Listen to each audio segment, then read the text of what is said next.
hesitate. I'm a Michigan man. I wanted to be at Michigan. I want to help Michigan back on the mountaintop, and it's been great thus far. I'm loving the new role. Michigan's my home. I've been part of Michigan since 1999. A player, coach, now in the front office. So I feel like I've touched every facet of Michigan football. Yeah, and as a coach, Ryan, it was one thing to, as we were talking to Peter about, hey, you have kids and going through the whole process of getting involved with a cause like this or staying involved with a cause like this. The perspective changes when you're a parent yourself. But now, not just a parent, but you're on coach as well. So as you help try to guide student athletes into understanding the importance of something bigger than themselves beyond their team even. What has that process been like for you in both of your roles and sort of continuing the tradition of instilling in these student athletes the need to give back? Yeah, it's bigger than us. Football allows us to have this unbelievable platform.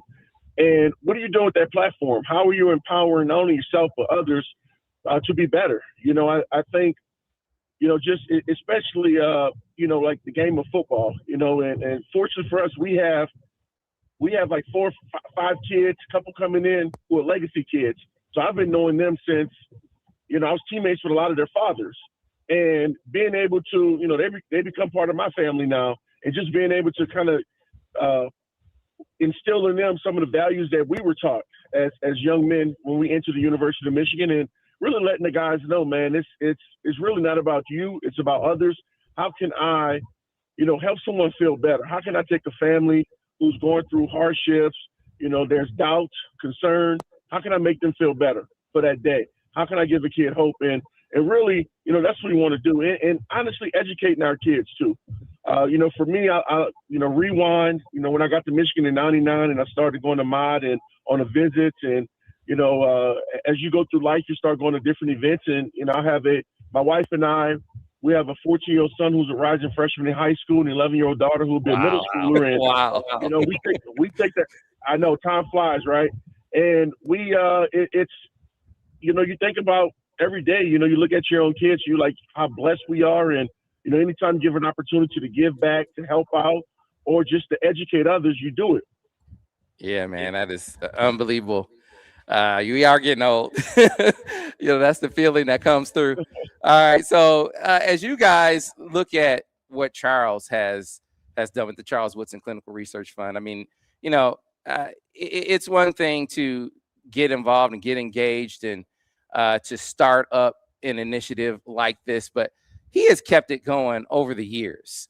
It's gotten bigger and stronger over the years. And I know this is something that a lot of guys like yourselves would do on your own anyway. But Peter, I wonder what you think it means for other it's, young student athletes, former athletes, to see a guy of like that continue to give of himself and of his time to give back like he's doing. Yeah, it's just incredible. I mean, you look at his career and his legacy as an athlete, and it's almost one of one, right? But you look at his legacy and what he's been able to do with this foundation and raising millions of dollars for clinical research. I'd argue it's as important and as impressive as everything he did on the athletic field. I just think it speaks to his character and his determination, and I don't have anything. Everything he's been able to accomplish it's just really impressive. I would echo what Peter said.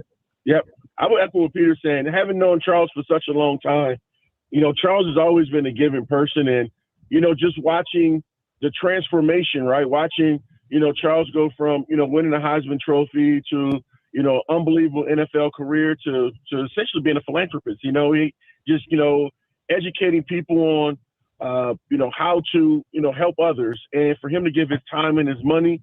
If you know Charles, you know how big Charles's heart is. Yeah, man, it's inspiring to see and appreciate you guys being first in the morning. I mean, 7 o'clock out the gate. Not all the guys volunteered for that. You guys did. So really, really appreciate that. And so Peter, before we let you go, you talked about what you were doing in your professional life. I'm curious, man, how much do you get a chance to get back to Michigan, get involved with the program? Like, what's your connection with the program now? Yeah, so I'm I try and stay on top of everything that's happening in the program. I know the coaches over there, and I've tried to stay in touch with some of the guys on the team just to be a resource and be a sounding board as needed. They're on the way up. They got a great staff over there. They're climbing the ranks again, and the program's in really good hands with Coach Bao, and I'm just really excited to see what they can accomplish. I don't get there as much as I'd like to. It's not terribly far, but it's just far enough that I'm not in there on a weekly basis or anything like that. But I've always told those guys, anything I can do to help the program, just give me a call. Yeah, absolutely. And Ron, it's been, like I said, really fun to see you be back. I'm just curious, as you start out this new endeavor in your career, what has that transition been like for you? And just give us a feel for the vibe of the new staff, especially with Coach Witt. Yeah, it's been awesome. I start with the staff, amazing staff, amazing, group of men and women. Coach Witt has assembled, great people. Just being around everyone. I'm appreciative. Everyone welcomed me with open arms, and the running joke is I took a 2-month sabbatical. I was still in town. I took a 2-month break, but I'm back in a new role, and like I said, everyone's been amazing. Love it. Expecting amazing things in Michigan football. We couldn't have hired a better coach. Like I said, I've been around Michigan football for a very long time, and Coach Witt understands the culture. That's the one thing I can tell you is he's a culture builder. The boys, the energy. Have a ton of energy in the building. Everyone is excited to go. Begin this new journey, and the training camp. Obviously, the boys are busting their butts not right now. In summer conditioning, and as we transition over to training camp in August, I'm excited to see this thing and be a part of it. Many people ask me, they say, well, what is your new role like? Like, what do you do? And I guess the best analogy for me to use is, I buy the groceries now. The coaches cook the meal. And I think that's the best way. In this role of trying to recruit the best talent and make sure we retain our own talent. You just buying the ingredients for let the coaches go to work. Yeah. Well, like I said, man, it's been fantastic to see you be back, see that connection between the old and the new, and echo the sentiments. Staff is fantastic. The support staff, the recruiting staff, everyone has been unbelievable. And you can't talk about it, Ron, but killing it on the recruiting trail so far as well. So, but Peter, Ron, appreciate you guys coming on with us this morning, supporting Mott Children's Hospital here on the MOTT Takeover, man. Have a great rest of your day. And like I said, thanks a lot for your time. Thank you, guys. Thank you, and go blue. All right. Thanks a lot. That was Peter Vanderkay, Ron Bellamy, our first guest here on the MOTT Takeover here on the Big 1050, brought to you by our friends at Chelsea Lumber, Lewis Jewelers, Weingarts, Metzger's, the Kensington Hotel, Underground Printing, a lot of great the other side here on the Big 1050 WTKA, online, thebig1050.com.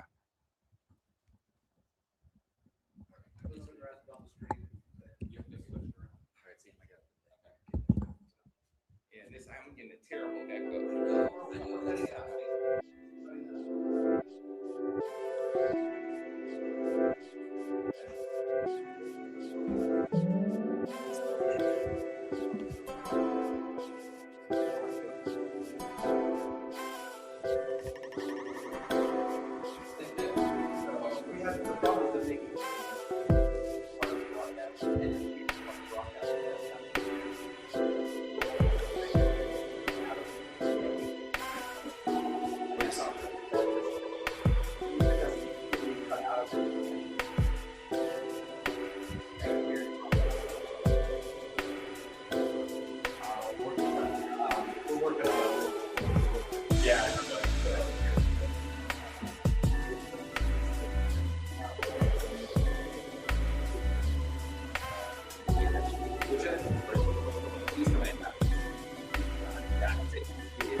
All right, so am I on? Do I hear anything? I hear me. Do you hear me, Ms.? Am I hearing Ms. StreamYard? Do you hear me? Am I connected on the StreamYard? Am I connected on anything? I'm on. I can hear me, but I don't hear anything coming back. Does Ms. hear? Do you hear studio, Ms.? I hear you on StreamYard. Can you hear me? Do you hear studio, Ms.?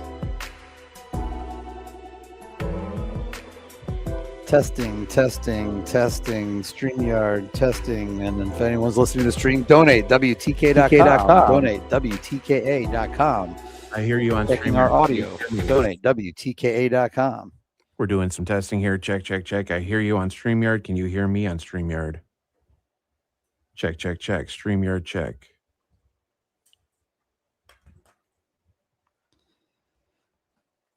I am here. Does Ms. hear me? Yes, I do. We should be all through StreamYard. Ms. hears me on StreamYard. Correct. Can you talk to me on StreamYard so I hear you, Ms.? Check. StreamYard audio check. I don't hear anything coming down the line. Audio stream on StreamYard. I just need to hear Ms. say hi to me so I can hear the studio, because otherwise, if the studio is not connecting, then we're gonna have a problem. Hi, my name is. The studio to hear. I need to be able to hear the studio. I am hearing you. I am hearing you. I am hearing you. Not that. I am hearing you. Microphone. Not the. It's just StreamYard should be. Check. If Ms. can hear me, then he needs to be able to send the studio back down, and I don't know how. What's your receive? What's your audio on the StreamYard? Is there a return on that board? And now, okay, now do I hear you, Ms.? Check. There we go. I got you, Ms. Cool. Just texting you right now. The Stenovich is calling up right now. All right, cool. Got him. Yep, we're back in 1 minute. Stand by. Back in 1 minute, Sam. Should be good to go. Steno is ready to go. Be really nice, because Adam Stenovich is the offensive coordinator for the awesome, terrific, wonderful Green Bay Packers. Okay. And he has a Mott story. Okay. Correct. Good deal. Yeah, he's not on to talk smack to you about the Packers. Okay. He's here to talk about Mott. I got you. But if you'd like me to join in, because it's my wife's Green Bay Packers, I can stick around, but I don't think you need me. Just don't move around a lot. I thought we had the other small lens on that camera. Do I have a? Is there a? Can I do the Merez? I just. All right. Back in 30. I don't think I could hold that long enough. Well, not 30 minutes, 30 seconds. No, I don't think I could hold You said what now? the Merez for like 30 seconds. Forget 30 minutes. Yeah. I thought he put the 24 to 70 on it. We got two 24 to 70s. Yeah, So I thought that was giggled on that too much. I don't think I could hold that. That would be a challenge for me. All right. Stand by, guys. Standing by.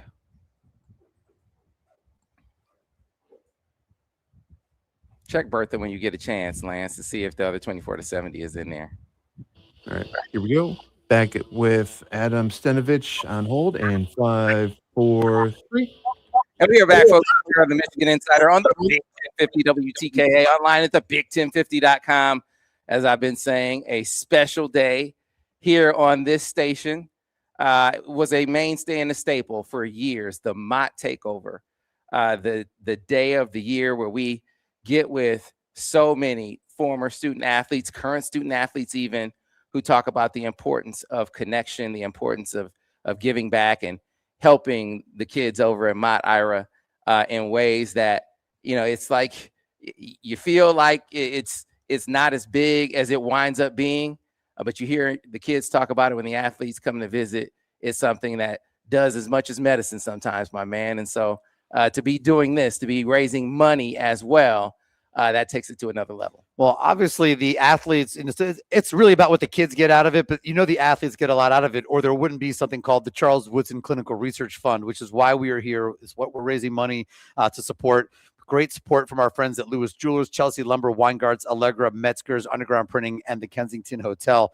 And we have a great lineup of guests. You've already heard from Peter Vanderkay and Ron Bellamy, and now we're going to hear from the offensive coordinator from the best team in the NFC North. Can't we just we should introduce him as an offensive coordinator from my wife's team, from the Green Bay Packers. from the We don't best have to team in put the all NFC that. North. We don't have to say all of that other stuff. We can just say the Green Bay Packers, and I'll stomach it because he's one of our guys. He's a Michigan guy. They call him Steno. Adam Stinovich is with us this morning. Steno, how you doing? I'm doing great, guys. How are you? Doing outstanding. Glad that you could join us and give us some time this morning to talk about MOTT, talk about giving back and the importance of doing both. But before we get into the here and now, Adam, I'm just call you Steno. Before we get into that, let's go back to your playing days and your experience going over to visit MOTT and when it really started to hit you and be important to you to do that and to even do it now. Yeah, no, it's certainly, Coach Carr back when I was playing there kind of started it, and all the kids going up and seeing the children at the hospital and working with those people, it was very heartwarming. And you just saw the importance that you had every time you went in there to just raise their spirits and talk to them and just give them a little bit of your time and how much it meant to them. So it was a pretty special thing to do. Yeah, and so, it's been an interesting ride for Ira and I, even because we've talked about over the years, you give back and you help, and it's most of the time when you're doing this, people you don't know, but eventually it's going to be a neighbor, a friend, a family member, or maybe your own family. I've had that experience, and I've had that experience, and Steno, it sounds like you had that experience as well. Can you tell us about it? Yeah, so my son Lucas was born 3 months premature. He had a genetic lung disorder, and we ended up being patients at the children's hospital there. And it was an awful experience, tough. He ended up passing away, but just the whole experience, and you just saw how important everything was up there with just having the resources for the family, the different things, the nurses. It was just so important that people, that you don't see the behind the scenes things that really make the hospital go, and just all the support that they had for everybody up there. That was pretty special. My wife still keeps in contact with some of the nurses that Lucas had up there. So it was a traumatic time for our family, but also there was great people up there that really helped us get through it. And I think that was very, very important. Yeah, certainly it is an experience that the pain that it brings you personally is immeasurable. But to hear you talk about your wife and the purpose that it brings to whether it's staying in contact or even like you are here today, fundraising to help get others to give back and to have that purpose is just amazing.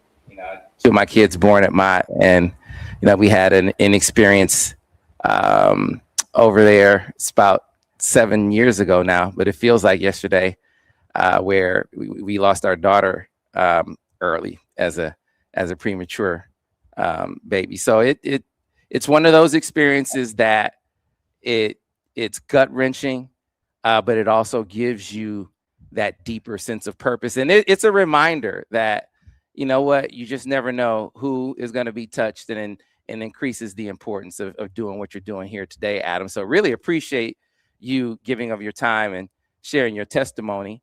As you look back on that experience, one of the things that we found very, very comforting, you talked about the kind of support. It was the doctors, the nurses, the people. And then, like you said, the people came to visit. There were athletes that came to visit when we were there. So I'm curious, as you went through things, did you kind of get a feel for just how big it was for you and your teammates to go over there? Because I did, as we were sitting there and kids were coming to visit us. I was like, man, this was bigger than I ever even knew. Yeah, there's no doubt. You could just see the impact that all the student athletes had on that entire hospital with the pictures around there. You just saw them in the building. Where we were, there wasn't any really visitors because they couldn't be there for health purposes. But you could see throughout the entire hospital just how important their presence was there, and just the Michigan student athletes in general, just going in there and help it out and brightening people's days. Yeah, folks. So as you hear these stories, we're going to talk to so many doctors, patients, even it should resonate with you even more just how important it is to give back. You can find more information on how you can donate, how you can support the Charles Woodson Clinical Research Fund at Mott Children's Hospital by going to WTKA.com. Donations can be made there, information there as well at WTKA.com. So be sure to get over there and check it out. Abrupt segue, Steno, but I'd be remiss if I didn't switch gears. Now, admittedly, I'm a Lions fan, man. It just so happens that the Packers have some of my Michigan guys over there. So I can't necessarily hate the Packers as much as I have as, all the course of my life. But you guys doing some big things over there. So just I know not everyone really follows the NFL as much as we do. But if you can kind of give them a feel for, what's going on with you over there. I kind of introduced you already as the OC, but kind of give them an update on what's going on in the world of Adam Stenavich. Yeah, so going on my 5th year as the offense coordinator here in Green Bay. Before that, I was the O-line coach. And it's been great, working with the guys here, working with Coach LaFleur. It's been pretty special. I'm from Wisconsin, so It's been great to be back in Wisconsin, close to my hometown and everything like that. So you don't really get to do that often as a coach when you're bouncing around the country, going to places. So this has been really nice to kind of be back. But yeah, we've had some pretty great battles over the years with the Lions. Coach Campbell's got it rolling over there. They got a really good team. So it's been fun in the NFC North battling with them and the other guys too. So it's a pretty tough division. And I'm looking forward to some more good games this year for sure. Yeah, you guys have a monster of a team and made a big trade before last season. I bet that makes practice really, really interesting for you, right, with your guys?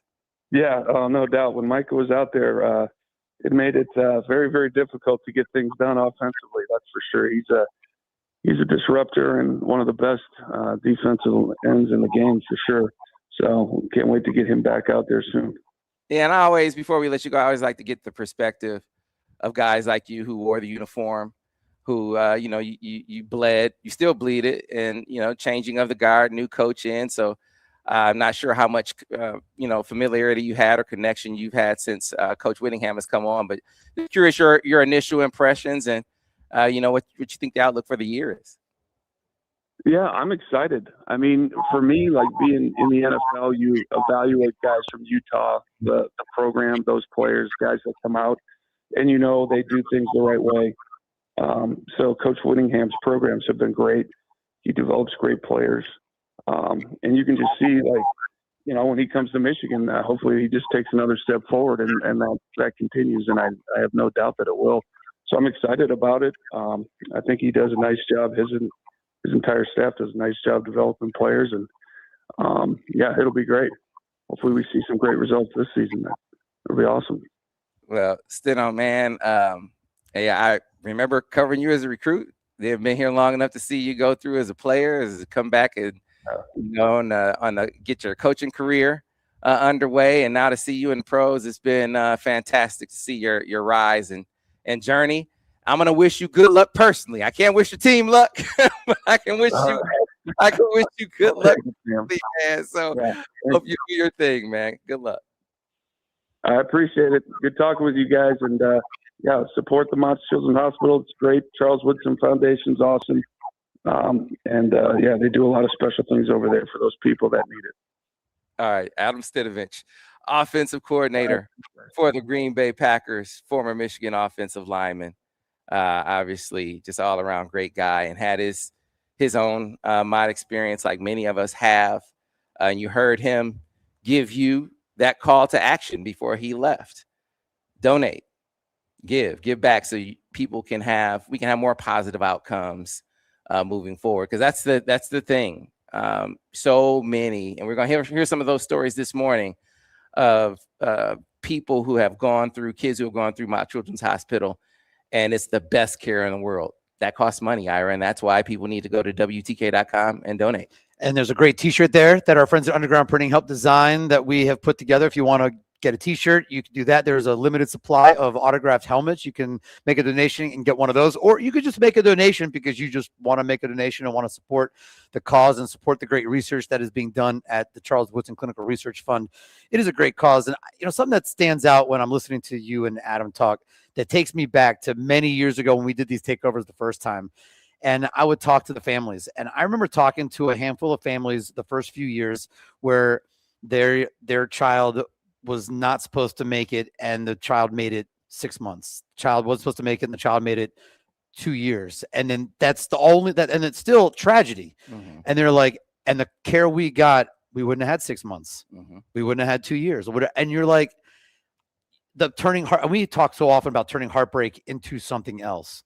And that's what these stories can be as well. But we're going to have some great stories of triumph coming up. We got some awesome stories that are going to be here. There are some amazing inspirational stories. And to your point, in order for more of those inspirational stories to happen, we need more research done. And in order to do that research, we need dollars. That's what weeks like this are like, the Woodson Week here in Ann Arbor. And that's what this event is about, to help you support the Charles Woodson Clinical Research Fund.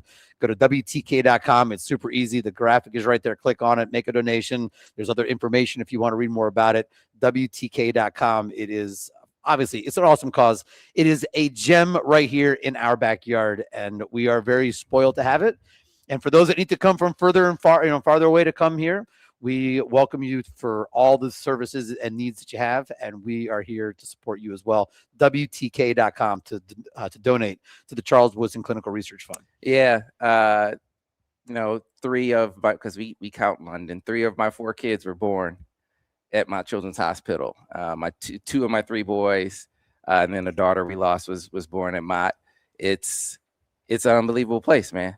Gracie was born during the Gracie Hutchinson Woodson weekend, during a MOTT takeover weekend many years ago now, and spent a day in the NICU because she was so team spirited with Blue that she was blue.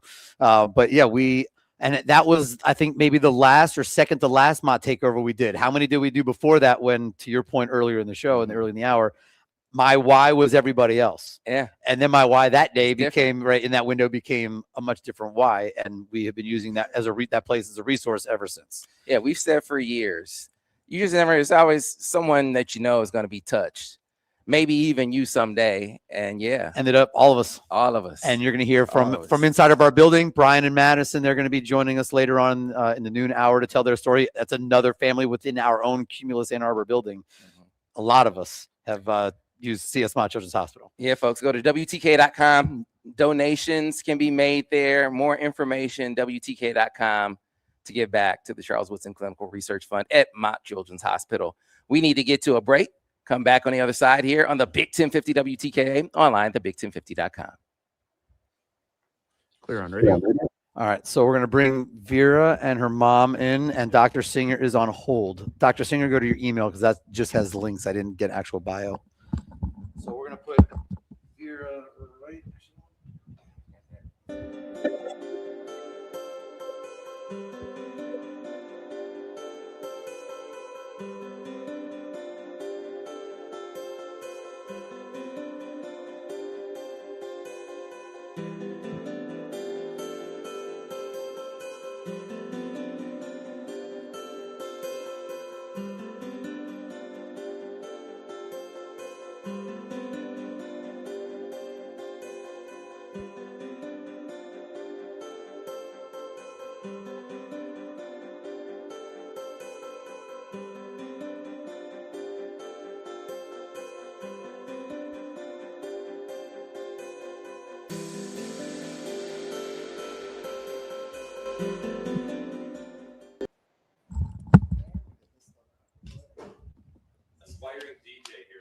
Really? Okay. So you guys, if you need to, you can adjust your seats under your right hand. There's a lever.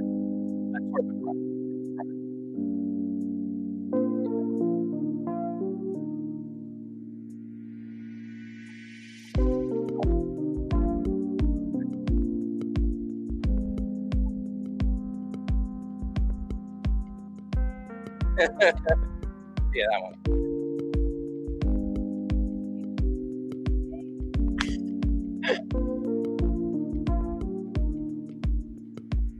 I'm ready for them.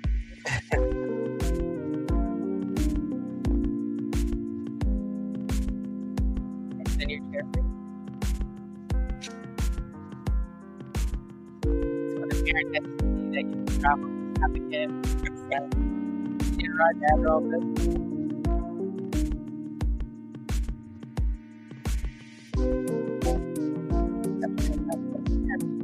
I think another 24/7 is the end.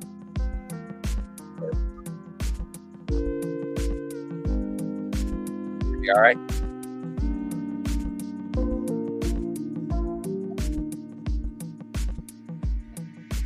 How you guys doing today? Somebody impressed that you stepped up, and it does not look like the lights or cameras or microphones intimidate you at all. That is fantastic. I don't know if you remember meeting her about 9 years ago. She put a whip in my face. And so we came on little. We have a picture that we brought. Or Oh, we gotta bring that back. You know, that's the last takeover Yeah. that we had. I think it was 9 years ago. So, wow. Did it? Oh, you doing it?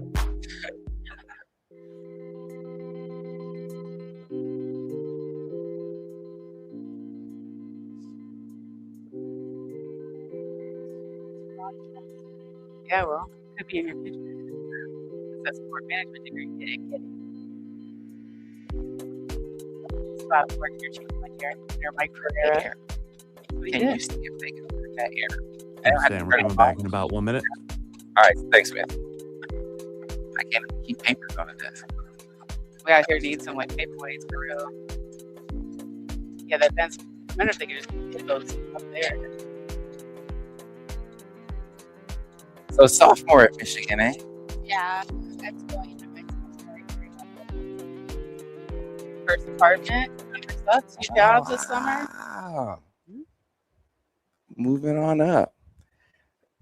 And I'm getting old. I mean, I stay the same age since I had her, so it stops time. It's pretty nice. That only happens to the women. That's it doesn't right. happen to the guys. Amen. The guys just keep aging. Oh, well.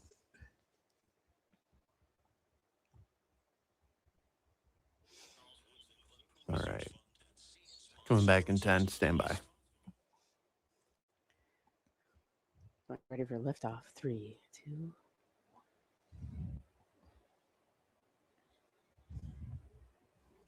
And we're back in 5, 4, 3. And we are back, folks. On the big WTKA online at the big1050.com. A special day here on these airwaves, the MOTT Takeover, here live at the Kensington Hotel, brought to you by our great sponsors, Chelsea Lumber, Lewis Jewelers, Weingarts, Allegra, Metzger's German Restaurant, and of course, Underground Printing. And the cause, as we've been saying all morning, an unbelievable one, raising money for research, for support over at Mott Children's Hospital. And we talked about it for years. The last takeover was 9 or 10 years ago. And it turns out our next guest was a guest during that last broadcast year. And she is back with her return to the airwaves, her return to the MOTT Takeover. Vera James is with us this morning. Her mom, Emily. Ladies, good morning. How are you? Good morning. Good morning. Yeah, glad that you could join us. So, Vera, can you take us back to your last appearance here? What do you remember about it? I'll be honest, I can't remember that much of it because I was 9 years old, so I don't really remember that much of it. It's been a little bit, but I just remember like going in and just kind of being like, I did not know what was happening. They just kind of put me in there and were like, just talk about your stuff, be there, be present. And I thought it was a really cool experience as well. So, Mom, what do you remember about that? I remember being terrified because you don't know what a 9-year-old's going to say. You also don't know what a 19-year-old's going to say or a 51-year-old. So we're here for the ride. But I think what I remember most is just the ability to make an immediate impact and being able to talk about a story. I think you guys giving people a voice who have been patients and patient families is such a huge opportunity. One of the things that's great about our relationship with everybody here, Kristen, Jean, everybody, is that it continues to empower Vera versus make the disease something that could have taken from her. It continues to build. And I think for anything we can do to help other people not endure what we did by helping with research is certainly going to be the thing. And you guys do that by allowing us to do things like this. So thank you guys very much for having us. And we're glad to be back. Yeah, well, thank you for sharing. And so let's get into your story, your journey. We've been talking about the outcomes that MOTT is able to achieve with kids and their families, and so you're an example of that, Vera. So take us through your journey. So I moved here when I was like 8 years old, and then like 6 months after we moved here, I like noticed there was some stuff going on that wasn't quite right. I let my mom know. We didn't even have we just like no doctors yet, you know what I mean? Because we just got here. So, setting all that up, and guess it quickened that process. So that was good. But, but we go to the urgent care or whatever. I say like, this is up, whatever. And they're like, okay, it's probably nothing, but just go and, go get checked for kidney cancer. So they thought maybe at first it was like urinary tract infection, something like that, like anything, just normal stuff that could happen. And then that was on a Tuesday. And then Friday, I got my kidney taken out because they told me I guess they didn't know it right away, but they said you have some kind of tumor, not like a cancerous tumor on your right kidney, and we need to do immediate surgery, take it out as soon as possible. Which I got my right kidney removed. And then I was in the hospital for 12 days after that, started chemotherapy, they told me you're going to come back here I had first time outpatient treatment. And that was for call it a year, a long process of radiation, chemotherapy, physical therapy, everything like that. Then that ended, 9 months in remission. And then I went in for your monthly scans, every 3 months at that point. And they did a scan of my entire body. And they're like, you have a mass on your lung. And I was and they were like, it could be nothing. It could be whatever. So then they went in, they were like, okay, so it's the same kind. It just had traveled to the cells had traveled to your lung. And then I did another year and a half of more intense treatment. I was inpatient. I had 100 and I think total 160 doses of chemotherapy, along with 8 more rounds of radiation. And 10, thank you. Yeah. And then I went in and I just and I never ever think I never felt I was never worried about if I was going to make it through. I always had in my head, I never considered that being a possibility. I always was I'm ready. I'm going to make it through. And I did, thankfully. And so now I'm 8 years post my second, and I'm starting my sophomore year at Michigan. Wow, that is amazing. And I was going to, you kind of answered my question already. I'm sure you can think back and remember how the treatments made you feel physically. But I was wondering about as an 8-year-old and 9-year-old, what your spirits were like. But it sounds like MOTT did a good job of helping keep your spirits up. Yeah, and I think also obviously having my mom there was a really special thing, and she never scared me. She did what a parent's supposed to do and be no, nothing's you got it, keep going. And I think it was really important to me to also, you're 9 years old. What do you mean? Threat of life. You don't really know, the mortality rate, everything that doesn't make any sense to you. Barely know what any of those words even mean. And so I never, ever thought this is I could die. I never ever thought that at all. And so it was a pretty amazing, and I was lucky to be able to think that way and have people be yeah, you got it. You just got to keep going. And I never had this thing of oh, I want to quit. I don't want to keep going. It was always a I don't know, positive process, obviously, but I kept my spirits high. I never was I just don't want to go in today. I don't want to do it. It was just whatever they told me to do, I was just going to do it, because I knew that's how what I had to do to make it through to the end, I think. And Mom, she said you did a great job of saying what you need to say. That's on tape, right? You did a great job of keeping her spirits up and keeping her positive.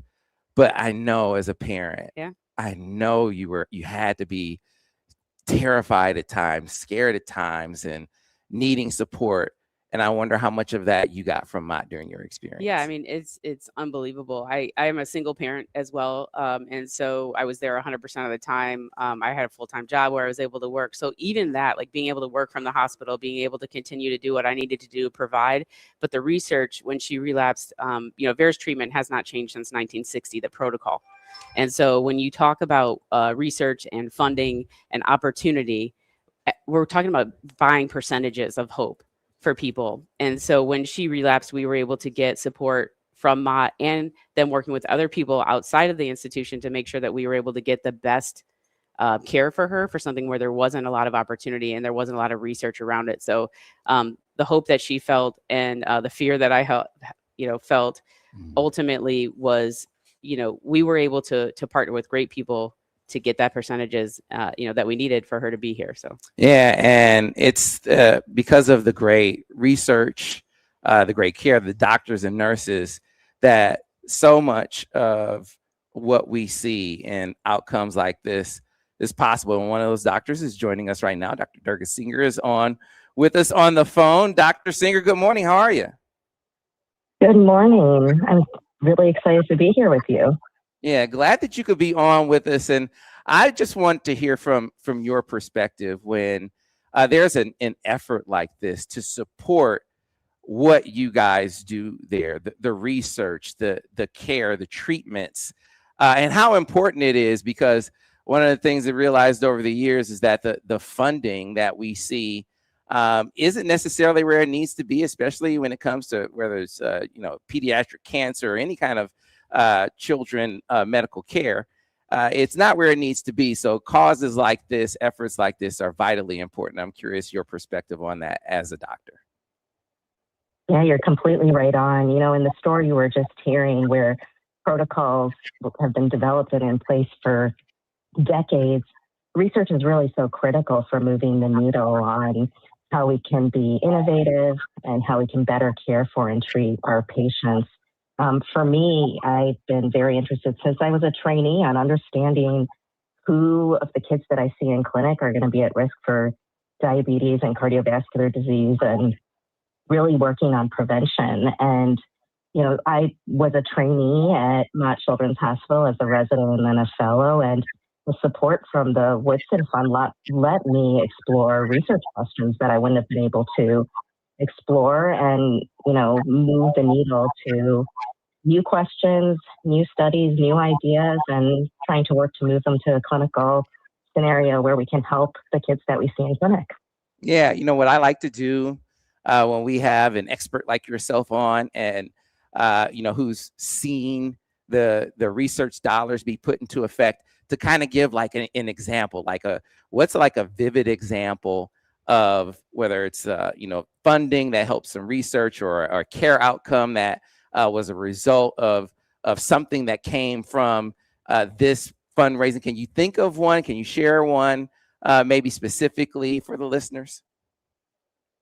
Yeah, one thing that has been really critical in the work that we do is understanding that not every child responds in the same way to having an elevated body mass index or the types of foods that they eat. And the Woodson Fund led me to start a project where we were looking at nutritional factors, specifically dietary fats, and how they may activate the immune system in one child versus another child, and how that can put people at different risk for diabetes. And, that was something that we got funded for a small amount just to start to generate some data to even understand if this concept that's been described in adults of inflammation and cardiovascular disease is something that even occurs in children. And once we identified that, we're now at a place where we're really trying to understand, how do we figure out which kids are at risk versus ones that are, healthier, and then, their nutrition isn't necessarily the place to focus, but there might be other ways and needs that they have. So the example of how we're translating that is that we have a clinic now in the Ypsilanti Health Center where we are seeing kids with a dietitian, trying to understand and give more precision care to those children. And as we get more supported for the work, we'll have better precise ways to help those kids and their families think about the meals that they have, the activity that they will have to prevent their long-term health risk. That is awesome. That is awesome. And that is, again, a very clear example of the dollars that you folks listening and watching, those dollars in effect. And so for more information and to donate, you can go to WTKA.com again and continue to help fund great research and positive outcomes like the ones we are talking about this morning. Well, Dr. Singer, we appreciate you coming on this morning to give of your time. And thanks for all you do professionally. I can't say enough how much it means. I'm sure you've heard it already. We just want to say it again here. Thank you. Thank you for this. Yeah, absolutely. We are glad to do it and glad to see a MOTT TakeOver alum with us this morning, and Vera. So just as we get ready to go to a break, you said you're going to your sophomore year at Michigan. Just give us the full update on how things are going, what you're doing. I was brought up in the Michigan pipeline. My mom also went to Michigan. My grandfather worked here. And then, going to MOTT, being around, like, especially like sports, like, a lot of athletes do come to visit kids. And I thought, I was like, dang, like sports, like, really reaches so many different kinds of people all the time. So I was like, what's one of the best schools in the world to go and see how that actually works? I thought Michigan also, I live in Ann Arbor, so easy, but well, not easy. Definitely not easy. Right. I applied to Michigan. I got in, which is like crazy to me still, because I did through my treatment miss 3 to 4 grades like in that time, and they were worried if I was going to be able to keep up, and I did. And now I'm studying sport management at the University of Michigan. Look at you. Cool. That is outstanding. Well, Vera, it's been great to catch up and to hear about how you're doing. And Emily, heard the Go Blue over there. Right. See you're wearing the Final Four, hoodie over there. So were you there? No, unfortunately, I wasn't there, but I was cheering so loud from home. I'm sure they heard me. I'm a very, very important part of the team. I got you. Well, ladies, thanks a lot for coming in with us this morning. Thank you for having us. Thank you. We need to get to a break again, folks, so you can make your donation to the Charles Woodson Clinical Research Fund at Mount Children's Hospital. Go to WTKA.com for more information and to donate. We got to get to a break. Be back on the other side. More MOTT TakeOver here on the Big 1050 WTKA, online, thebig1050.com. Clear. All right. Outstanding.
one of those times I realized there's really no hope for me.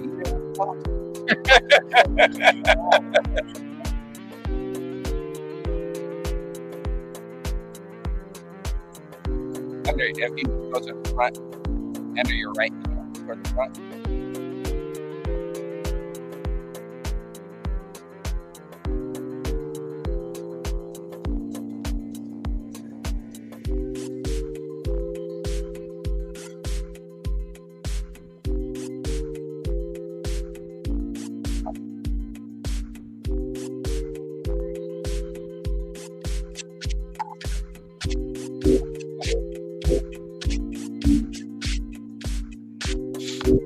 All right, go around.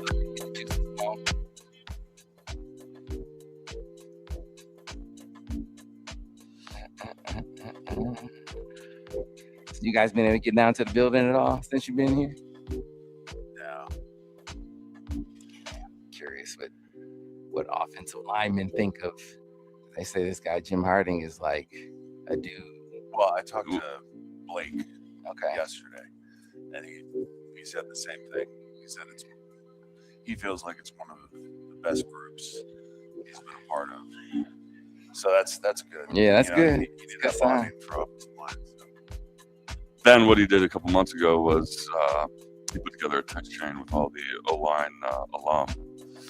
So, and he gives us periodically updates on what's going on. That is freaking cool. Yeah, and you got guys that are,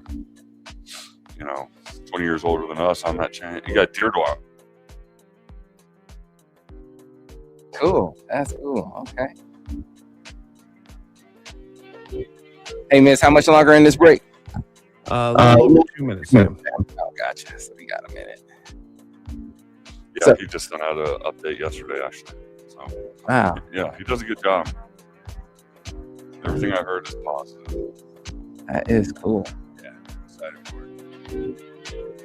They have coffee over there? Oh, man, if you'll get it for me, that'd be awesome. Yeah. A couple creams. French vanilla is fine. Couple creams. And if they have Splenda, give me 4 of those bad boys. 4 Splendas. 4 Splendas, man. So I got some kind of chemical. Like sweet. And I got to go to it because it's just not healing. So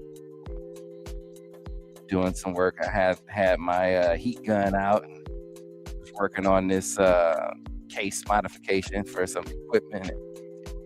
I was using some glue, and then I had to get it off, and the adhesive remover got all over my hand and burned it. So yeah, but it'll be good. So you guys golfing tomorrow? Trying.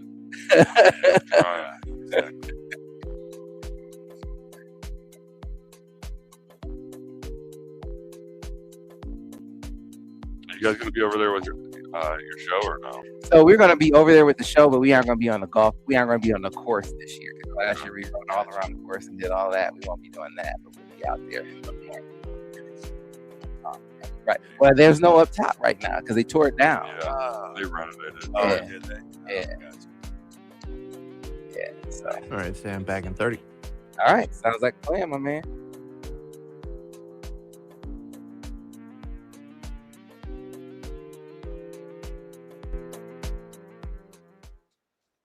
Appreciate you guys coming down with this. It's hard to get the first ones in the morning. Yeah.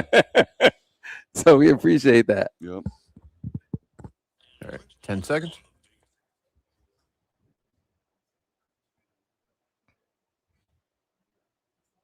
And we're back in 5, 4, 3.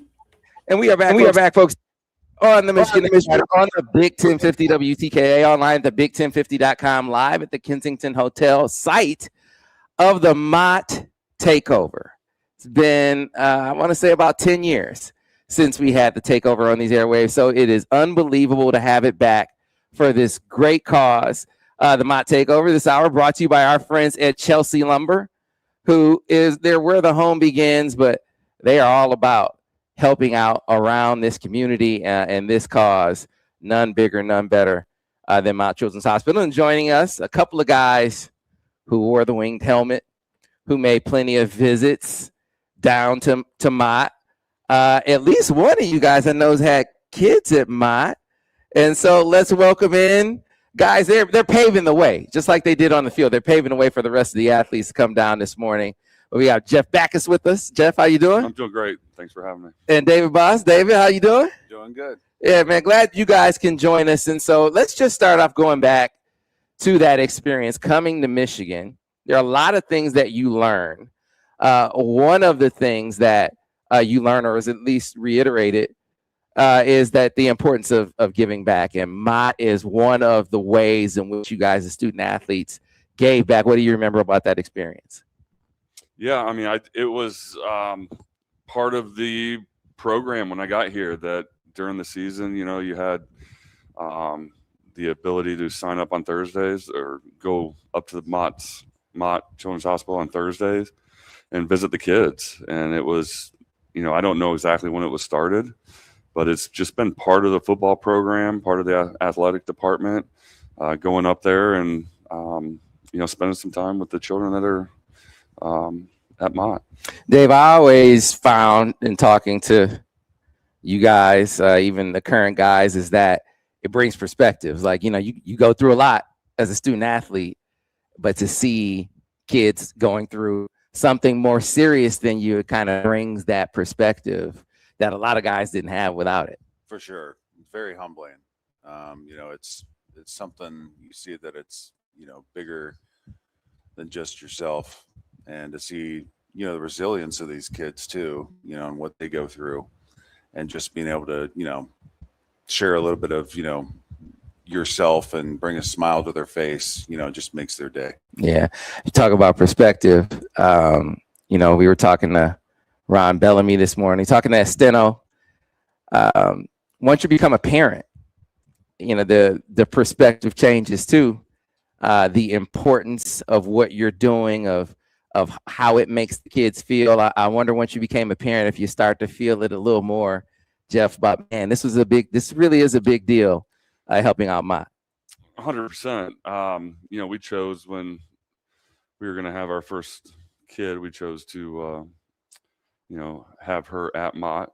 You know, what they offer in this area, can't beat it. And we wanted that for my wife and our children. And so all three of my kids that are 17, 15, and 14 were born at MOTT. Wow. And I've been, you know, this radiothon, you know, it's been 25 years maybe. Right. Like I remember early in my career with the Lions coming down to Ann Arbor to be on it. So it's just amazing, like, that we're still going and promoting it and supporting the hospital. It's fantastic. Yeah, making me feel real old right now. I'm the same. I'm the same way. Right. So, but it's one of those things that when you're doing it as an athlete, gives you that perspective. Like, man, there are a lot of tough things out there to go through. But then when you see through the eyes of a parent, Dave, that just hammers it home even more that what we're doing here today, what people are doing by donating, going to WTKA.com, you can make your donations to the Charles Woodson Clinical Research Fund at MOTT Children's Hospital. You feel it that much more because you can see it through the eyes of a parent now. Oh, for sure.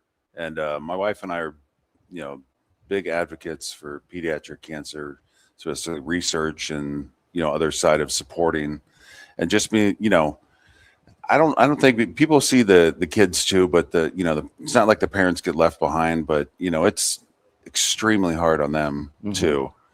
And, you know, just trying to manage everything and the constant changes that comes up, and, you know, different types of treatments and whether they're, you know, effective or not, and side effects. And it's crazy. And we were talking last night about just pediatric cancer needs to continue to get more, you know, exposure, more funding, because there's not enough, you know, even at this point. And, you know, really kids shouldn't have to go through that. I mean, that's just, you know, that we all have good lives, but kids should not have to go through this. Right. And the surprising thing that it continues to baffle me, you talk about pediatric cancer research. one of the least funded forms of cancer. Yeah, which is Crazy, right? Yes, it's crazy.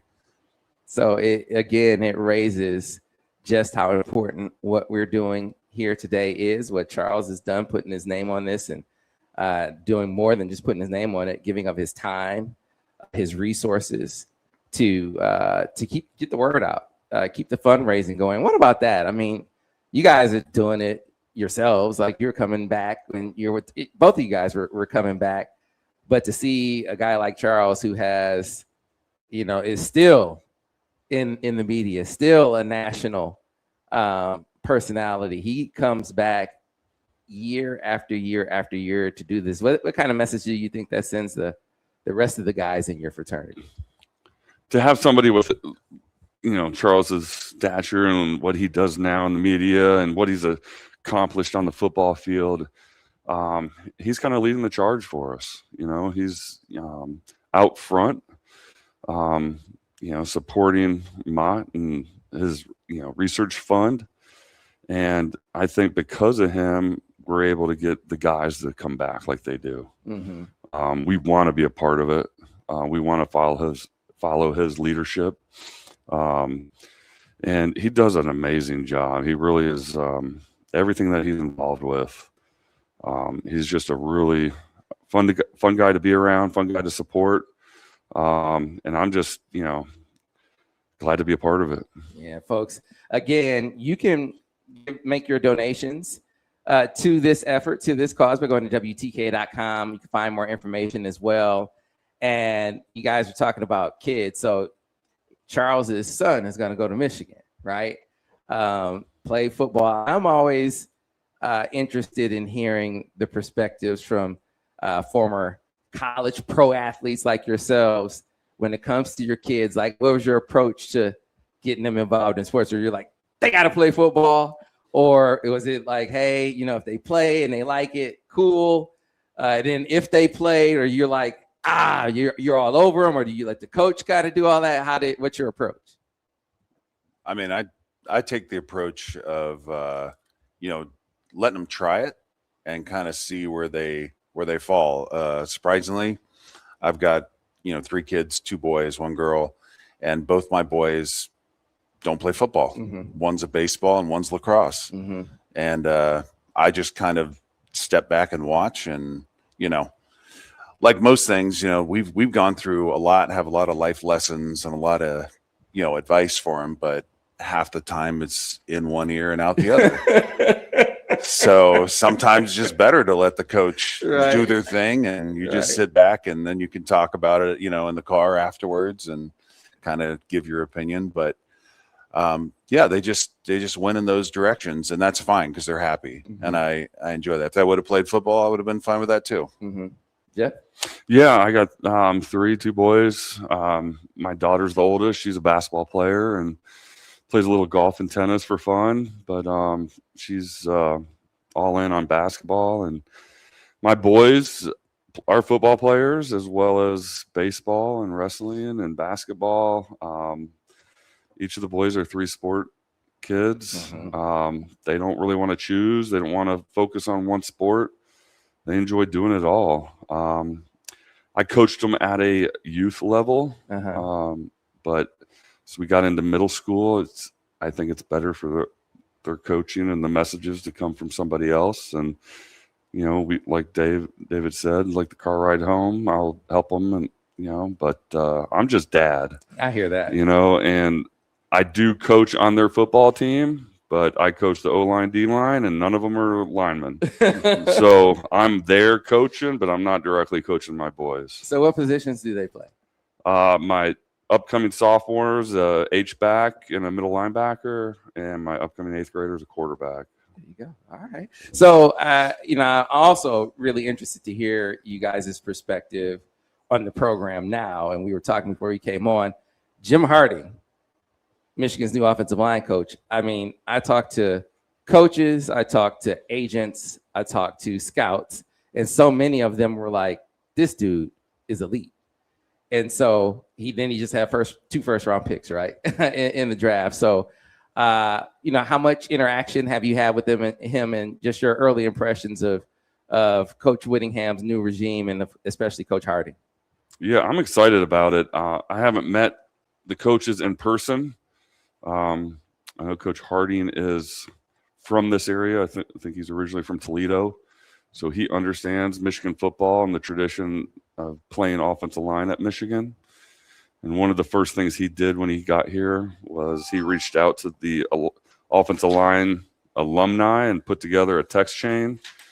And we got guys that are, in their 20s, and we got guys like Dan Deerdorf that are on this text chain. And Coach Harding does a good job every 3 to 4 weeks giving us an update on how the boys are doing and what their emphasis is and what they're going to be working on. So it's fantastic. It's been a good start. All right, so I'll get your take, Dave, on the other side. We need to get to a break again, folks.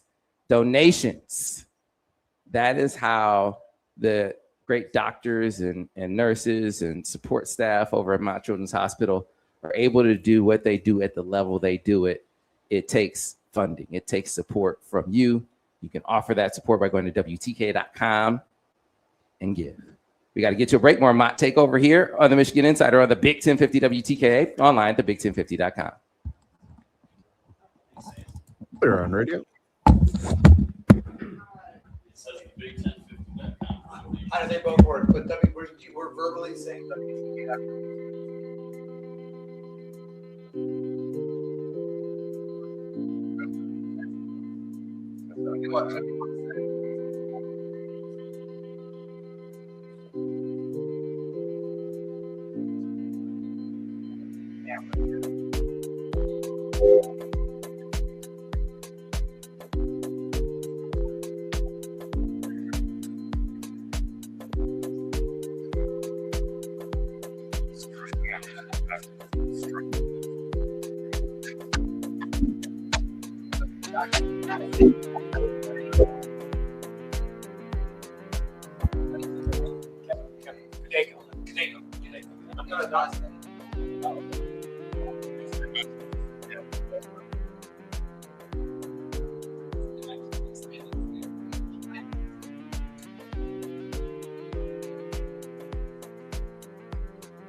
I think that'd be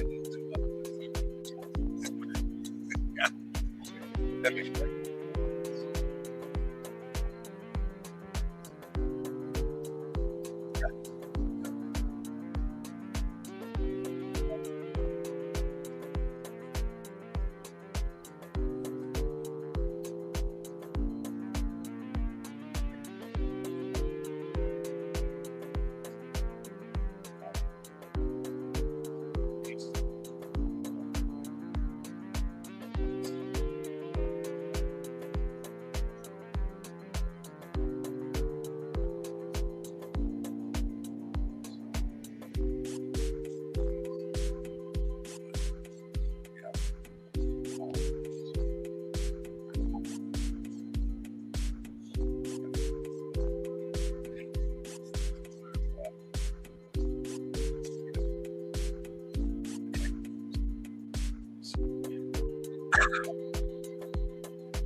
All right, Sam, we're back in 1 minute.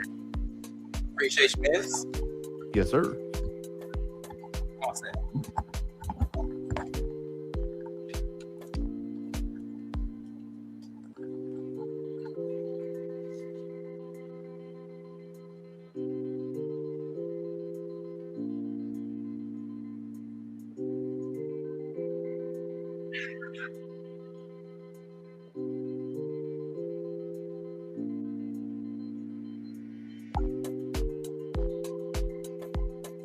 Sounds like I'm outside.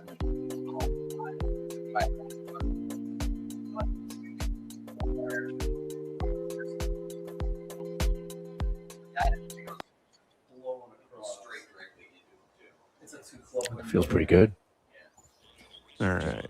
Coming back in about 10.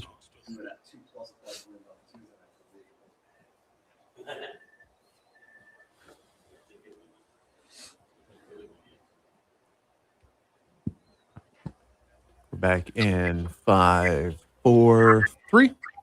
And we are back, folks. We're on Big 1050 WTKA online, big1050.com here for the MOTT Takeover. Where is here? The Kensington Hotel, one of our great sponsors for this unbelievable event back after about a 9 or 10 year hiatus. And great to be back doing this again because it is just such a great cause. And, you know, in that time, what we talked about all those years about, hey, it's going to be maybe it's your neighbor or a friend or a family member touched by this. We've all had MOTT experiences in that time frame. So it really, really does come full circle. Joining me again, as we are back here on the MOTT Takeover, David Boz, Jeff Backus. Guys, welcome back. And the biggest party, and it certainly is, if it's not the biggest, it's one of the biggest parties in Ann Arbor.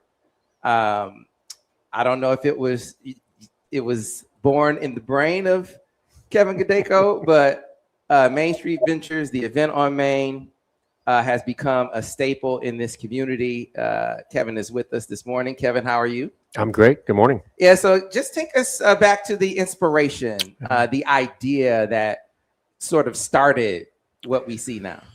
Yeah, going back probably 15 years ago, we did an event not of this magnitude, but we would do for the Restaurant Association, and we'd get people together, probably only about 50, 75 people versus the 610 or so we'll have tonight.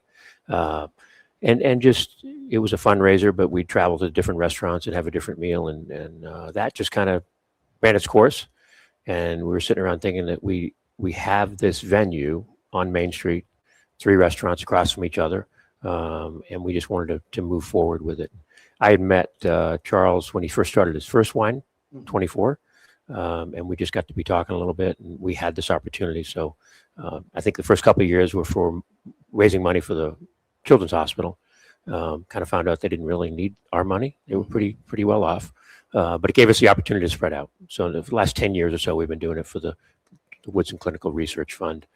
So yes, started with a conversation and grown into this massive deal. That's now the Week of Woodson is what we call it. Yeah, it's a phenomenal thing that people come back from all over the country for. So, I mean, I don't know what you had in mind when you started it, but it has certainly blossomed into something amazing. It has. And I think, Jeff said that, I think with Charles's leadership nationally and just what he wants to do with this, it's really blossomed and got a great team behind him. And I think you'll have some of those people later with Kristen Finn and Maya Clem and Scotty Passink that we do the easy part. We provide the space. We do provide, 610 meals or so, but that's what we do for a living. Mm-hmm. So it's just amazing. And I have a little on my own side of that. My son was born in California, so he spent the first 6 weeks of his life at Cedars-Sinai because he had surgery the day he was born. So soft spot in my heart for children's hospitals as well. Yeah, doesn't it? I mean, that's sort of the common thread for the parents, especially. It's like, hey, once you become a parent and you see causes like this, you can identify. And it makes you want to be a part of it. So it does, absolutely has been the case here. Folks, you can give, you can be a part of this effort by going to WTKA.com.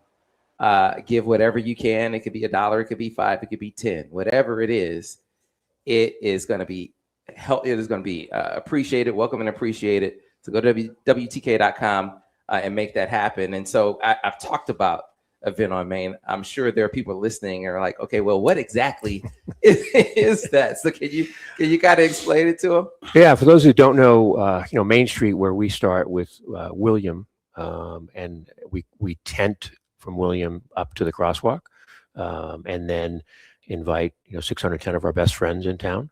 Some of them coming from all over the country, a lot of them local. They'll come in, and then we'll have some appetizers. There's a band out there, some dancing and some appetizers.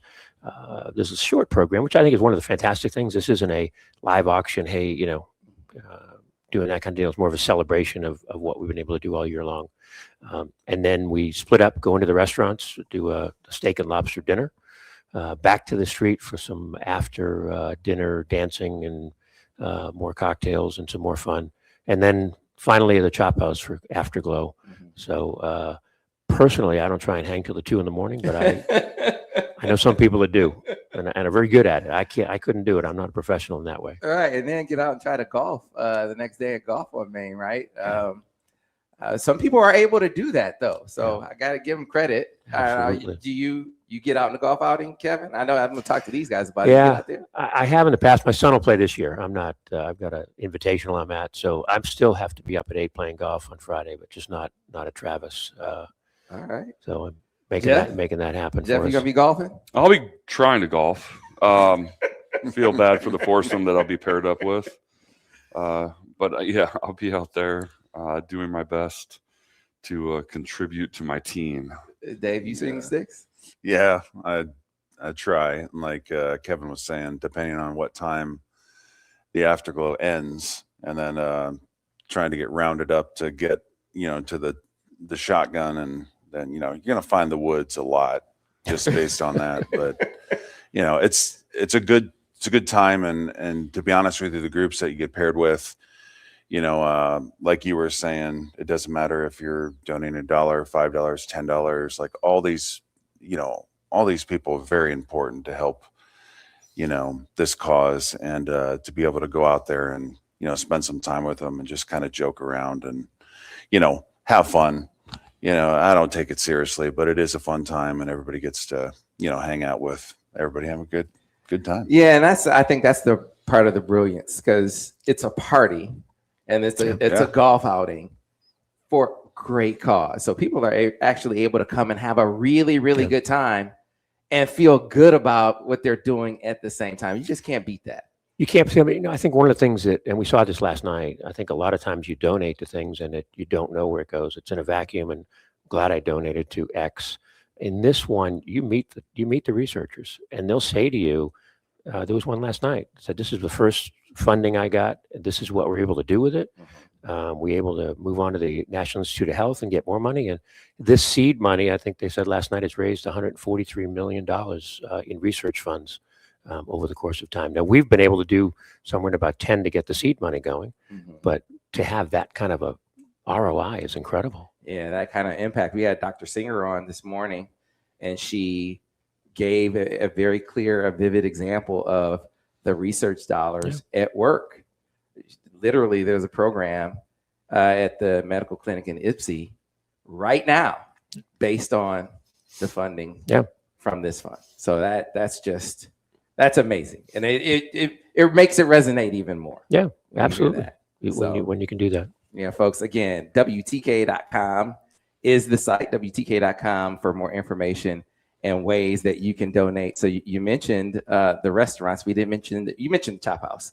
I did. Yeah, we've got 3 on Main Street there. So we Chop House has always been a fan favorite for everybody. Real Seafood across the street. That's the great grandfather of our restaurant. Started in 1975. So it's been around for quite a while. And then we have Polio. Polio's involved not so much for the dinner part of it, but we take care of the band and the volunteers and the rest of that. But yeah, 1975 is when we started on Main Street, long before I showed up. Yeah, before I showed up. Son had his rehearsal center at Polio. So great. Was, well, thank you. That was really, really cool. And big Chop House fan, of course. Yeah. Who isn't? Right? Seems like everyone comes to Ann Arbor. It's about Chop. Got to get the Chop for sure. It's a classic, and it's just great to be part of the community. We try and do a lot of these, not quite this level, but you don't just take money out of the community. We're local, so we want to put it back in. Yeah, absolutely. Be a part of the community and connected to community in this way is just unbelievable. And you can do the same by going to WTKA.com. Again, for more information, how to donate, examples of where your money goes. That was a great point, Kevin, because so many times, so many efforts you donate to, even if you know where it goes, you don't know exactly what it does. Yep. That's not the case here. You can see clear and vivid examples of your dollars at work when you give to MOTT. Again, go to WTKA.com and make it happen. Well, I am excited about tonight. I'm excited about tomorrow to see you guys get out there and try to swing the sticks, because you say you try to golf. I try not to golf because what I do on a golf course does it damages golf courses. Let's just put it that way. So better left unplayed my golf game. But Kevin, I appreciate you coming on with us this morning. Appreciate the great idea you guys had. Like you said, you talk about the seed money, the seed of an idea has blossomed into this great thing. So thanks a lot for that. Thank you. We enjoy it. It's great fun for us as well. And our staff gets excited about it every year to do it. So thank you very much. All right, folks. Again, you know the call to action. WTKA.com is the site. We're going to squeeze in another break, and we'll be back on the other side here on the Michigan Insider on the Big 1050 WTKA, online at thebig1050.com. Radio.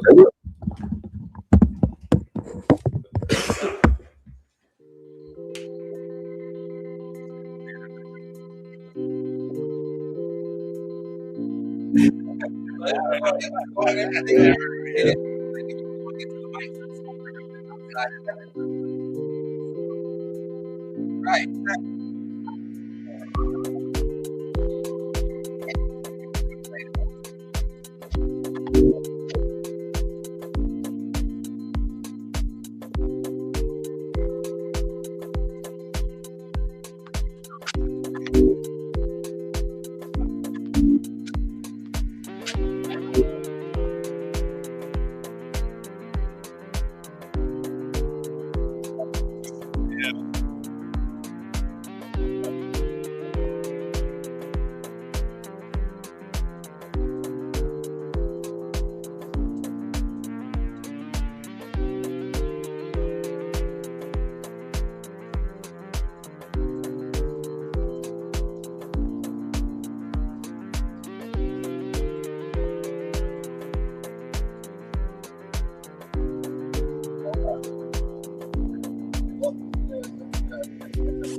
Back in under a minute, Sam.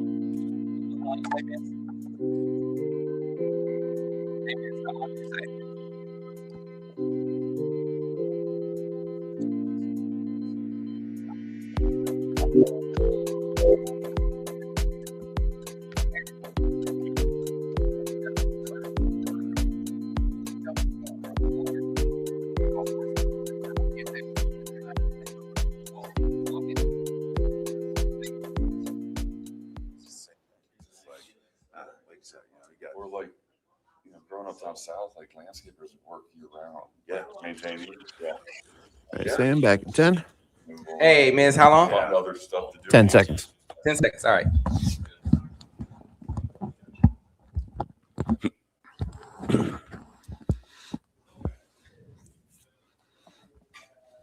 It looks like Dr. Munzer is on our StreamYard feed as well, so we'll get her on in a moment. Okay. Right now, we'll get you on radio in 5, 4, 3. And we are back, folks, here on the Michigan Insider on the Big 1050 WTKA, online at thebig1050.com. Sam Webb, my friend and partner Ira Weintraub is around. We got Miz back in the studio. We got our great crew, everyone doing such a great job of helping the MOTT Takeover come back here to the Big 1050. What is the MOTT Takeover, you ask? It is an effort to help support the Charles Woodson Clinical Research Fund over at Mount Children's Hospital. All of us have had MOTT experiences. You're going to be hearing from patients throughout the day. You're going to be hearing from doctors throughout the day, like our next guest coming up. I'd be remiss, though, if I didn't thank our great sponsors for helping make this day possible. Sponsor this hour, our good friends over at Chelsea Lumber, where the home begins. Really, really big-time supporters of the community. And, of course, the Charles Woodson Clinical Research Fund over at Mount Children's Hospital. We have Jeff Backus and David Boss back with us. Fellas, welcome back. Thank you. Thank you. And joining us, as we said earlier in the show, the people who make it possible over at MOTT to do what they do, the tremendous care, the unbelievable research, the doctors and nurses, support staff over there at MOTT. Joining us right now on the stream, Dr. Tiffany Munzer. Doc, good morning. How are you? Hi, good morning. Doing so well. Thank you so much for having me and for highlighting the Charles Woodson Foundation and Mott Children's Hospital. Yeah, thank you for joining us. And what we like to do in bringing you doctors on is to give the listeners and viewers perspective on their dollars at work. Real, tangible sort of connections between the dollars, the funding, and then the research and the care outcomes that they've helped achieve. Can you give us some of those examples? Yeah, absolutely. The Charles Woodson pilot grant has really been so transformational for our work.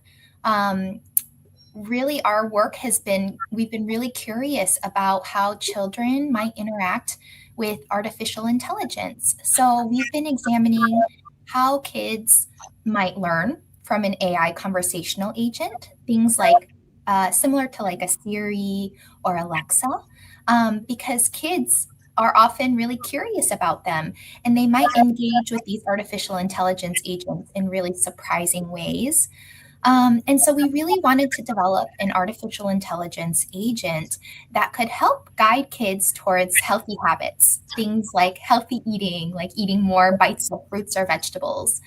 And so the Charles Woodson pilot grant enabled us to test a pilot creating a nutritional artificial intelligence model and evaluate it with a few children.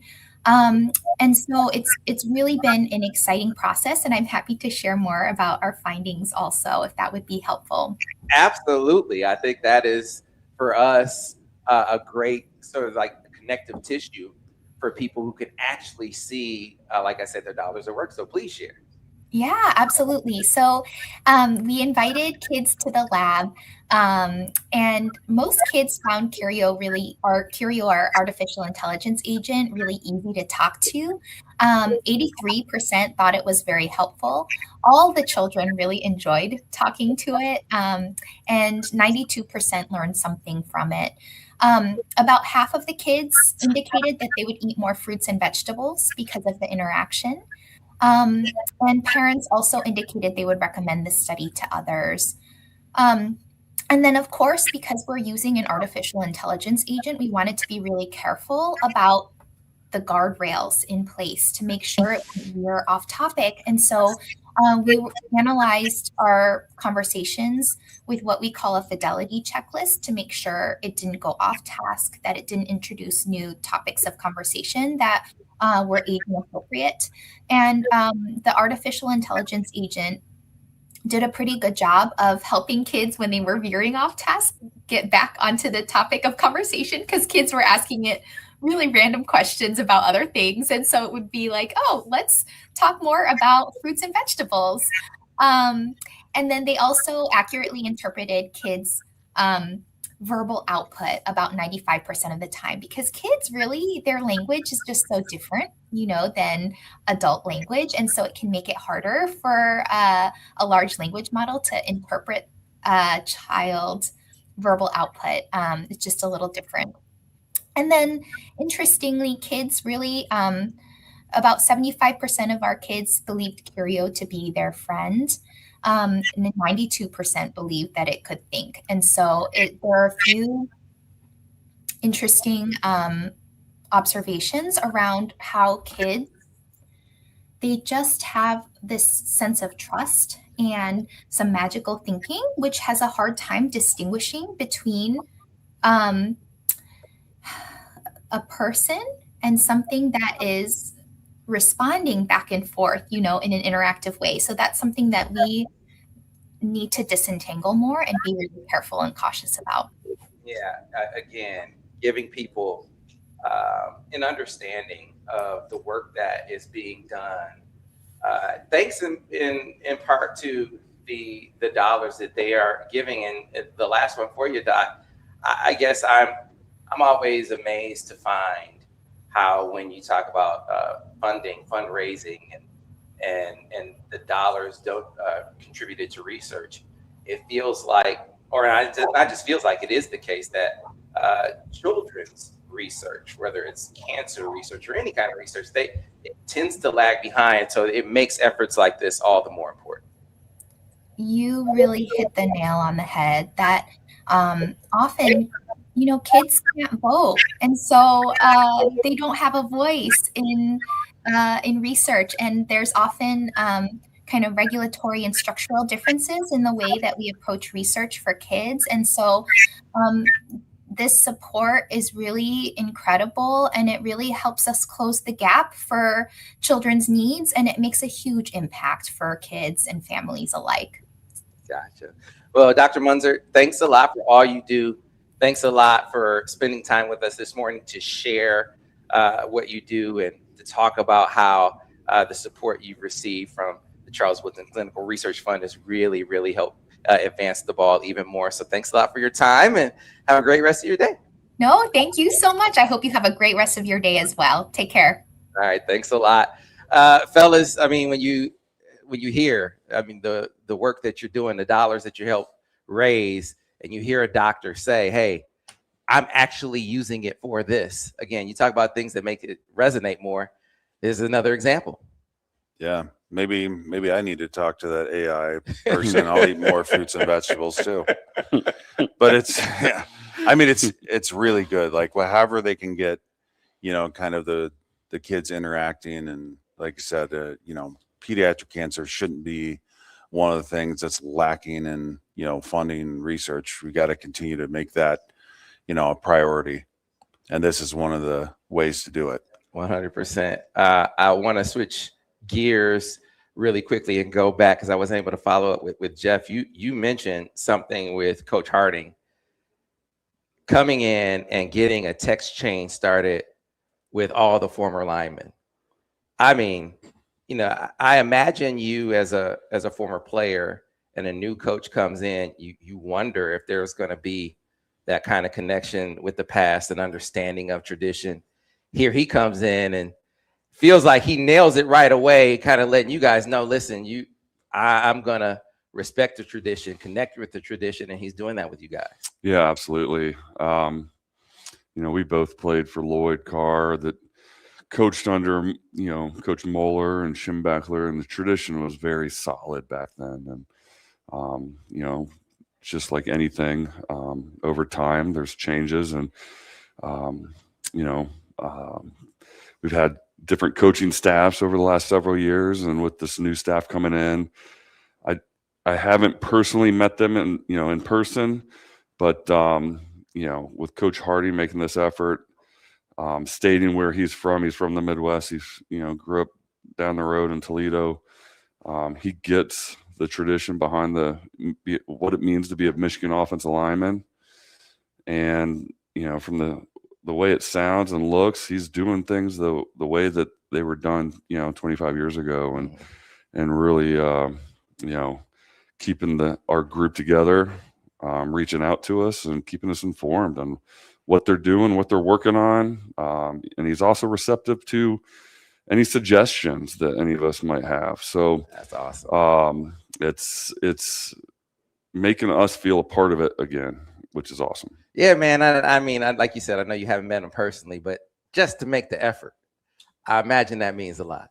It does. It keeps, like Jeff said, it keeps everybody connected, and that's really, for a lot of the, guys that have come before and paved the way, it's a great little amount of respect, but it's also just exciting to see that, they're becoming a close-knit group. And that's what you need with the offensive line. And you need great leadership, within that. And it starts with, the offensive line coach there. And I think he's so far, doing a great job. I'm going to call him our guy. He's more you guys, this guy, because he's the son of an offensive line alum. But Blake Frazier, who we said last year on the show, is like, man, this dude's going to be a starter, and he's going to be a starter this year. And wound up happening. But he's a guy that can see, feel, and touch it. And you're already hearing some of the returns from the guys that are on the team. Like, man, this is real. The impact, the coaching acumen that Harding is bringing to the table.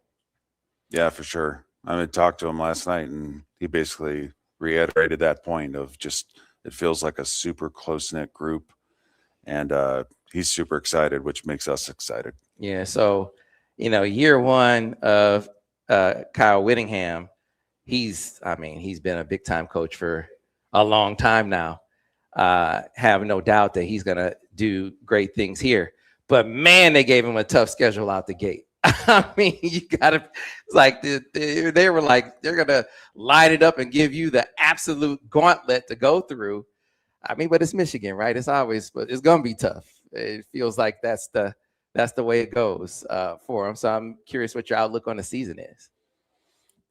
Just attack the day at hand. Don't look down the road. Get the most out of today. Worry about that first game. And just take one game at a time. That's all you do. Don't worry about the strength of schedule. We're Michigan. We're always going to get everybody's best effort. And that's why you play the game. Right. You got to go out there and perform. Go get it done today. I hear that, man. So I'd be remiss if I didn't ask you guys, both of you, what you're up to these days. So we'll start with you, Dave. I mean, what is David Boss doing these days? We were talking about this. I kind of feel like a taxi driver.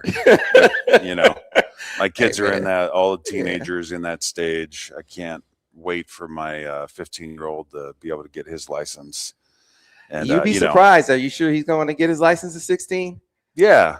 Yeah, Because actually, man, yeah. my first kid turned 16. He didn't run out the door like I did to get I couldn't wait. He didn't get his license until he was 18. Yeah.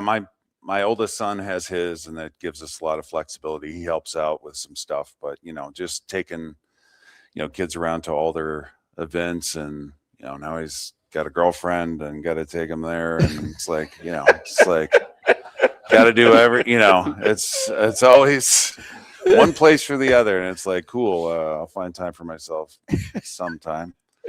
But yeah, so it's just very, very busy time in our life, which is great too. I love being able to spend time with the kids and be around. So I'm very blessed to be able to do that. Jeff? Similar. Taking advantage of this time in life with having all 3 kids at home. I got an upcoming senior, so I'll have one leaving the house in a year, which is crazy. But I coach middle school football, help out with our local high school football program a little bit, and just support my kids as much as I can. Like I said, they're all athletes. They're all work hard in school. But that's the main focus right now, is just take advantage of this time with my family. I hear that, man. All about the kids. And that's what we're all about today here on the Takeover, the MOTT Takeover to benefit the Charles Woodson Clinical Research Fund over at Mott Children's Hospital. You can help continue the outstanding research and care at Mott by going to WTKA.com. Again, go to WTKA.com. Give what you can, $1, $5, $10, $20, whatever you can donate is welcome and appreciated, and appreciate your support. Those of you who've already donated, tell your friends, tell your neighbors, tell them to get involved. We need to get to a break. Jeff, David, thanks a lot for your time, man. Appreciate you guys. Appreciate you too. Thank you. Thanks Good luck out on the links tomorrow. We'll need it. To the rest of you, we got to get to a break. Be back on the other side here on the Big 1050 WTKA, online, thebig1050.com.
I am good. I just need to go to the bathroom, but I am good now. Yes. Yes.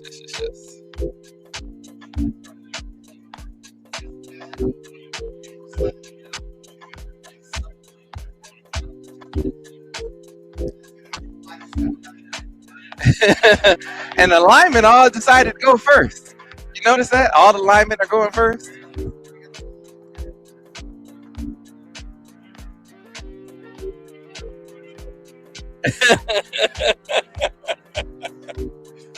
Okay.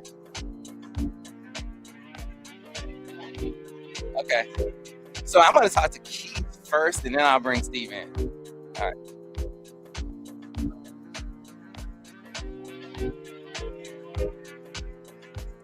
All right, Sam, we're back in just over a minute. Okay.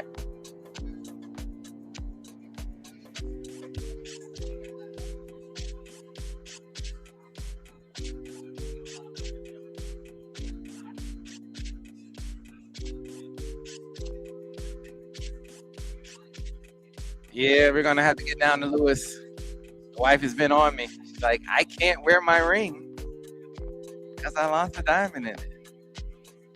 Gotta make it happen. So I'm gonna bring that up on the air because if I don't, I'm gonna get a text. Wait. Talk about me. I'm gonna do it. Every time she hears watch 30 seconds.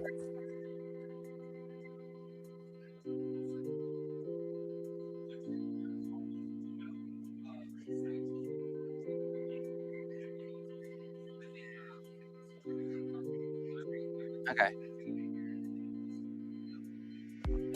Okay. Okay.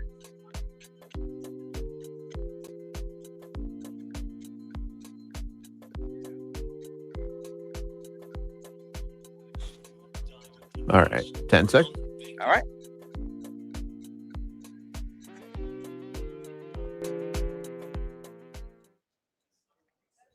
Back on radio in 5, 4, 3. And we are back over here on the Michigan Insider on the Big 1050 WTKA online at the Big1050.com. I guess people can see me put on my readers now. That's how when we did the takeover 10 years ago, I didn't even think readers were. I didn't even know they were a thing. Now I got to wear them whenever I got to read the screen. That is the case here, as we are live on location at the Kensington Hotel, site of the MOTT Takeover to benefit the Charles Woodson Clinical Research Fund. Again, you can give and help support all the great research, all the great care that goes on at MOTT by going to WTKA.com and contributing whatever you can. It would be welcome and appreciated. This would not be possible without our great sponsors like Lewis Jewelers. And we got Keith with us from Lewis Jewelers right now. Keith, good morning. How are you? Fantastic. How are you? Doing great, man. And, I think it was Kevin Gadenko we were talking to earlier, and he said, you know what? We are members of the community. We don't just have a business in the community. And I know that's true of Lewis Jewelers as well. Oh, 100%. It's Mr. Lewis Sr. always said that if you don't have community, you don't have anything. And you need to be a big part of that. I always like to say that it's not always about creating waves. It's more like creating ripples. Ripples turn into waves, and ripples go a very, very long way. So we just try to do our best to keep splashing it as much as we can. Yeah, that's a great way. So that's what I've been saying to people all morning. Ripples count. You have enough ripples, you get a wave, right? And so, folks, if you can go to WTK.com and give whatever you can, it will go a long, long, long way. Speaking of going a long way, Keith, it went a long way to get my wife her engagement ring. All those years ago, I should know this off the top of 20 years. Yeah, there you go. Right? Congratulations. The reason why I get tripped up is because we've been together over 30, but married for 20. And we went out of the country to get her engagement ring. She has since lost a diamond out of it. And she's like, hey, where can I go to get this ring fixed? Do I have to go back out of the country to get it fixed? No, she doesn't. She can go to Lewis Jewelers. That's right. Right here in Ann Arbor. Right? We got her covered. You just need to push her in our direction, and we'll get her across the finish line. We'll give that ring a spa day and get it all back to looking just like newlyweds again. Yeah, I hear that, man. That's exactly. And I know here not too long ago, you guys built a massive, like a big time new store. So can you tell the folks who maybe haven't been around Ann Arbor in a little while all about that? Yeah, well, been in Ann Arbor since the early 70s, moved out here from Detroit, and community was the big reason why the Lewises made that decision, that they had the riots back in '68 decimated their storefront, and they had to make a decision, stay there, rebuild, or find another community to belong to. And the University of Michigan and the Ann Arbor community just seemed like a great fit, and they made that happen, and they just really tried to entrench themselves here ever since. 4 years ago, we were able to grow up a little bit and get ourselves a little bit bigger store, just to add more sparkle to explore, as I like to say. So we just got it comfortable for everybody to come see everything that we have. And where are you located? So we're at 300 South Maple. We're in the Westgate Shopping Plaza out in front, right near Zingerman's and Kroger's, right there. Can't miss it. So try not. Cannot miss it, for sure. Well, Keith, you'll be seeing me, man. Absolutely. Sure, my wife is happy about that. You know what? This effort, this takeover, your support is what makes it go. But you wouldn't watch if we didn't have, all of these former and even current athletes coming down to be a part of it. And it just so happens that the linemen said, we'll lead the way. True with their positions. And joining me right now, sitting next to me, Ben Mass. Ben, how you doing this morning? Great. Thanks for having me on, and it's a pleasure. So did you guys all get together and say, hey, yeah, let the linemen take care of the business first? Was that a conscious thing? No, that's the way the team runs. The line always runs the show. Well, over the years, we've had a lot of great guests. But the one that really just moved me, I guess this was probably the case when he played as well. But Steve Everett makes an impression, wouldn't you say? Oh, yeah. Yeah, every time you're around him.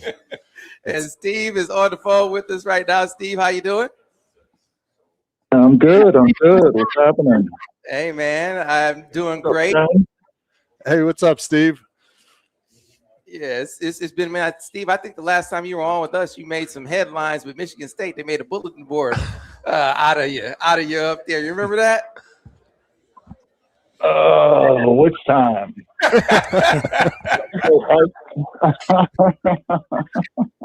It's too easy. They make it too easy on it. Yeah, I hear you. They do. They do. They absolutely do. And then, of course, you talk about champions, man. You make it happen. So, Glenn, how you doing, man? I'm doing all good. right? I'm doing good. Good Great. to see you, man. Oh, good to see you. It's been a minute since we were able to have you on. You're the first defensive player to come on this morning. It's been all these offensive line guys, man, kind of leading the way. So it's good to have some defensive presence on with us this morning. Oh, absolutely. Yeah. Absolutely. So I just want to start off with first talking about you guys and how ingrained it was in you when you were players here to go and get connected over at MOTT with the kids and helping support their mental health and feeling better. I mean, what that did for you guys as players back in the day. I mean, it was with Coach Carr always talking about it, and it's the bond that's built over the years, to get all of us together. Unfortunately, Steve couldn't join us in person today, but like getting Glenn Steele and Jeff Backus and David Boss and all of us back together, it stayed with us throughout the years. And then once you start having kids of your own, it really makes it special. Doesn't it? Yeah. Yeah, it gives you that perspective. Glenn, I'm curious what you remember about your experience going over to MOTT back in the day. Well, I mean, that pretty much sums it up. I mean, it's amazing. When we first get there, you're not really sure what to expect. But for me, it was an eye opener. Really, for me, it was like, how blessed you really are. Mm-hmm. It made me look at things a lot differently. But when you start to go there, it's the thought of the smiles that you can put on their face, or a little bit of ease with the family. It was pretty amazing. Pretty amazing to see. Yeah, what you said, Ben, about once you have kids, it just takes it to another level, that perspective that it brings. Yeah. I mean, it's a small world, and, getting to see, here shortly, one of my roommates will be on, and his son, how MOTT's helped change their lives, it's just amazing. It's a blessing. And to see, like Glenn said, the smiles on the kid's face, coming in from high school to here, you didn't realize how it would change people's life. It's just an amazing a place to be able to get to know and grow with some of these families. Yeah, Steve, your thoughts, man, your time and your connection with MOTT over the years back in the day. No, these guys hit it on the head, man. It's you think you're helping out these kids and these families, but over the years, I've gotten a couple letters from families that were in MOTT when we were going to visit them back in the day, and this is like 20 years after the fact, and I'd get a letter from a family thanking us. So it's almost like these kids almost had a bigger impact on us than we had on them. And you realize how little it takes just to change a kid's day or help them get through a time in their life that no kid should have to be dealing with. You realize how little it takes just to help them get through that day or that week. I mean, you wish you could have spent more time over there over the years. Yeah, and yet the time that you did spend, the impact that it had and that it has, just unbelievable when you hear the kids and their families talk about it. Definitely want to squeeze in, before we bring our next guest, squeeze in a football question or two. Just another transition, which transitions are always going to happen right over the years, but a well-established coach with a well-established reputation. We heard Jeff and Dave talking earlier about Coach Harding coming in and putting together a text chain of all the former and current linemen. What was that? What's that been like for you, Ben? It's it's special because it makes you feel like you're still part of the program. There's not that separation from past classes. I thought it was an excellent idea. It gets all of us together on, one group text. All of us have busy lives and different directions, so it's nice just to get an update, hear from other players around the country, wherever they may be. Like Everett down in Florida to, guys. I don't know. It's hard for me to envision Steve Everett texting. Oh, most of the time it's a several day delay. He's got those lobster to get.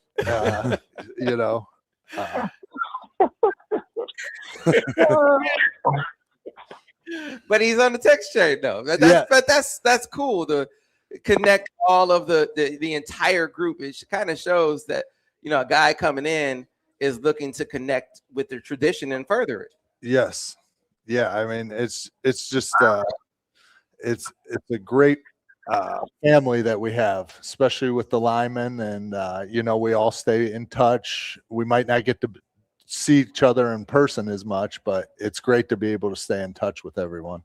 Steve, you've been texting, man. You've been a part of the text chain. Yeah, I mean, I've been a part of it. I'm just amazed. I sit back and I get to hear, see Dan Deerdorf chime in on something, and then Jake Long comes in and has something to say, and Ed Moransky, and it's just it's like a highlight reel of O-linemen from over the years. It's a beautiful thing. Just glad to be a part of it. Yeah, offensive line tradition is storied. Defensive line tradition is pretty deep and rich too, and it's gotten even deeper in recent years, Glenn, where you've seen a number of guys go on to be first, second round picks. There's another second round pick this past year. I'm curious how much pride that brings you as a former lineman, defensive lineman here. Oh, I mean, you look at that, and absolutely. I mean, with anybody, on the from Michigan that succeeds and does well and gets drafted high, and they've earned it. So anytime that anybody does well, I feel a sense of pride. Mm-hmm. We all love the university. We all love Michigan, and I'm one of those guys that don't try to pinpoint people. I'm glad and happy for them. It's a wonderful thing for them to keep going and doing their careers, and I enjoy watching that. So like I said, I mean there's a sense of pride. I'm excited about the new coach. Mm-hmm. So I'm excited to see how this goes. Everything I've seen and heard, and seems like it's going to be a great deal.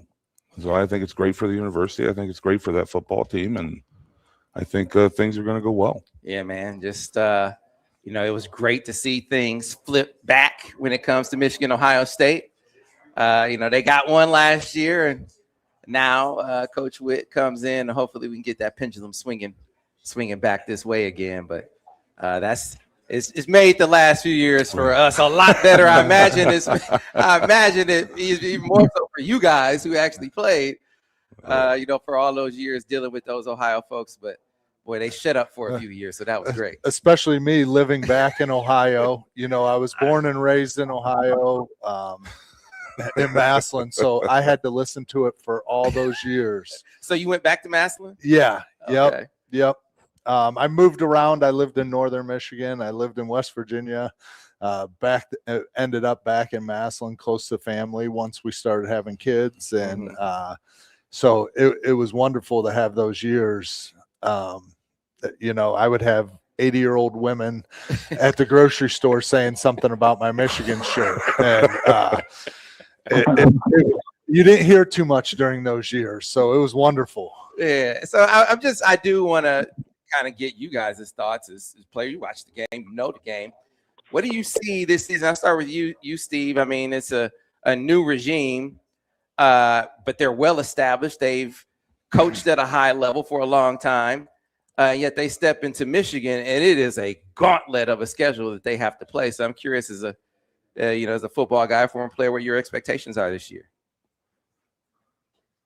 Well, I got the highest expectations you could imagine. That's what we expect here.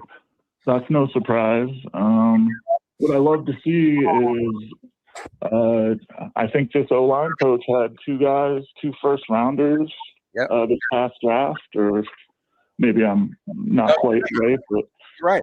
Obviously these guys, you know, they know where to put the emphasis on, and that's up front on both sides of the ball. And I don't know, I'm not into, you know, participation trophies and almost coming close, so I want to get right back to kicking their ass, you know. Love Steve Everett, man. Coming back to Ohio when I was playing for the Browns and going to like Bernie Kosar's golf tournament every year, and just being able to walk into that room and have, like, you know, whatever Ohio State guys were on the Browns at the time, or guys they'd bring back in, and they would just have to sit there and take it. And it was just so great. I got to play with like Bobby Horn in Philadelphia. There's just nothing better than being able to just stare a guy down and have him just like blink away and not want to, you know, not want to even talk to you. So hopefully it gets back to that quick. Yeah, right there with you. Glenn, I mean, you were with the Bengals for a minute, weren't you? I was. Yes. Yeah. So what was it like, you know, being down in the belly of the beast? Once again, my condolences to you, Dan. Well, I can tell you, I didn't. I went to work every day, and I went home in Kentucky. So I would not live in Ohio. I stayed in Kentucky, so I said I go work there, I go home. So no, I mean it was tough, especially when, you know, we wasn't doing what we needed to do. They get a little vicious, man. So you know that for me, it's all right. You can take it to a certain point, and then I'm going to show them what a Michigan guy can do. But it was all right. It's like I said, I stayed away from it as much as I could. But I am ready. You know, I don't like losing, so I am ready for these guys to get it. You know, it's going. I don't know. It's going to take some time or not. You know, I think it's a good staff. I think that they've recruited well. So I'm looking at it. I'm thinking, hey, why not run the gauntlet? Yeah, I hear that, man. You know, it's happened really fast in other places. Indiana, for instance, happened really fast, right? So yes, it did. Never thought I'd live to see the day. Me either.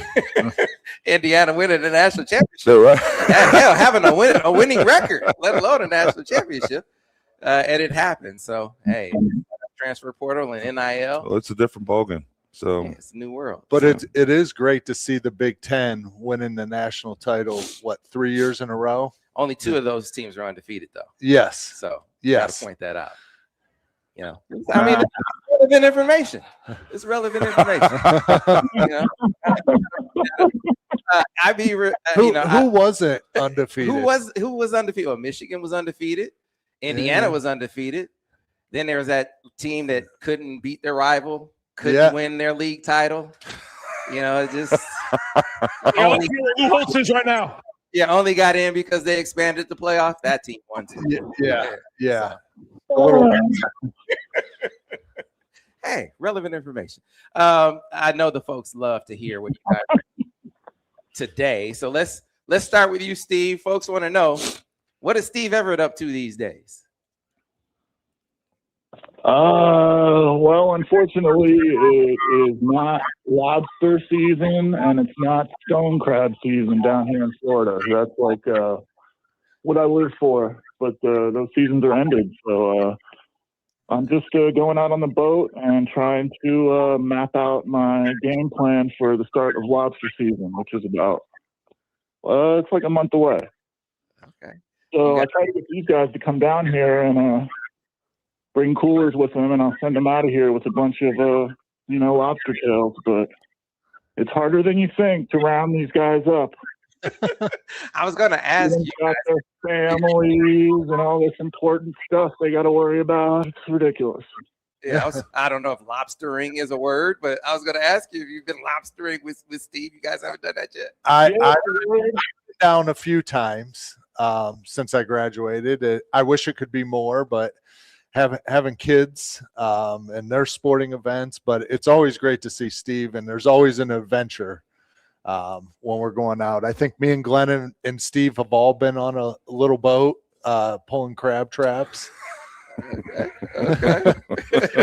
Oh, yeah. So what are you up to these days, Ben? So I am back in Massillon, Ohio. I'm a general manager for Auro Steel. And then I have 2 kids. My son's a freshman. And then my daughter is a freshman in college, but we won't talk about where she goes to school. Okay. Because it pains me, but okay. Yeah, let's not. Glenn, what are you up to these days? Well, I'm a plant manager. I'm back in Indiana, so I got a 13-year-old son. Of course, he's in sports, so I'm doing a lot of working and running. So it's about what I do. But it's fun because he's at that age. Watch him and You're actually physically running. Hey, go get out there on the boat. Sorry, dude. Actually, I've lost like 30 pounds. So He has. I was going to react like, man, you look great. So Getting it done, man. thanks, Steve. Appreciate it. But no. God, this guy's he just leaves himself wide open, but I don't have the heart for it. I don't have the heart for it anymore. Right. One's one of my favorite people in the world. Leave it alone. But no, that's about. I mean, when you talk about, I'm sure a bunch of the guys that you're going to get on here are going to be pretty much the same. I mean, if they got kids and you got all the the athletic deals, and which is great. I love to see it. I love mine plays for. He doesn't play football. He plays basketball and golf. So smart man. Yes, he is very smart. So I'm excited, and it's always great to be here with see the guys. Love to see Steve, but I get it. We'll have to get down there and see him, but just be here and be a part of it. Yeah, absolutely. We love getting the videos of Steve recording his daughter singing in Key West. I mean, it's amazing. They get the courage to get in front of a group of people and sing, and she does an outstanding job. And I know Steve's proud of her, so it's always great seeing those videos of her getting up there singing. That's about the only time you see him smile. Yeah. My daughter is going to be a senior in high school, and she's going off to Berkeley Music School or Berkeley School of Music, like summer camp in a couple weeks for awesome 6 weeks, and I can't take it. It's going to be like a taste of her going off to college, and I'm just not ready for that. Definitely not ready for that. Yeah, I hear you, man. It goes quick. It goes quick for sure. Just like our time, Steve, man, always fantastic to have you on. Gave us a little bit of Buckeyes, which was outstanding. So I appreciate you joining us. And Glenn, who can Glenn can talk about what it's like to be an undefeated national champion. That's right. Right? That feels good. Glad to have you back. And Ben, you're gonna stay with us, right? You're gonna stay with us. Yeah, I'm gonna stay on. Yeah, because we got a connection to a former MOTT patient that we're gonna get into in the next segment. That's gonna be really, really cool. Did you know that he was coming on? I did not till this morning when we walked in. Are you kidding me? Yeah, no, and I said awesome. This is a great opportunity, and it's what it's all about. It is what it's all about. And folks, you guys listening on the radio, or listening on the stream, or watching on the stream, you can be a part of it as well. A part of the fundraising effort, a part of helping all the great research and care go on at MOTT just by going to WTKA.com. Donate whatever you can. It could be $1, it could be $5, $10, whatever you can. I keep saying is welcome and appreciated, and all goes towards this unbelievable cause, the Charles Woodson Clinical Research Fund at MOTT Children's Hospital. We got to get to a break. More of the MOTT Takeover on the other side here on the Big 1050 WTKA, online, thebig1050.com. Clear on radio. That was fantastic. Apparently, years ago, Lloyd did the fantasy camp.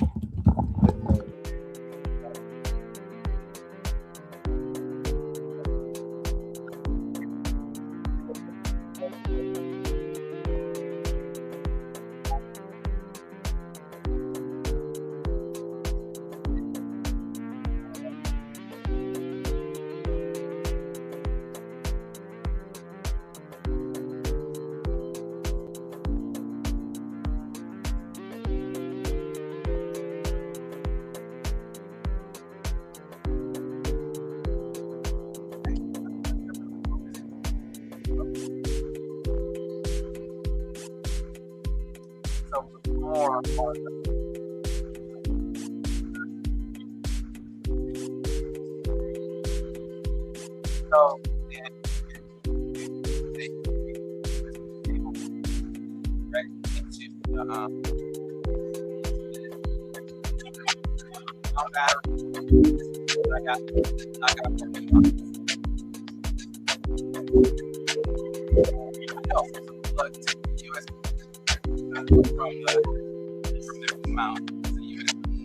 plug in the top of it.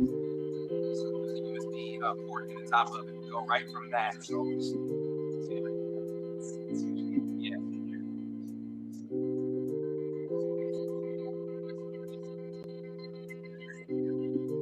I don't know. We got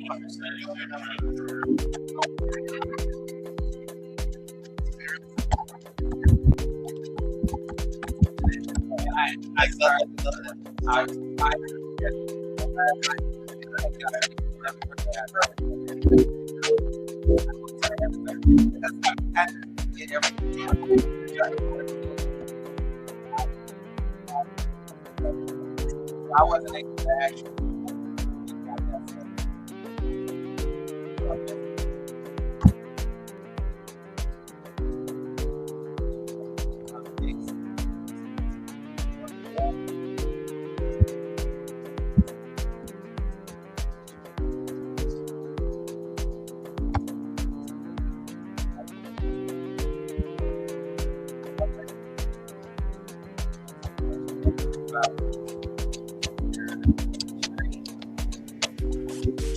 All right, Sam, we're going back in a little over a minute.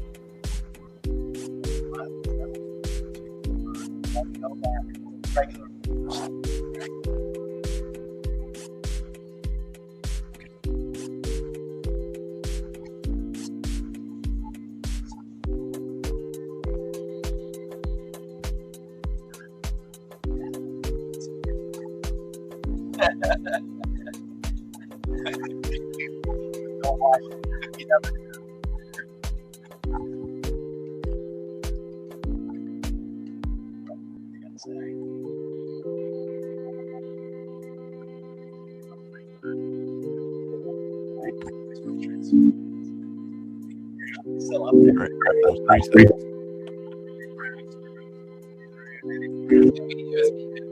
One of those should have USB. Big Pretty. Is that still? He's not playing in that band anymore. They're doing their own. C2C. That's awesome. That was your training camp up there. Yeah.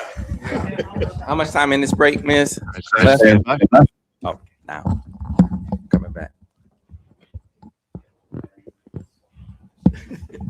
Back on radio in 5, 4, 3.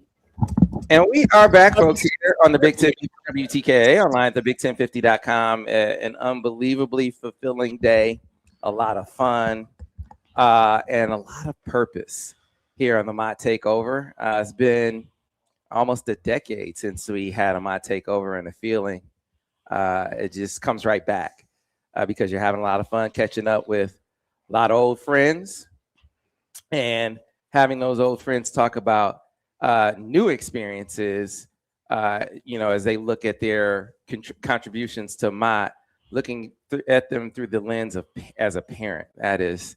It definitely changes things. And so it's in that vein that we bring on our next guest. This is all about the kids. And by the way, the MOTT Takeover here on the Big 1050 WTKA, brought to you this hour by our friends over at Lewis Jewelers.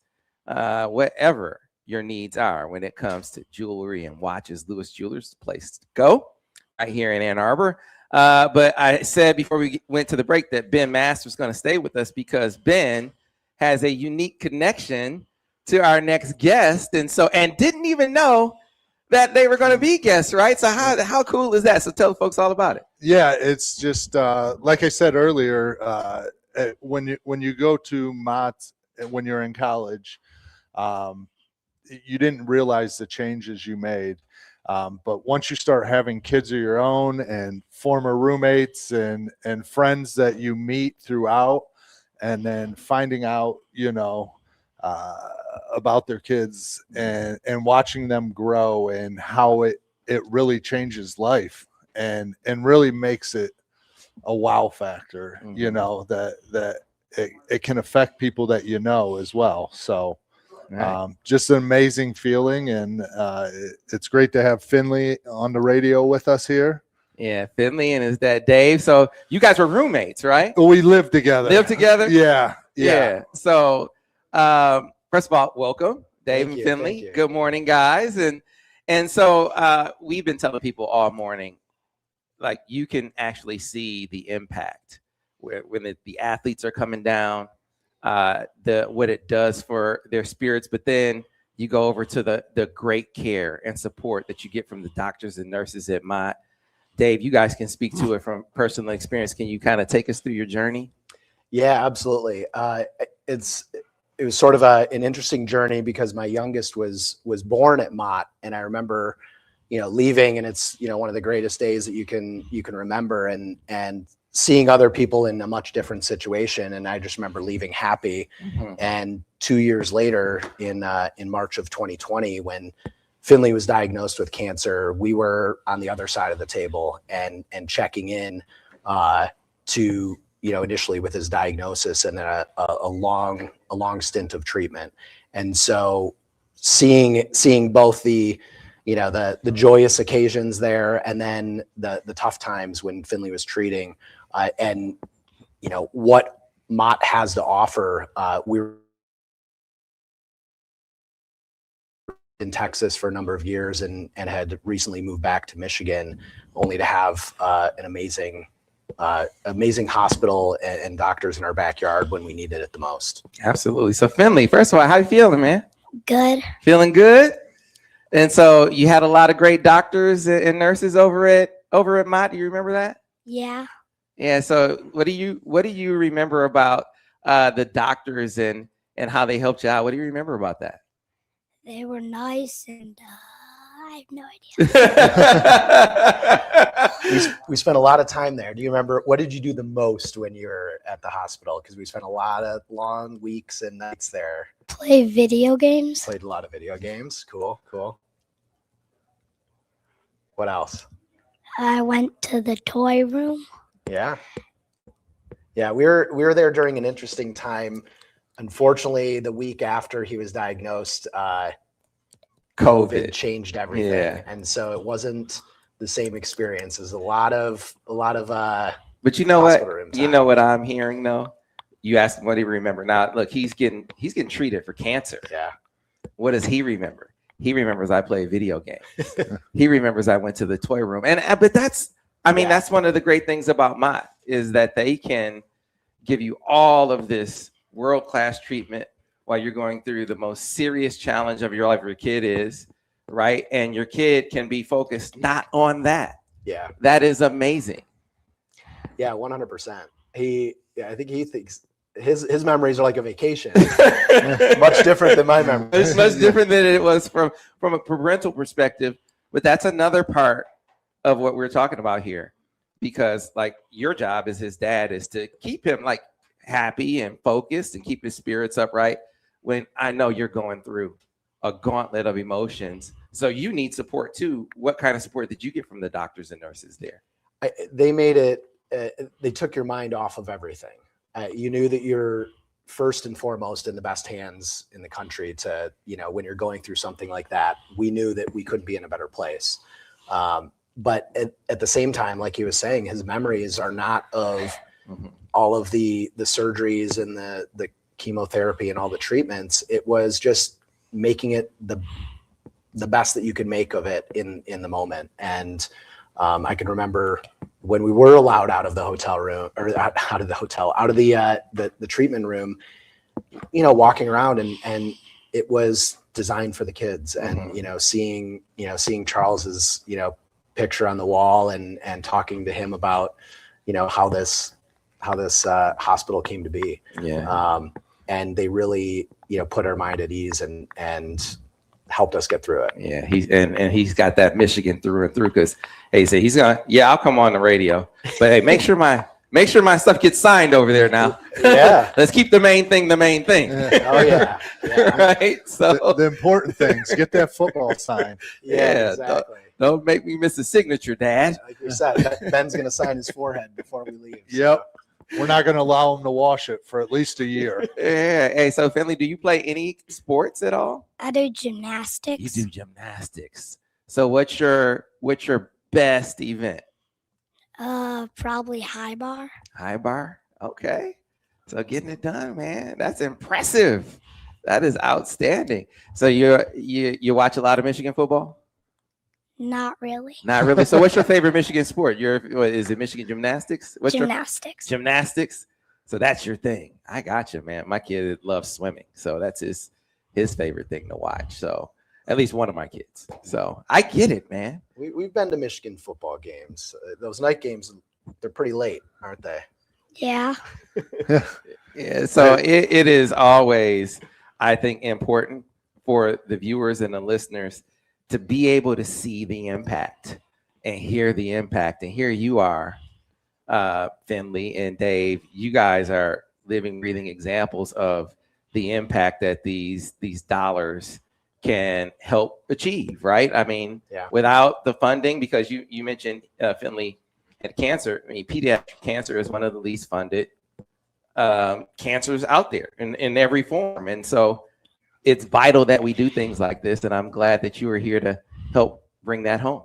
Yeah, absolutely. And unfortunately, for better or worse, you don't realize that until you live through it. And the funding that goes into the research and the treatment, really, a lot of it comes from private donors, and it's organizations like this that really actually create, treatments and research and ultimately, cures for, not just what Finley's gone through, but, all of the different things that are treated at MOTT. So we're happy to be a part of the day today and share our story. Yeah. And I just, to help bring it home for people, like you said, you were there and, your daughter's born, like, this is the best day ever. And then a couple of years later, you come back and it's the worst day, but it's also another one of the best days because you got treated at MOTT. So you never know when you're going to need it. That's one of the reasons, if it's not just about giving to others, which for most people it is, think about how you might need it down the line. You just never know. It could be you, it could be a neighbor, it could be a friend, it could be a coworker. This is the kind of effort that helps make sure that resource is available when you need it. So go to WTKA.com. Give to the Charles Woodson Clinical Research Fund at MOTT Children's Hospital. Every dollar goes a long way and will be welcome and appreciated. Again, that's at WTKA.com. Finley, hey man, appreciate you spending some time with us this morning. What do you got up for the summer? What's your big summer plans? And ask for something big, because if you say it on the radio, Dad's got to do it. We go to Canada every year. Okay. Yeah, we're going on vacation next week. Yeah, a lot of things, and gymnastics training to keep those muscles strong, right? Yeah. There you go. I'll be looking for you on the high bar, man. A lot of push-ups and pull-ups and all that stuff. Yeah. There you go. That's big time. Well, Dave, hey man, thanks a lot for sharing. Absolutely. Finley, thank you. Ben, outstanding. That's just an amazing coincidence, but it's like I said, you just never know. You didn't know all those years ago that, hey, a guy that you lived with was going to need MOTT. Yes. In a big way. And Lloyd always preached that to us. We didn't know who it was going to affect. You don't really think it's going to touch you personally, but it does. And guys like Finley bring a smile to my face. Seeing him smile and be a kid. means a lot to me, and I know it means a lot to a lot of former players that used to visit. When you look at life, and it's the small things and the difference. When as being a former athlete, when you feel sorry for yourself, you look at what these kids go through, and you're thankful for everything that Charles does, and all of us past players that come see guys like Finley. Is amazing. Absolutely. Well, thanks a lot for your time, man, for spending it with us this morning. Thank you. We need to get to a break. Back with more of the MOTT Takeover here on the Big 1050 WTKA. This hour brought to you by Lewis Jewelers. Come back on the other side here on the Big 1050 WTKA. Clear on the radio. Great job. Great job. All right. Most famous O'Hara now. All right.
Sam, we're back in less than a minute.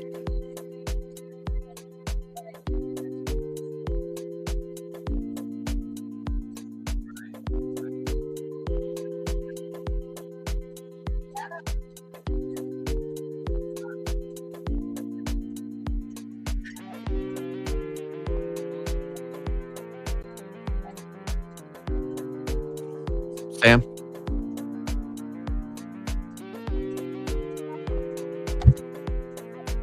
Less than 30. Less than 30.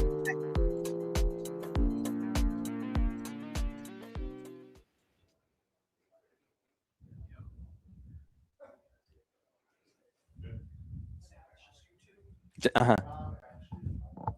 We don't have anyone on the phone, do we, Miss? No.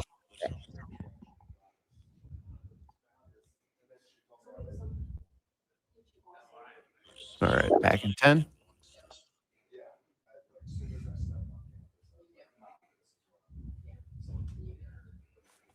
Back on in 5, 4, 3. And we are back, folks, here at Big 1050 WTKA, online at thebig1050.com, here at the Kensington Hotel, site of the MOTT Takeover. It is back on these airwaves, and you talk about a feeling of fulfillment.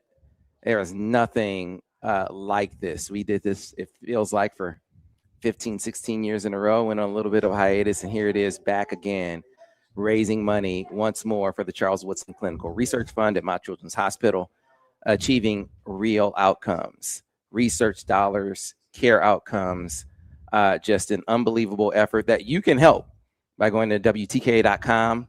Whatever you can donate would be welcome and appreciated. Someone used the metaphor earlier that they like to make ripples. Every dollar you donate is a ripple. You have enough ripples, you get a wave. Whatever you can do, again, is welcome and appreciated. Go to WTKA.com.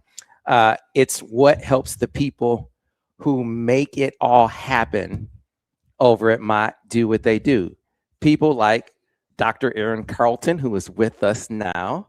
Dr. Carlton, how are you doing this morning? I'm doing great. Thank you so much for having me here. I am just absolutely thrilled to be here and so appreciative of you and of the station's willingness to help out today. Absolutely. And it's important to be able to hear it from your perspective as a caregiver, as a researcher, to convey to the people, no, these dollars count. They helped me do this. They helped us achieve this outcome. They helped us on this research track. Can you kind of share with the listeners and the viewers some examples? Absolutely. So I am a researcher at MOTT, but I am also a pediatric intensivist. So I work in the pediatric intensive care unit up at MOTT, and we care for children as young as babies, sort of outside of that newborn period, all the way up to adolescents and young adults.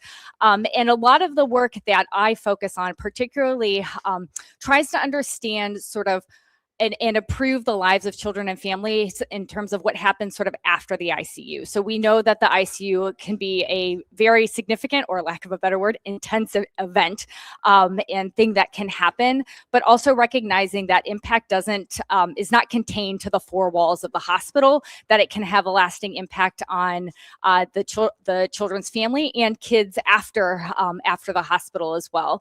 And really a lot of my work focuses on how do we get kids back to being kids. In your last segment, talking about how do we get the kids back to going on their vacations to Canada, to going to gymnastics camp, because really that's what it's all about. That is what it's all about. And again, we were talking in the break, the amazing thing to me was to hear him go through something so serious, right? And to not have that be the experience. His experience, what he relates it to is, I was able to play video games. I was able to go to the toy store. So clearly he's getting tremendous care, but you're also caring for him mentally as well. Absolutely. And, and I think a lot of the work that I have done and that has been supported by the Charles Woodson Research Fund really has looked at what happens after the ICU. And so in particular, I focus on a syndrome called sepsis, which is really the body's severe and overwhelming and sometimes life-threatening response to infection. And what we know is that children that have sepsis, some of my work has found that after they get through that event, which can be very intense and very significant and require a lot of support, that they're unfortunately at higher risk of having recurrent infection afterwards and actually even having another sepsis event. And so a lot of the work that I'm focusing on right now that is supported by the fund is trying to understand why that happens. And if we understand the why, then we can then go towards preventing it from happening sort of in the first place. Yeah, absolutely. Again, folks, you're getting those real examples of your donated dollars at work. These are the kinds of outcomes that your donations help achieve. Go to WTK.com. If you've already done that, tell your neighbors, tell your friends, tell your family so they can go do the same. I guess I'm still a bit baffled as to how, when you talk about research dollars, how so few of them go to pediatric research, whether it's cancer or any other sort of pediatric initiative. And I just can't figure that out. But it also is why efforts like this are so important. It's so true. It is. It's so important. Really, sort of efforts like this, efforts like the fund, are really helping out, researchers like myself and others at MOTT to really lay that groundwork. Because when you're thinking about research dollars and getting the support that you need to answer these really, really important questions, you need to have preliminary data, and then you need to. But that doesn't really come with the sort of these big sort of research dollars that we think about from the NIH. that comes from local work and that comes from local support of things like the Charles Woodson Research Fund. And so really it is laying that groundwork and giving us the tools and the support that we need to really understand and identify that preliminary data to go forward and do the really big, important work that we're doing. Yeah, and just to ring the alarm even more, I mean, research funding from a government perspective, that's being slashed left and right? So it magnifies absolutely the need for us to do things and have efforts like this. But I also want to be upbeat. So give people what you're excited about. What are you excited about on the research front, on the care front, that people can be like, okay, I can help with this. I can help achieve this. You can help. Okay, that is a great question. So I'll give an example of some of my recent work that I'm really excited about. And so some of the work that I do again is looking at sort of what happens after the ICU and sort of how can we support kids and their families in the best way. And while it might seem while it might seem like an obvious thing, there are actually no guidelines on terms of how kids need follow-up after the ICU and should they see their pediatrician after being critically ill.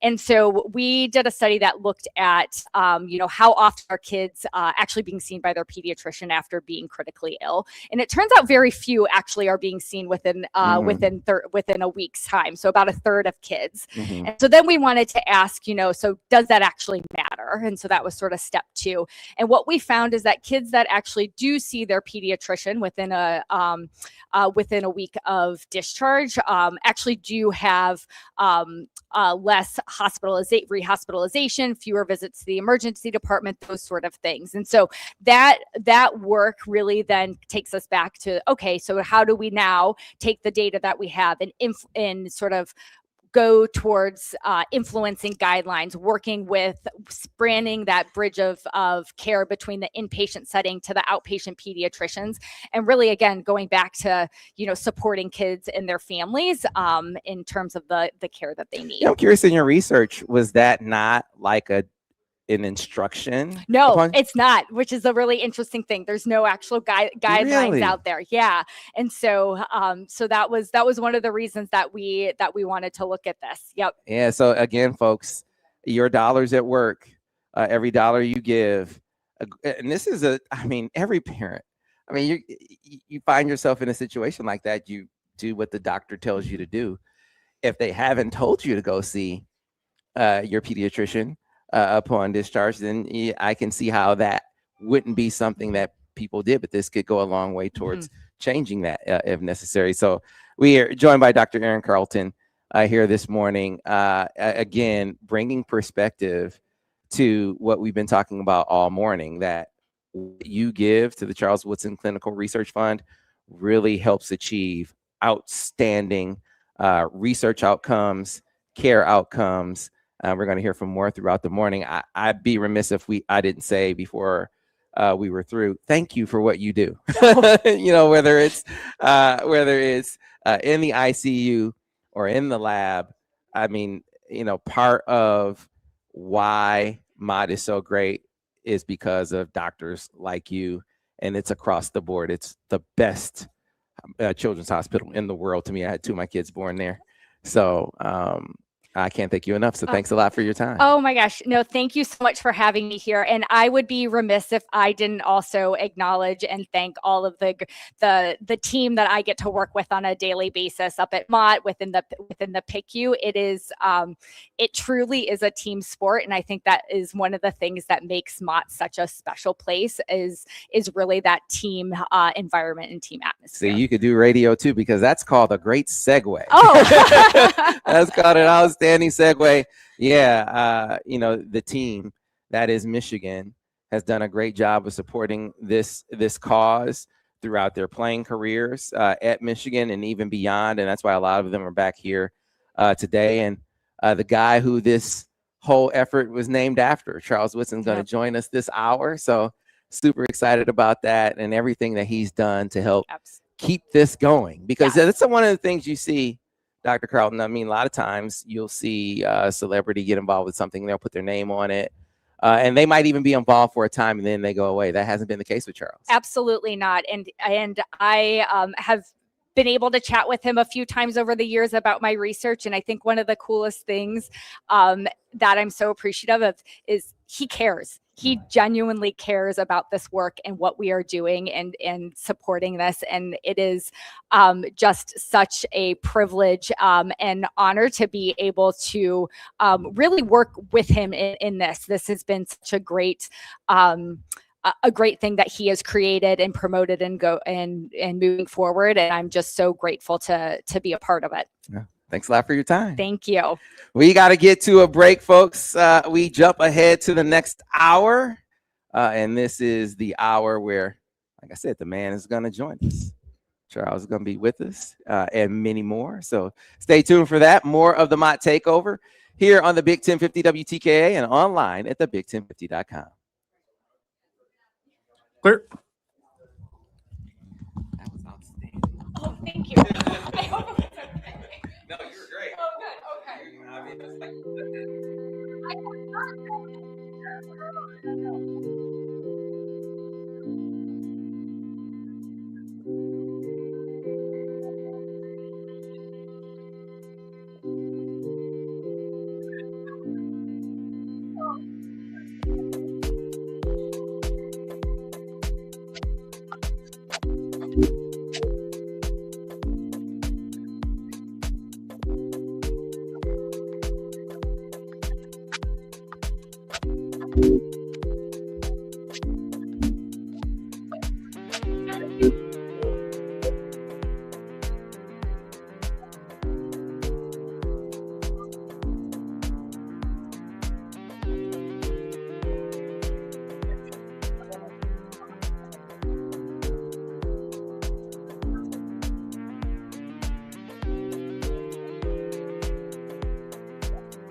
Coming back in about a minute. Appreciate all you do for the cause and everything like that. It's all fantastic. It was awesome. Yeah, good night, man. My wife's like, she's one of my fireworks. Yep. She's like,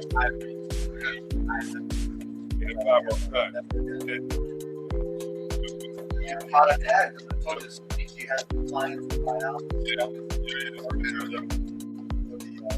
That's good.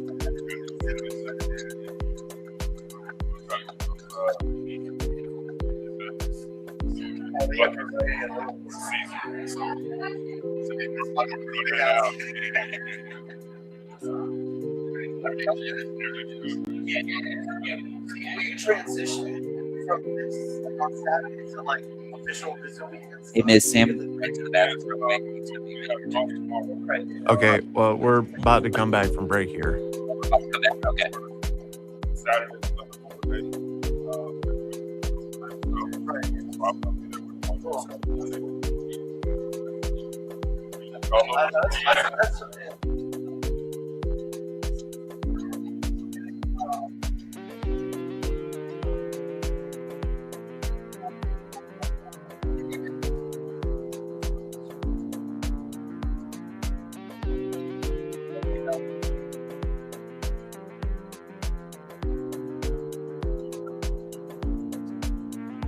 And then don't, Charles, the only thing we have on your way out, we have some footballs and posters and sign on your way out. All right, we get ready to go. Here we go. Sam's coming. You can mute me. Sam's coming.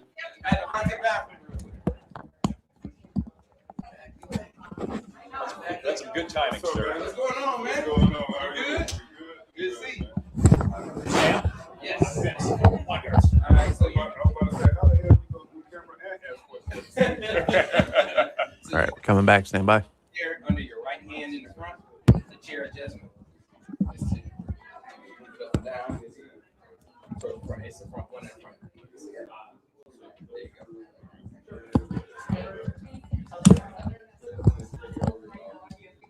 you All right, here we go, Sam. All right.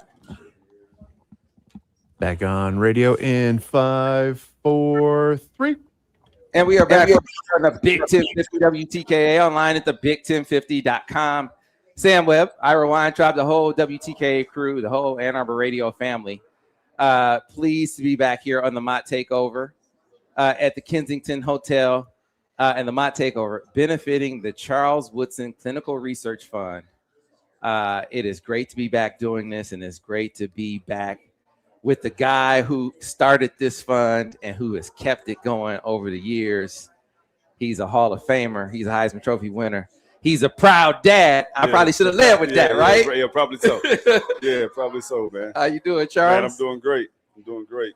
Since you brought that up, now I'm smiling even harder this morning. But yeah, very, very blessed, man, to know that my son will be, attending the University of Michigan. So, as you said, man, proud dad for sure. Proud dad. Yeah. And of course, an effort like this wouldn't be possible without our great sponsors. And the sponsor this hour, our friends over at Weintraub. Let me see if I got it right. Is it everything from lawn to snow? That's exactly it. I got Everything it. from lawn to Look at snow. that. Look at that. Look at that. But Now you got to break out in the jingle, though. Uh-oh.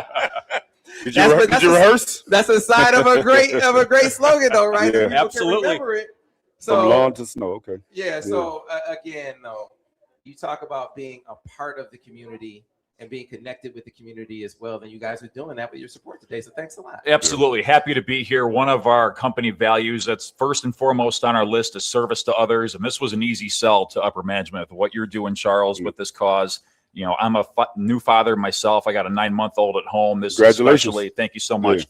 Definitely hits hard for, my wife and I hearing stories, there's great stories to hear coming out of the hospital. There's some not so good stories. Everything hits close to home. So what you're doing is fantastic. And we're just at Weintraub's thrilled to be a part of it. Thank you. And again, it's one thing to have a business in the community, but if you don't have that connection where you actually connect, and there's not that feeling of loyalty that can be achieved when you actually connect with the people where they 100%. Anybody can go out there and sell a lawnmower or sell a snowblower and make it be 100% transactional. There's got to be that interpersonal connection there. So we definitely like to connect with members of our community. And what a better way to interweave what we do with our business along with Michigan football, along with Mott Children's Hospital. I mean, it's a great way to completely interweave everything that we do from a relationship standpoint. Yeah, so we got people listening throughout Ann Arbor and Southeast Michigan. We have people watching all over on the stream. They might not know Weintraub. Tell them where you're located. So we're located. We have 6 locations all in the state of Michigan. We have an Ann Arbor branch on Jackson Road, just east of Zeeb Road on the west side of town. We sell everything from lawn to snow, lawnmowers, snow equipment. We are top to bottom, whatever you need for your outdoor yard work or beyond, we're able to take care of you. Absolutely. Hey, you'll be seeing me. Yeah. For sure. Thanks a lot for joining us this morning. It's an honor. It's an honor. And we do have, I didn't show up empty handed today. Okay. We do want to further our commitment to the cause by providing an extra $1,000 to the CS Mott Children's Hospital. And again, it was absolutely an easy sell to upper management, and what a great way to, continue to be a part of our community by, being a part of a great cause such as this. Thank you. Outstanding. Yeah, Thanks a thank lot, you. man. Yeah, we appreciate that. Yeah. Terrific. Man, appreciate it. Yep. Yeah. So, I mean, Charles, we heard it from some of your former teammates and fellow former Michigan players. They said, seeing Charles not just put his name on this, but be involved. Given time, sometimes is even more valuable and harder than money. You get both, and you've done it for years, man. And so, why did this start resonating with you so much? Man, I think a couple of reasons. One, it's the teammates. The guys that you've been talking to all morning. We've all been kind of a band of brothers over the years.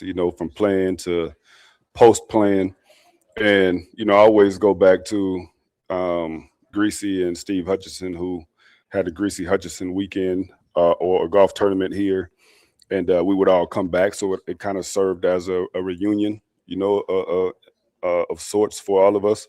But a part of that was going to the hospital, and all of that was an extension of Lloyd Carr. And so, we would go to the hospital, and you walk through, and you kind of go through that motion of going through. You're speaking to families, you're seeing kids in the hospital, and then you going about your business, and then you're done. And I always tell people it's one of those things where when it hits you, and you don't know when it's going to hit you, why or where. And for me, circa 2008, 2009, I was in there, and it was like I had that moment. I was like, man, I had to do a little bit more somehow, some way. And so that's where the Charles Woodson Clinical Research Fund, kind of came to, or we came up with that idea. And from there, man, it was this event on Main, kind of came out of that. And once we kind of got that rolling, and then it was kind of like what Greasy Hutchinson did. It was kind of an extension of that, and then we just kind of turned it into much more. Yeah. And so every year, Hutch, Greasy, Rob Sweat, Glenn Steele, we're still coming back, all these years later. So it's like, we've all carved out this week, in our lives where, we come back and we're all a part of this week, and, just, celebrating the hospital, championing the kids is really what it's all about. So, it's kind of what it is for me. Man, it's cool because I know when people watch a great player, one of the greatest of all time, people are going to follow you on the football field. Yeah. Charles, for sure. For sure. But it's that same response with this. Like I just say, man, I come back because it's Charles. Like, if Charles is doing it, I got to do it, man. How does that feel like to have guys say that? I mean, I just think it's the team. I always go back to, the lessons that I learned, as a Michigan athlete. And one of them was the team. Those who stay will be champions. No one man is greater than the team. Like all of those things, man, that are ingrained in my mind.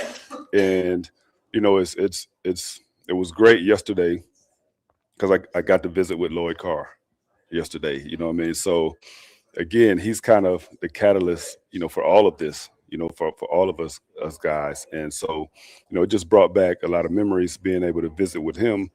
And this is, I would say, really, man, this is kind of his creation.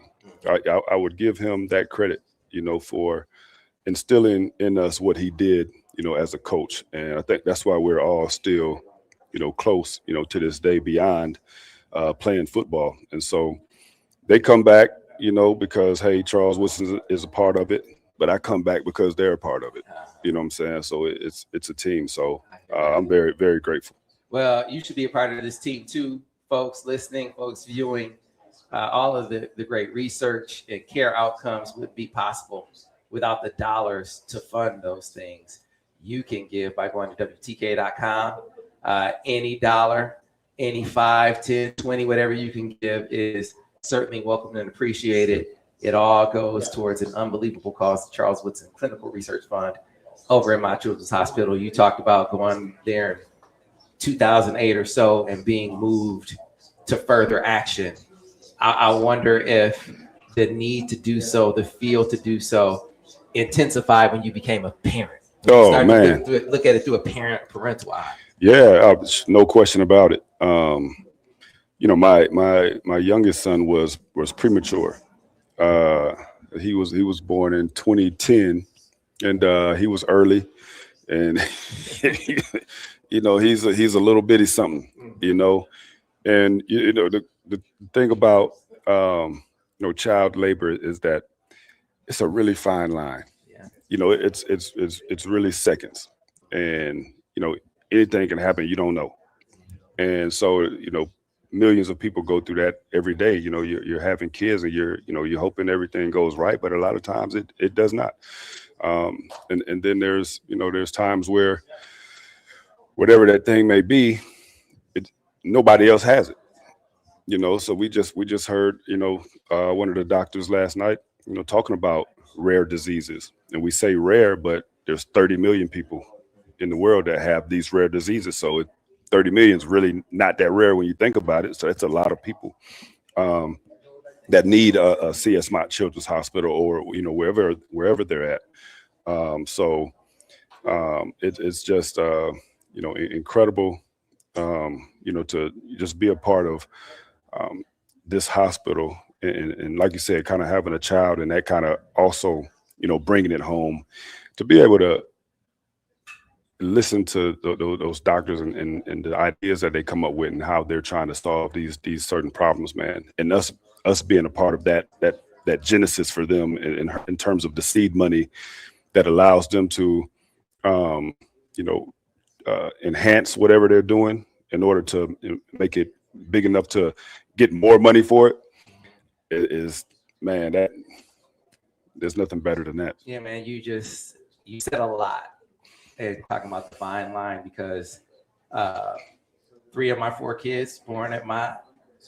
The daughter was at 8 months and didn't make it. Right. And so if it wasn't at Mott, though, my wife probably wouldn't have made it. Right. And we probably wouldn't have got my son after that. Right. These are the kinds of outcomes that people help achieve when they give. And obviously you're helping achieve with this fund, man. Can't thank you enough for what you're doing and the inspiration that you're offering people to really get behind this effort. You could be a part of the team too, like I keep saying, by giving. And if you've already given, tell other people to give. That's how we keep it rolling and keep it going the same way you have over the years, man. And, I like asking you questions about your perspective on the game and your career, but so much about when I think about you changed when I started seeing another Woodson out there. You know what I'm saying? Now I just want to know about, hey man, what kind of coach is Charles? Because man, I hear you talk about. I saw you do an interview with Richard Sherman. Yeah. And you guys were talking about how, man, look at how these DBs, they get scared when the ball is in the air. Yeah. Just do this. Right. And I'm like, that's easy for Charles to say, Right. but everybody's not Charles, man. So how are you as a coach? How are you coaching your son especially? Yeah. I tell him that same thing, man. Just turn your head around, man. Don't make it that hard, man. If you hear me yell ball, man, turn around, man. So, I hope, I try to make the game easy, for them. I don't try to overcomplicate things. I find myself at times being the coach that I don't like, and kind of yelling and cursing a little bit. And that's something that I didn't like as a player. And I find myself being that coach. So I'm trying to change a little bit, but it can get frustrating at times, when you're trying to coach and teach and it doesn't seem like it's resonating. But I tell you, man, it's been so much fun, being on the field. One with my son, but just being on the field with the rest of the kids. And the best part about it is when that light does go off for some of them, and there's something that you've been trying to touch home on, and they go out on the field and do it, and then they're like, "Oh yeah, coach, that you It all were makes right. sense It now." all makes sense." And it's like, yeah, that's what I've been telling you. That's what I've been telling you. So it's, man, I can't even really find the words of really how it how it feels to be out there. But I tell you what really is fun is the Friday night lights part of it. That's one thing that I'm far removed, from 1995, playing high school football before I came to Michigan and playing on Friday nights, when the whole community is there, There's nothing watching like you. it. There's nothing like Friday night lights. And so now I'm on the sideline again in that same atmosphere, getting on the bus, going to the away trips, with the team, having a little radio and playing Phil Collins before we get off the bus, going to in the air tonight. Yeah, man. So I so hear you. all of that, man. That Friday night lights is I'm happy to be a part of that again. You know what I mean? Because it just comes full circle. So yeah, I'm having fun with it, man. We got to hit this break, but I got to ask you: do you feel like you've been able to calibrate? And what I mean by that is, look, maybe there's people who can run like you, maybe there's people who could jump like you, maybe there's people who could think like you, but you're you because you could do it all. Yeah. So coaching somebody to do what you did, I mean, that's kind of not possible for most people. Have you been able to sort of remove yourself from, okay, they may not be capable of doing everything I can do? Have you been able to do that? Yeah, I think I can. And I have, but just turn your head around.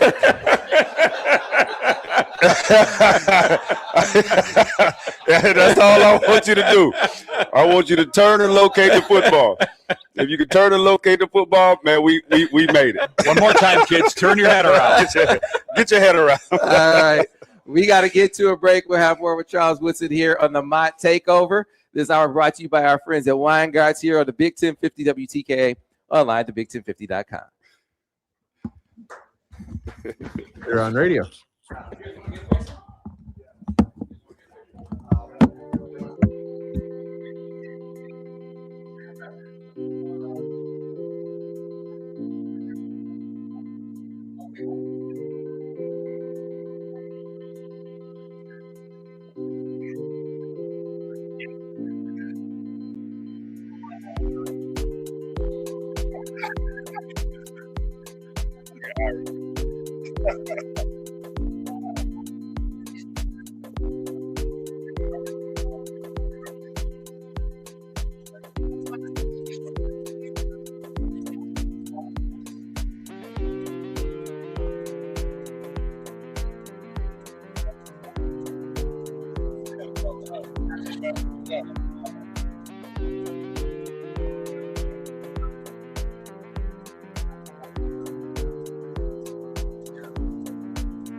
All right, Sam, we're coming back in about a minute.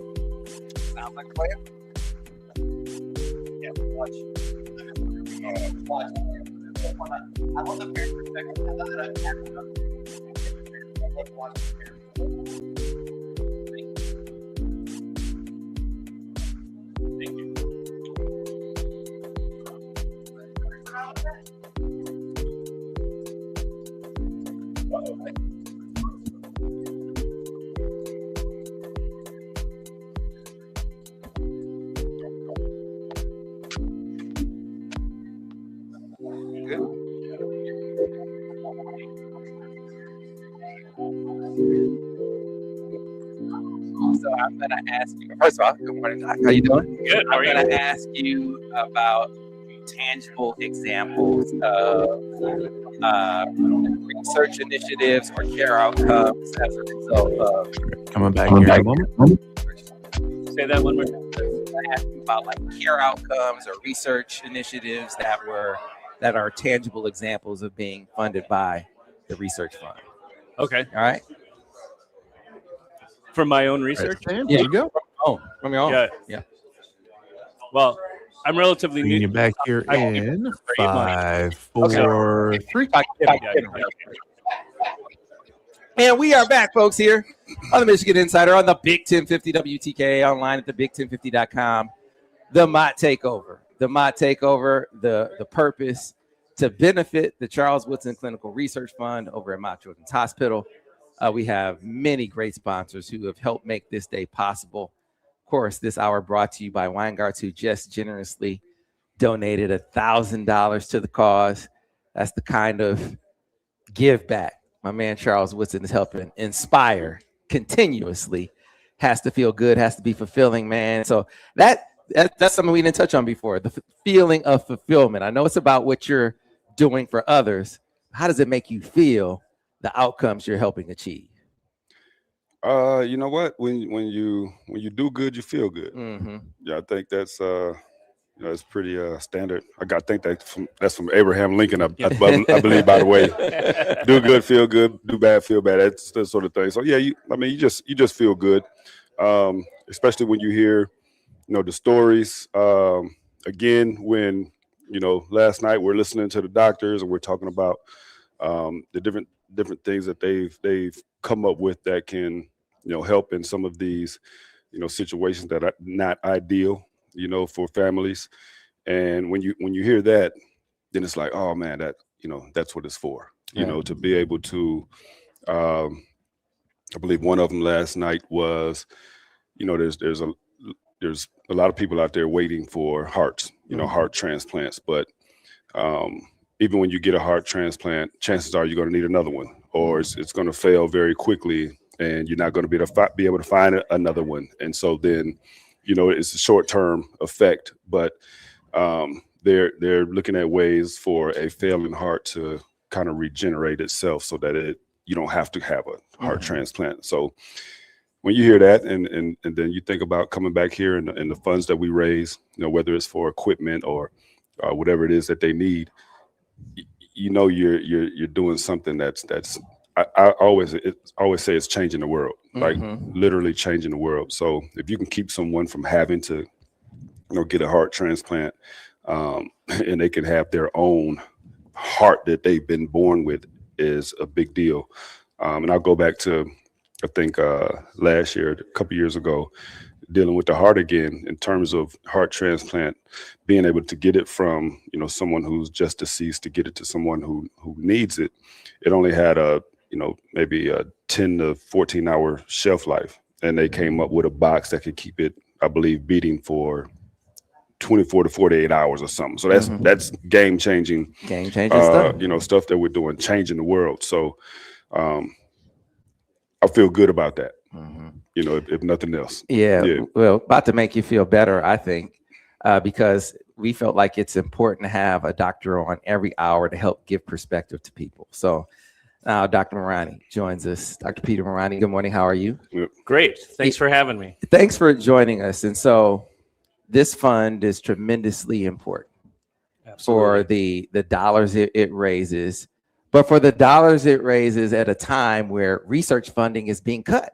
Yeah. Right. So it magnifies the need. And so the Charles Woodson Clinical Research Fund, being as strong as it is and getting stronger, directly affects what you guys do at the hospital.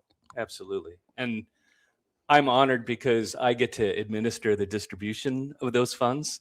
So twice a year, we have our investigators apply to use those funds and projects that will help generate the data that allows them to go to the NIH or other big funders to really maximize the potential of their ideas to improve child health. And the amazing applications that we're just finishing up the spring cycle here. And we'll probably fund about a half a dozen investigators with the money this spring. And the proposals that were sent were just amazing. And it really, having that money there inspires people to think outside the box, to apply really innovative strategies to improve all kinds of child health conditions that we see at MOTT. Yeah, and so I mean, you learn a lot through doing, being a part of efforts like this. Was unaware how when you're, you know, research dollars, it's a competition. Yeah. Right. I mean, you got different areas of research off vying for the same dollar often. Sometimes or oftentimes kids get the short end of that stick, and you add to it the cut in funding. Yeah. It just again intensifies the need and magnifies just how great this particular fund is. Yeah. The truth of the matter is that most diseases in life, even in adulthood, have their origins in childhood, right? And so the idea that we wait for all these diseases to happen and then we try to figure out, oh, well, what do we do at this point? The real work has to be done before the diseases begin, right? And that's what we do at MOTT and across child health research in general. And our goal is to really prevent the suffering that chronic disease, brings to bear on many families. Certainly when they begin in childhood, but even when they begin after childhood. Well, Dr. Marani, I can't express enough, like I have all morning, you, your team, all the doctors and nurses over at MOTT, just unbelievable what you guys do to help so many families now and into the future. I just want to thank you. Not just for being here, but just thank you for what you do on a daily basis, man. It's big time. You're quite welcome. It's really an honor to represent children and the conditions and challenges that they have going through, and being able to create some impact that make their lives better. Yeah, trying to set a goal of inspiring, and you're helping a lot with that. Folks, go to WTKA.com. You can give to the Charles Woodson Clinical Research Fund. You can be a part of helping achieve these outcomes as well, be it research, be it care outcomes. It takes dollars to get to that finish line. So every dollar you give will take another step. Appreciate that. If you go to WTKA.com. If you've done that already, tell someone else to do it. That's how we keep it going and growing. Dr. Marani, thanks a lot for your time. You're welcome. All right. So Charles, I mean, it would have been great if you had done this for 5-6 years. Right. It'd have been awesome if, you know, you helped raise a lot of money and then you went and did something else. But you kept it going. And it's not just going at the same level. It feels like it's growing every year. I think it is. Every year, I'm on the phone with Scotty Passink over here. And he'll call me throughout the year and he'll be like, man, what are we doing over here? It's U of M Medicine. U of M Medicine is calling me right now. That's U of M Medicine. It's right on time. See, it's on my phone. Somebody over there must be listening. If I was Lloyd Carr, to throw you up out of here.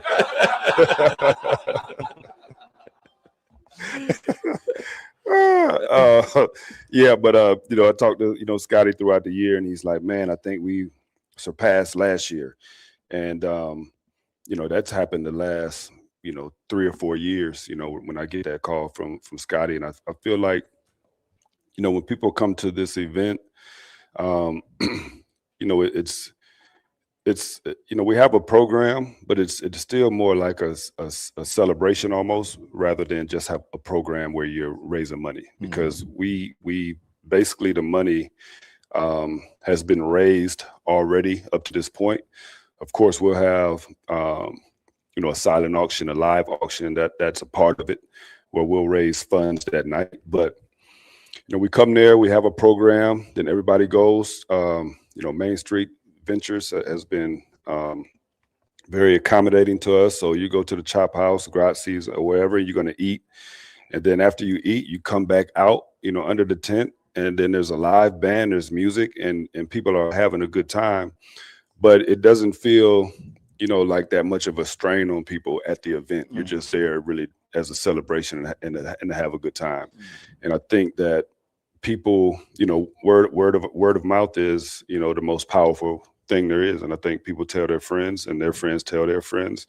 And then before you know it, Scotty's like, hey man, we're sold out already. And so then I'm getting calls, like I can get them in, like I'm somebody or something. I'm like, man, you got to call Scotty. What I'm saying? He's the man. So I think that's really what it is, man. People, they and the more that they understand what we're doing, like having you guys here, man, always being supportive and getting the message out of what Event on Main is and what we do with the Children's Hospital also helps. So yeah, I think every year it just is continued to get bigger and bigger, and we're not going anywhere, because there's still a lot to do. Oh yeah. It's not like we've gotten to a place where nobody needs it. So it's going to be the things that are going on are forever. And so we'll be here as long as I can come and be a part of it. I know that a lot of the guys that come back feel the same, and we like being here anyway. Right. You know what I'm saying? This is Ann Arbor. This was home for us for a lot of years. We had a lot of great memories here, and we love Michigan football. You know what I mean? We love this community, and any reason we have to come back, man, we're back. Yeah, well, you just got another real big reason to come back. Come on. A lot more. A real huge reason. Come on. And so I've heard you and seen you talk about the experience of having your son get a scholarship for Michigan, number one, commit to Michigan, number two. I do want you to share that with the people, but I'm also interested in just your experience through his lens in the recruiting process. I mean, did you try to be more hands-off? Yeah. Were you really deeply immersed and involved? Like, how was the recruiting process for you as his dad? Yeah, I think today for me, I think that recruiting is different than, when I was coming up. I felt like it was more of a parent to school interaction. And, you kind of, they talk to your parents, then talk to you, and then that's kind of the way it went. But nowadays, the kids, they talk directly to the coaches. So my son could have talked to 3 or 4 coaches the week before. I have no clue he talked to these coaches. He's like, oh yeah, I talked to such and such. When? Where? So because of social media and contacting and talking to players, through that way is much different.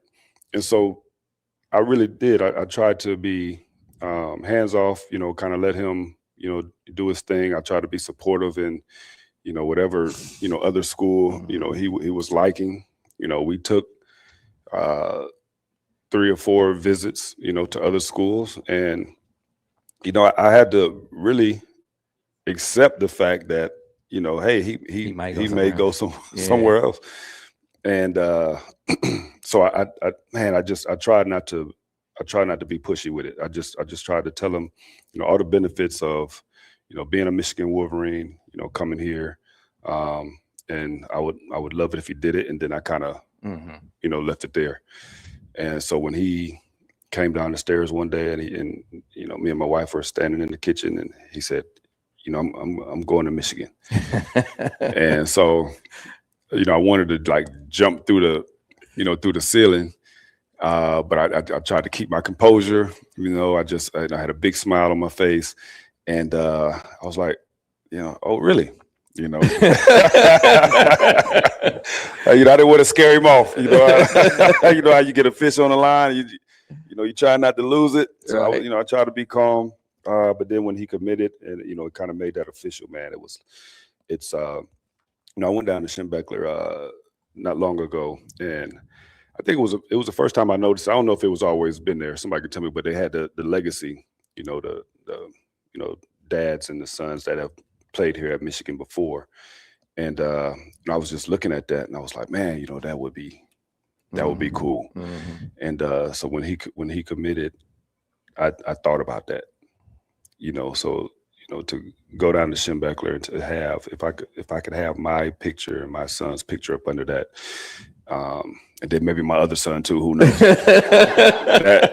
that would that's going to be another moment where it'll kind of be it'll be solidified. Like, Yeah, yes, you said you didn't want to tell him what to do, but I'm sure you were a filter, because at the end of the day, you're still talking about a teenager. Gonna need dad to separate the real from the fake with these coaches. They're all salesmen at the end of the day. Yeah. Some of them more so than others. Yeah. And so you had to get a really good impression of these guys. Coach Witt, Tyler Stockton, who's doing this thing, JG, Gennaro Guilford down there. These guys have come in and they made your son a priority, like immediately. So I'm curious your thoughts, your impressions of those guys.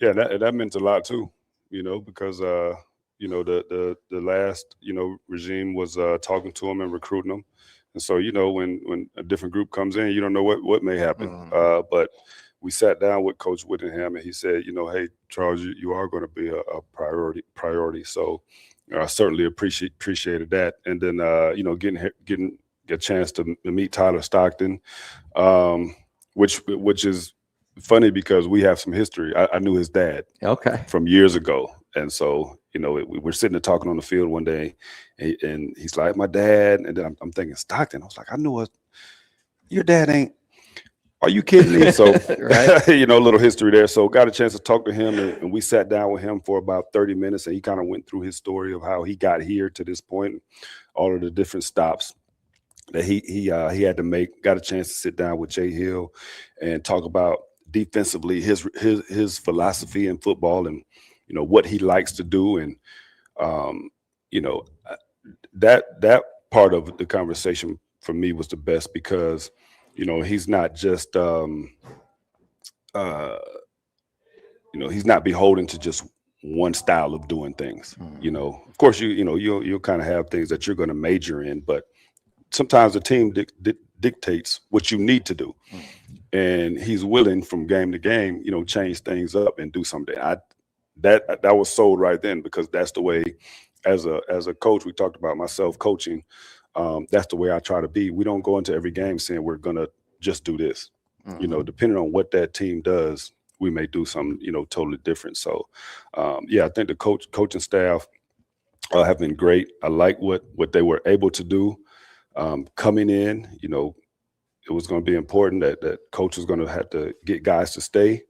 He was going to have to flip some guys, and he was going to have to do well in recruiting. And I think as you look at what's happened, he's done great in all of those areas. So I'm very comfortable with the direction you know, and so now we just got to, you know, see it on the field. Absolutely. We got to get to a break, folks, again, but not without passing along the message again of giving. This is about fundraising for the Charles Woodson Clinical Research Fund and Mott Children's Hospital, helping achieve real care outcomes, real research initiatives.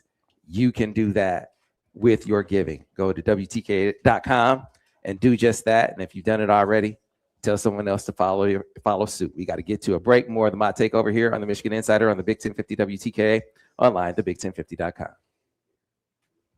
Clear on radio. Thanks, Doc. Great.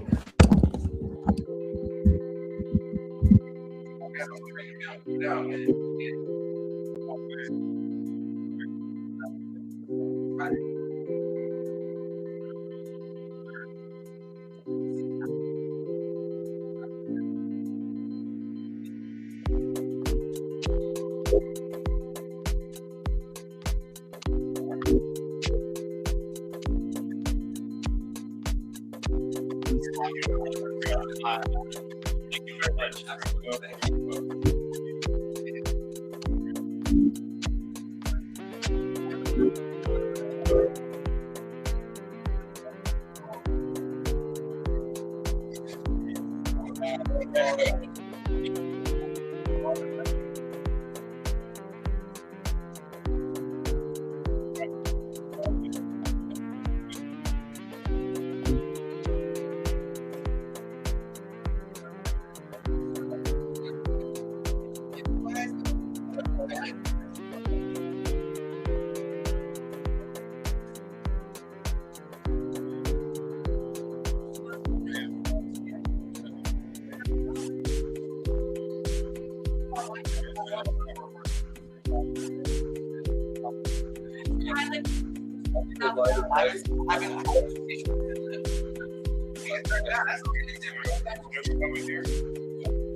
Okay, we're back in a minute.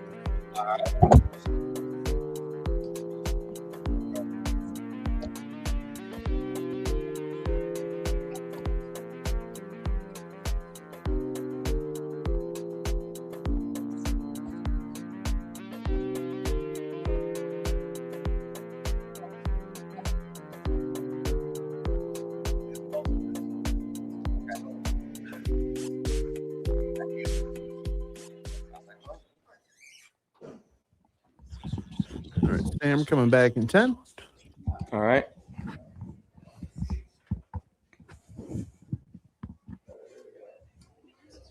I can't hear you. You can't hear. You can hear me. Uh-oh. I'm watching you. Here we go. Back in 5, 4, 3.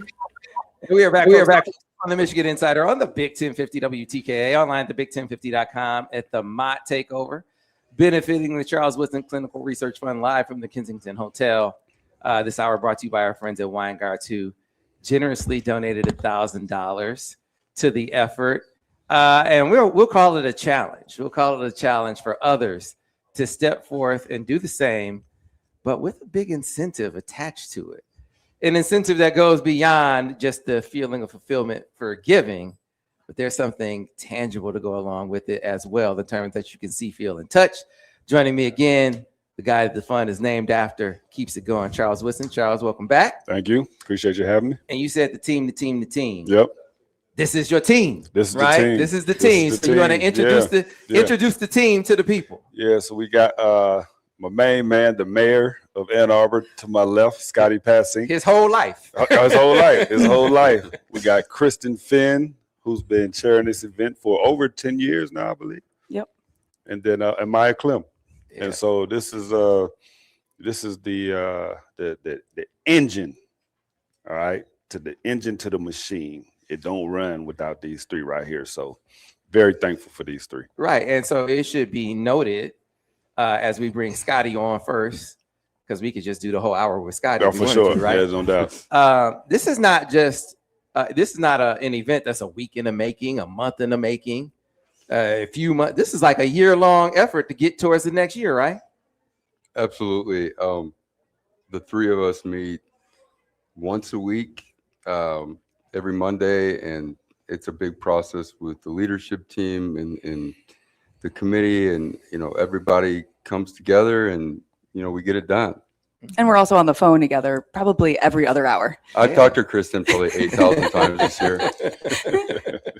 and sort of meeting people where they are. You got to find fresh ways to engage people, engage sponsors and donors. And we got a great incentive that we can train the camera on, make sure the camera is on this helmet, right? So flash to that particular shot, and Kristen, tell people all about it and the donation attached to it. Oh, I'll hold it here too. So we've got Jake Long, Brian Greasy, and of course, Charles on here. And for any donor $1,000 or above, we had 8. Weingart gets the first one. Thank you, Weingart. And so we have 7 more, and that will really help us, move the needle for research. So every dollar counts, but the big ones also get you a helmet. So give me the signatures again. This winged helmet, which would be, worth a ton on its own. Yes. But now you add the signature. So who signed it? Jake Long, Brian Greasy, Charles Woodson. I mean, come on now. Boom. Come on. Those are some big hitters. I mean, it's almost a Mount Rushmore. So you got to go We'll get ahead. Steve. We'll get Hutch to sign it too. Well, Yeah. listen to that. So now you got the Mount Rushmore. Oh, now I said it. I can't take it back. But I'll track him down. Don't worry. But it takes $1,000 to be in the game. So of course you'll get the helmet, but bigger than that, you'll be helping achieve real care and real research outcomes, which is what this is all about. And so Maya, I made it a point to highlight the fact that this is a labor intensive thing. When you talk about putting the event on Main, golf on Main together, you guys, I know we must have met with you 5 or 6 times in the past few months, but that's you guys all the time year round. It is. And I think, look, like we take some time off after this big kind of like weekend because everybody's tired. It's the summer, the kids are home. And then we just kind of kick right back off. It really helps to have the experience of Kristen and Scotty, who have been doing it for so long. There's all that institutional knowledge. And so we are able to take that and build on it. We also have the most amazing leadership team, and everybody is in a role and has ownership for a piece of the process. And it allows Kristen and Scotty and I to kind of be able to zoom out a little bit on certain things, take on something like hosting this radiothon, which is a new event this year, and find ways to bring more people in and make sure that the giving to the Charles Woodson Clinical Research Fund can happen year round, not just over these 3 days. And so we've got people there right now, our decor team that's leading up, getting everything set up for tonight. And so it is a lot of work. It's a labor of love, but knowing the impact that we have, being able to talk to the researchers, I've been listening and watching all morning and talking to them, being in the hospital, being a MOTT parent myself, it matters. And I think that you don't always know when you give time or money that you actually can make a difference. And I see it. And I feel really lucky to live here and be part of this. So Charles, Scotty didn't tell me you guys get a break. Oh, shoot. No, I mean, we're on the phone with each other. What are you? Well, 24 hours a day, 365. Man, see, man, I was about to ask this question and they were about to shout you out. See, I was about to say, Charles spent so much time talking about his team and how great his team is. how about the team leader? Because one of the things that I've noticed over the years, not just this year, is Charles being in this event is in this event. So when you guys say, hey, well, we could get Charles to do that, Charles does it. Like he's in it a lot. That's not normal. No. That's not regular, especially for a guy of that magnitude. Look, like I was in school when they won the 1997 national championship. Like this is such a huge deal, I think, for all Michigan fans. But really, at the end of the day, like he's a guy who has a huge heart and saw a need and took the time to meet with the then chair of pediatrics to ask her what she needed. And it wasn't about like, hey, how can I get my name out there? Or like, I want my name on a bit. No, it was like, what do you need? You need like seed funding. You need research. That's the thing that's going to move the needle. Okay, let's get it done. And starting out with that gift and being able to shift from the original purpose of Event on Main, which was to raise money to build the Women and Children's Hospital, to year after year raising, what are we at? Over $15 million into the Charles Woodson Clinical Research Fund over the years. And you heard from the doctors the kind of impact that has. He also shows up, he goes to the hospital, all the things that you don't see. And I think it matters. And we know that like all the work that we do, it's this, I don't know, we kind of think about this like force multiplier, like the force multiplier of giving seed funding and what that turns out to be, but also like having someone like Charles so truly committed to it and all of his teammates. That's another force multiplier, right? Because people are excited about him. And honestly, that's great. If it gets people to learn about this, then awesome. And we are very appreciative. Yeah, well, he also took time to say, I'm gonna sign these helmets, but so did Brian Greasy, so did Jake Long, and apparently, according to Kristen, so will Steve Hutchinson, right? So you can soon get as he this gets off helmet. that plane. You can get this helmet. It's basically a Mount Rushmore, Michigan helmet for $1,000 donation, but a limited supply. There were only 8. Seven now. 7, yeah. So again, folks, if you want yours and you also want to give to an unbelievable cause, you got to call up right now or go to WTK.com, I should say. Make that donation. Be a part of this great team. I got to ask Scotty. So, we were talking to Charles about what kind of coach he is, right? Is he able to calibrate and understand that he's coaching regular human beings, not Charles Woodson type human beings? And then in this instance, obviously his son. So how have you seen him sort of evolve, when it comes to, as a dad, kind of helping mold his son as a player and even just coaching guys in general? I've kind of grown up, watched these kids grow up and on trips and things like that. And I mean, the passion and the fire in that man's heart says it all. And I mean, that's why he's sitting here. And I think the patience of him, which is not something I have, is what makes him special. And the ability to, I mean, he's kind of a life coach for me, actually, in a different way. But yeah, they don't make many people like this, man, on or off the field. Yeah. So Charles, I want you to take you out your box a little bit. Give me a scouting report on Junior. Tell me about his game, or tell the people about his game, what he brings to the table. Who is he like? You're talking about my son? Your son. Yeah. You know what? He's he's athletic for sure. Great long speed. He can run. I feel like he's kind of coming into his own, so to speak. I think that as a younger player, he wasn't quite sure of his talents. And so I used to always have to try to tell him, hey man, like, because I watch him and I'm like, dude, you have it all. You have the tools. You just have to go out there and use them. So I think that as he's grown over the last couple of years, more of what he is and has is starting to show. And then so now he has another year of high school. He's taken on more of a challenge of getting up and playing on the line of scrimmage, playing man to man. He has great range. He will get up and attack the football. But he look back for the ball. He'll get his head around. I'm still working on it a little bit. Sometimes he's just running with the guy. I'm trying to get him to turn. but we'll get him.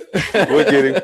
But I feel like I really feel like he's just scratching the surface. That's what I really feel like. And so I know he's gonna once he gets here, man, he's gonna be able to take it to the next level. So I'm excited to see that. So my last question on him, man. I'm not asking his game like you. I'm talking about mentality. I heard you talking to Richard Sherman about this as well. You said, man, after the game, dudes lose and they want to. Oh yeah. Hey, I watched the fight. I watched Tank Davis and Ryan Garcia fight. Oh. And man, Tank, he hit him with that kidney shot. That kidney shot was over. Yeah. He bent him over. The fight was over. Yeah. And after the fight, Ryan Garcia's like, "Can you take a selfie with me?" I was like, "Man, no, you just get drop your me. ass. You just Like, drop me. Now you gonna kiss it Yeah, too? Like, come on, man. I mean, Yeah. but that's not the era in which we come from. Oh, So yeah. is your son like you in that way? Yeah, I think he is. Yeah, if it's especially if he loses a game, man, he ain't trying to dap nobody up and all that stuff. He's not about that, man. But that is a different part of a different era, so to speak, of immediately going up and getting somebody else's jersey after you lost, especially after you lost a game. So yeah, he definitely has that. Have you talked to your man Marcus Ray? He texted me. What's today? Thursday? Yeah, he texted me Tuesday, and I got the message that young Ray had got offered, man. So, I mean, how crazy is that? Crazy. He'll be here tonight. Crazy. Ray. Yeah, he'll be here. Yeah, tonight. so it will be a little reversal because Marcus is a year ahead of me, and my son's a year ahead of his son. So it could be a little role reversal one day. So. That's pretty cool. We can see a Ray and Woodson in the defensive backfield. Yeah, again, a reincarnation. That's crazy. How about it? Crazy. Yeah. Well, Charles, man, brother, like I always say, I'm obviously immensely proud of everything that you've done and become, but this especially, what you do with your time and celebrity to help others, unbelievable, man. So thanks for what you do, my brother. Well, we appreciate you. You and Ira for being here and again allowing us to come here and broadcast what we're doing and what we have done and what we're going to continue to do. Thank you for having our team. Like you said, you've met with them a couple of times over the last month. You know what they do on a daily basis to make sure that this thing is off and running and hopefully, we don't have any hiccups before the event. There's always something that comes up, but you guys always deal with it. At least we got a tent this year. Say it again. We have a tent. We got a tent. We got a tent. So we halfway home. But yeah, to have this platform, man, it means everything. And we couldn't do it, and we couldn't reach the people that we need to reach without it. So we appreciate you, man. Absolutely, absolutely. Yeah, they even gave me a bottle of wine, man. Woo! I said, We cooking now. We cooking. It's like, look, I'm gonna go ahead celebrate. So I appreciate that, Yes, sir. man. So thanks a lot for all you guys do and all your time. Remember, folks, there were only 7 helmets when we started. It's Charles. It's gonna be Steve Hutchinson, Jake Long, Brian Greasy. You can't find that anywhere else. You can find it here. For $1,000 donation, go to WTKA.com. Get them while you can. We got to get to a break. Be back on the other side. More MOTT TakeOver here on the Big 1050 WTKA, online at thebig1050.com. Thank you, everybody. Thank you, Sam. Absolutely. Yes, sir.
Okay, we're coming back in about a minute.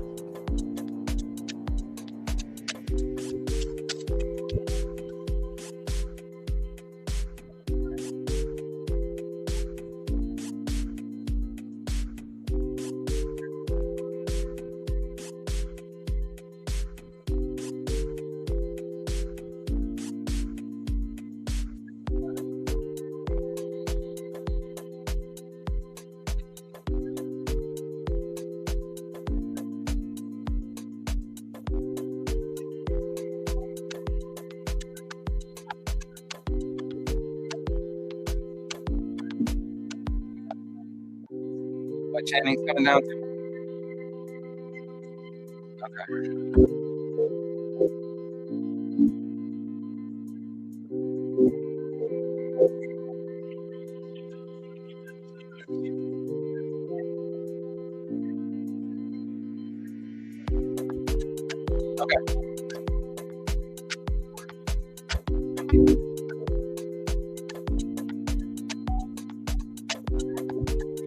All right, Sam, coming back in about 10.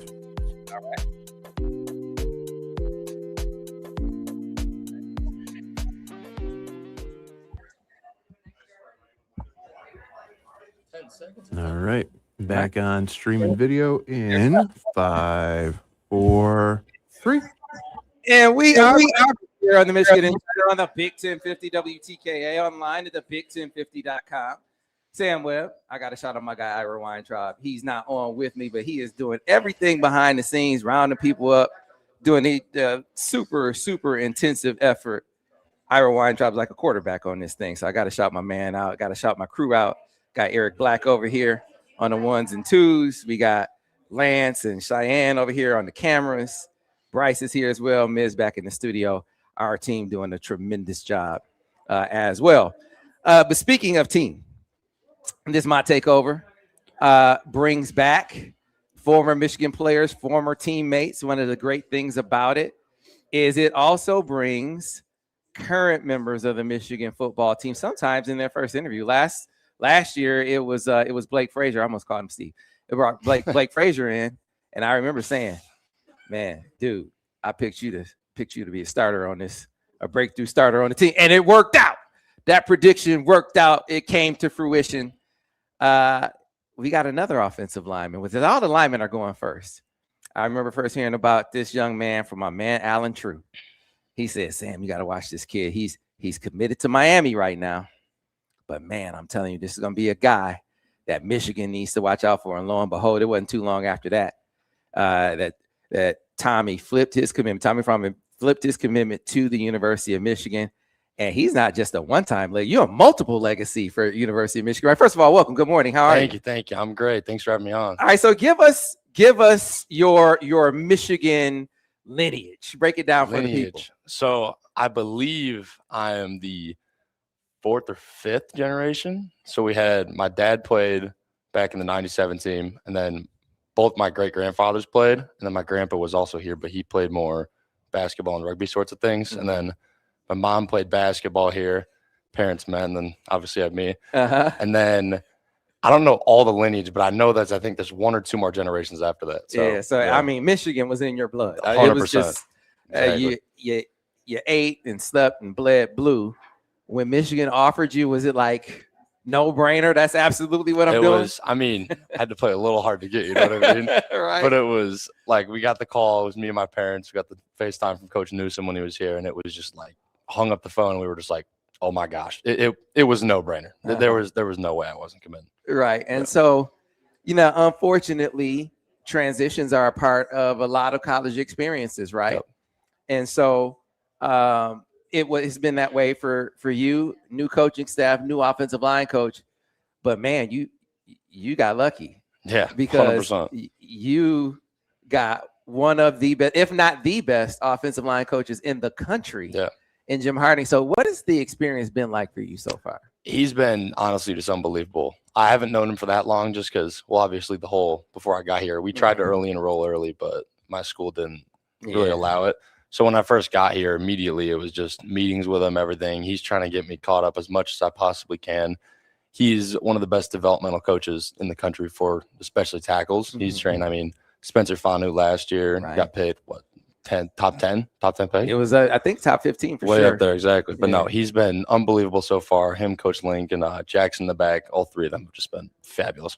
Yeah, and so like you said, I know it's only been a short time, but just your biggest takeaway, technically, in just this limited experience from talking to him, any sort of work that you've done on your own from a nugget that he's given you. Is there any sort of big takeaway, even in this early stage of your Michigan interaction with him, that resonates with you? Or it could just be a message. It might not even be anything technical. He's really talked about being as competitive as you can. Just don't give up reps. So me coming in, I don't know the playbook very well, but even if I don't know, you can ask your guard next to you or whatnot. But like just being able to compete the whole time, don't give up on any reps, just play the play through, even if you didn't get it wrong. It's the same in workouts. Like you're not going to get a red up. You better push as hard as you physically can. And if you can't get it up, you got someone there to spot you. So just keep going, keep being competitive, and do your absolute best. So who's big brothering you so far? I mean, there are always guys that take you under their wing. Who's that guy for you, or guys so for you so far? It's been Houston, Blake, and Andrew and Evan. Those 4 all tackles besides Houston, but those, especially the 3 tackles, have really helped for the past couple weeks that I've been here. I've been talking with them all the time. They're taking me in like almost a brother. It's just a brother. Did you know Blake already? A little bit. I met him a long time ago at some reunion or whatever, but then he texted me. He reached out to me when I first committed and hit it off ever since. Yeah, obviously you guys have a ton in common, right? Yeah, 100%. And so, watched his journey, watched his rise. Any message or advice that he's given you so far kind of sticking out with you? He's just been, honestly, keep doing what you're doing. Yeah, it's been 2 weeks. I feel great. Just keep going as fast as you can. Listen to the nutritionists. That was the biggest message, honestly. Right.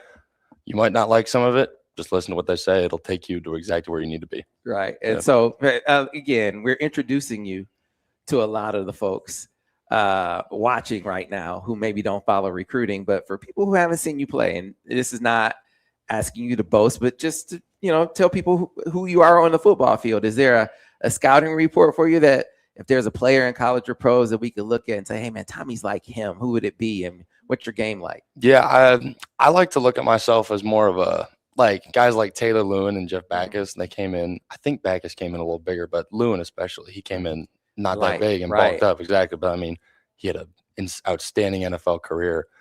But just those 2 guys, honestly, I try to base a lot of my game off them. I watch their tape whenever I can. It's just been, they're a great inspiration for me, especially being Michigan men. Yeah, I think Taylor might have been 260. Yeah, he's the same about as me. 260. Because he was a tight end first. Then I think tight end, defensive end grew into tackle position. And then, I mean, obviously it paid off. Yeah, it paid off big time. And so one thing about those guys, though, mentality. Yeah. You know, there's a day you can kind of see it with Taylor, especially. Yeah. Jeff is like a nice dude. Yeah. Taylor doesn't seem like he seems like a funny guy, but he seems like he could get really nasty. What are you like on the football field? You know, I try to play my game the best of my ability. I try not to let certain things. So, like, if you have a play doesn't go so well, don't let it affect you. Just keep. It's like what Harding's been saying. Just keep playing your game. Don't let a single play affect you. Just keep going and going. Be as competitive as you possibly can. Finish your plays to the whistle and just keep going.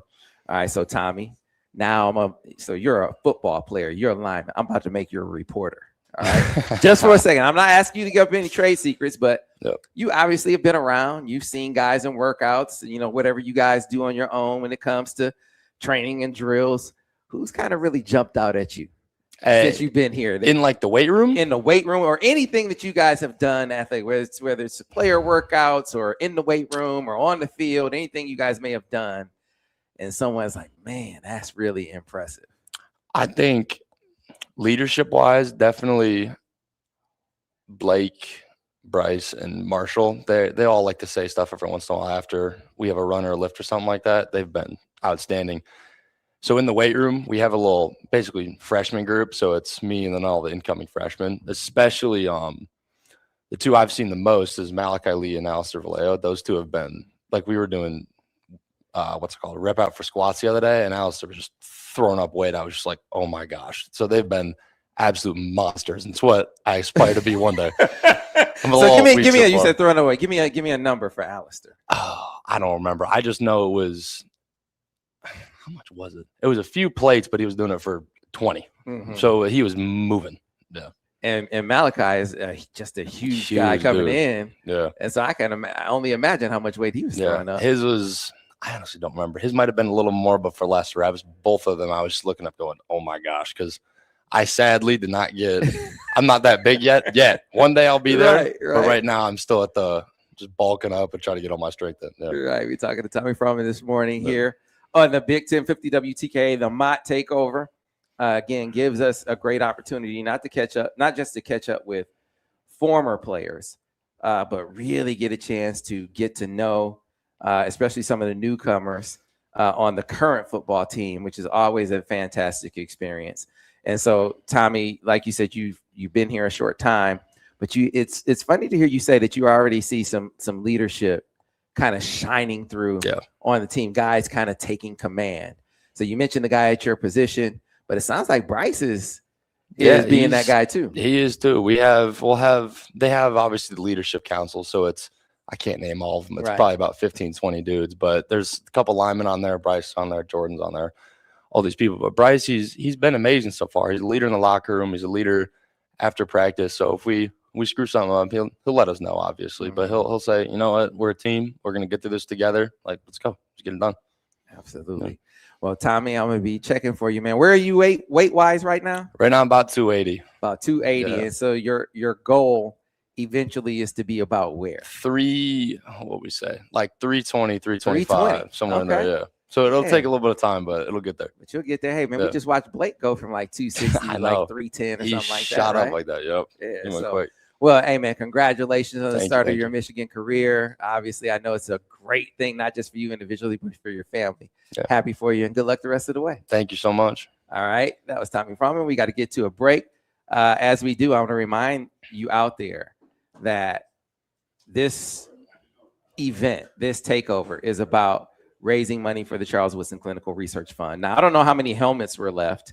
But the helmet signed by Charles, Steve Hutchinson, Jake Long, and Brian Greasy, there were 7 of them when I started this segment. $1,000 donation gets you that, but any level of donation is welcome and appreciated. We need every single dollar. So if you can give, go to WTKA.com and get on the team. And if you've already joined, get others to join with you by giving over at WTKA.com. We got to get to a break. Be back on the other side with more MOTT Takeover here on the Michigan Insider on the Big 1050 WTKA, online at the big1050.com.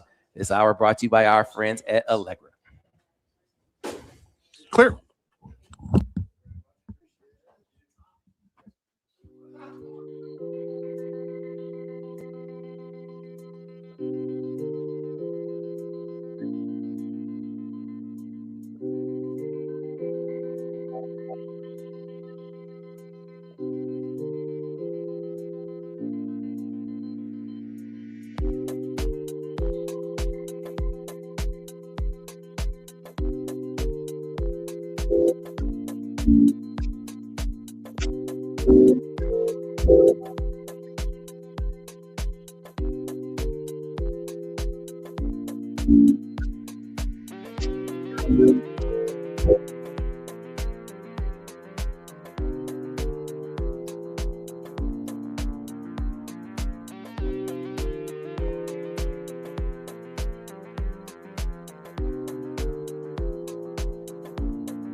right, yourself. Hi, I'm Sam. Nice to meet you as well.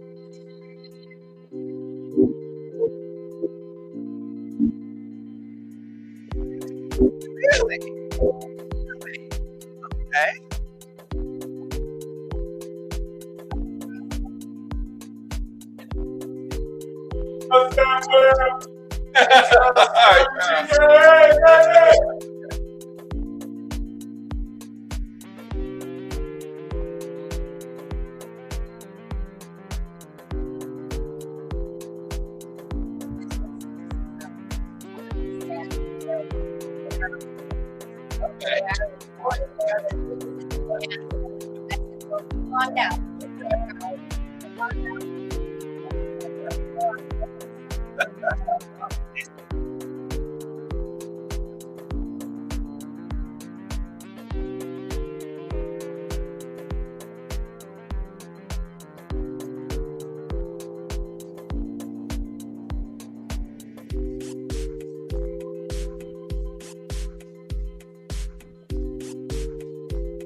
Okay, Sam, we're coming back in less than a minute.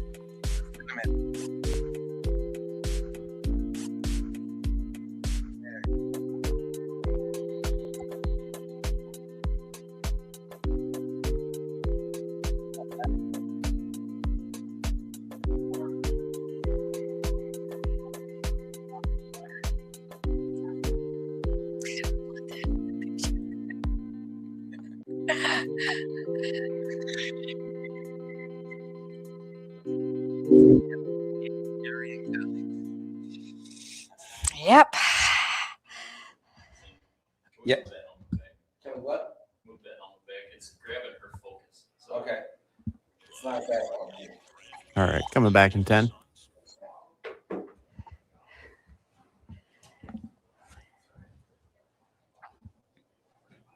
Back at it in 5, 4, 3. And we are back, folks, here on the Michigan Insider on the Big 1050 WTKA, online at the big1050.com.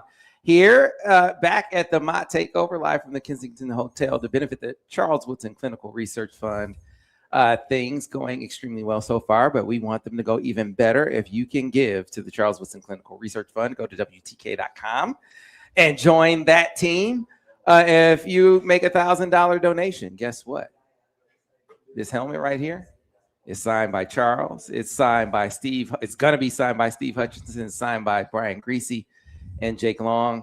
There were only 7 of them as of about 10, 15 minutes ago. Nice. So I don't know how many are left, but you still have an opportunity to get yours if you make that $1,000 donation right now. But as I've been saying, whatever you can give is welcome and appreciated. This effort would not be possible without our great sponsors, like our great sponsor for this hour, Allegra, and joining us to talk about that. And I didn't know. I'm going to talk about this being a family affair. This is truly a family affair, as we have Kelly on with us. And it turns out that Kelly is a member of the family by extension. So first of all, good morning. How are you? I'm doing great. Thanks. And it's kind of tough following the act that I'm following right now. Mr. Woodson is pretty impressive. You're pretty impressive yourself. So are you Carrie's younger sister? Well,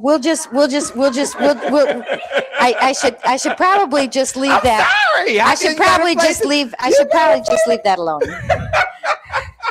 I meant that in complimentary ways to both of you. Of course. Of course I did. Of course. But tell the people about Allegra. Allegra Marketing Print Mail has been serving the community since 1973.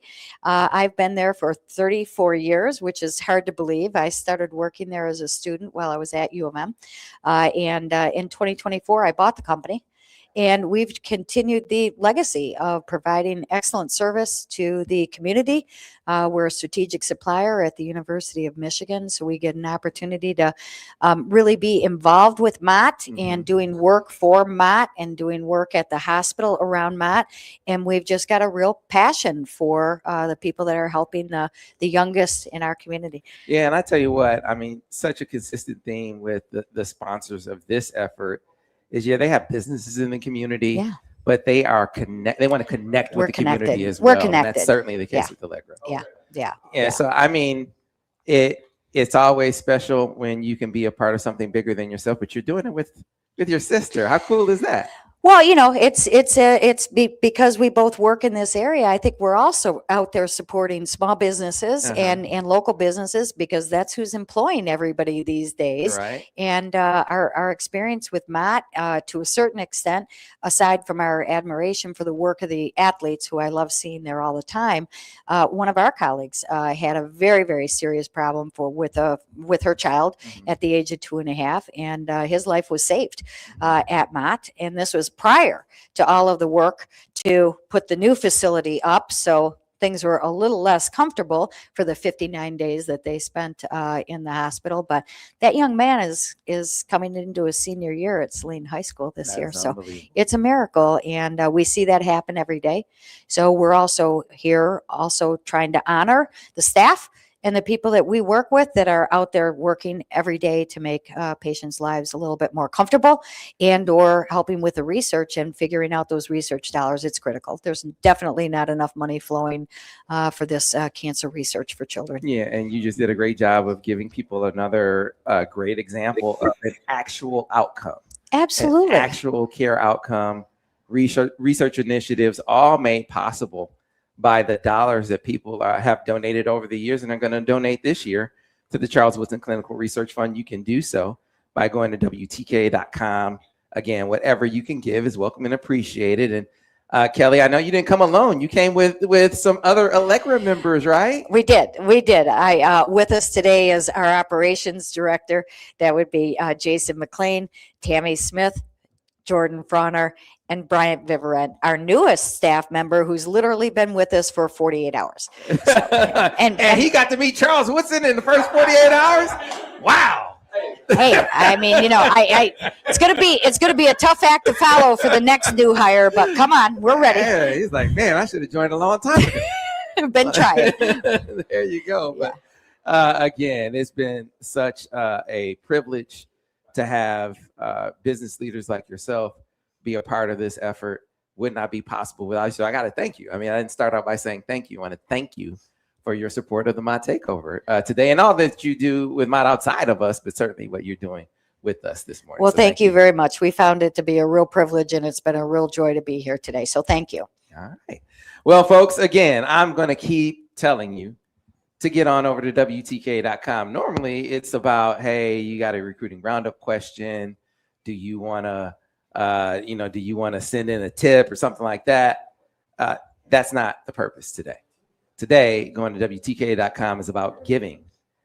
Whatever you can do is going to help us get to another goal. And if you have already contributed to that effort, we need you to be a mouthpiece. We need you to tell others to spread the word so they can give too, and we can keep going and growing. Go to WTKA.com. and do what you can. We got to get to a break. Be back on the other side with more of the MOTT Takeover here on the Michigan Insider. This hour brought to you by our friends at Allegra. Thank you.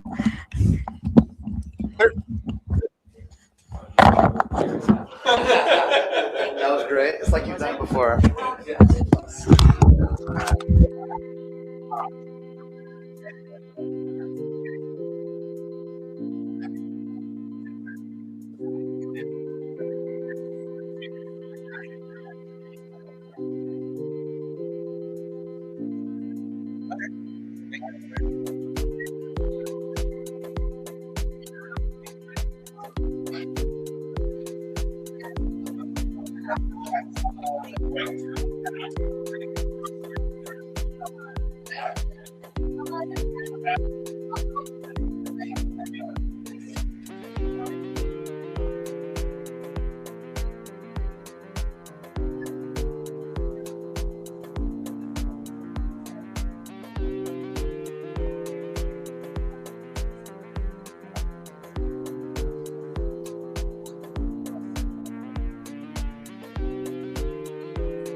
All right, Sam, we're back in 1 minute.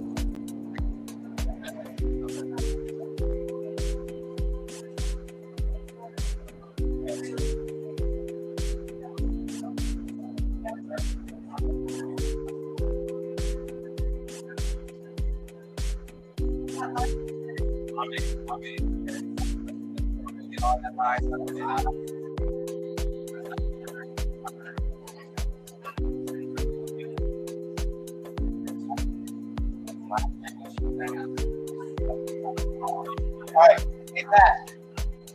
Pat, come on up.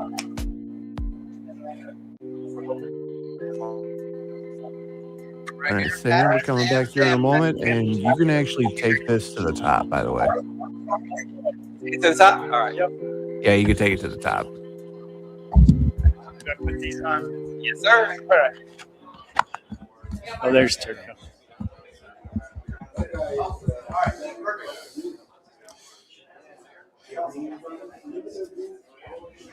All right, here we go. Coming back from break in.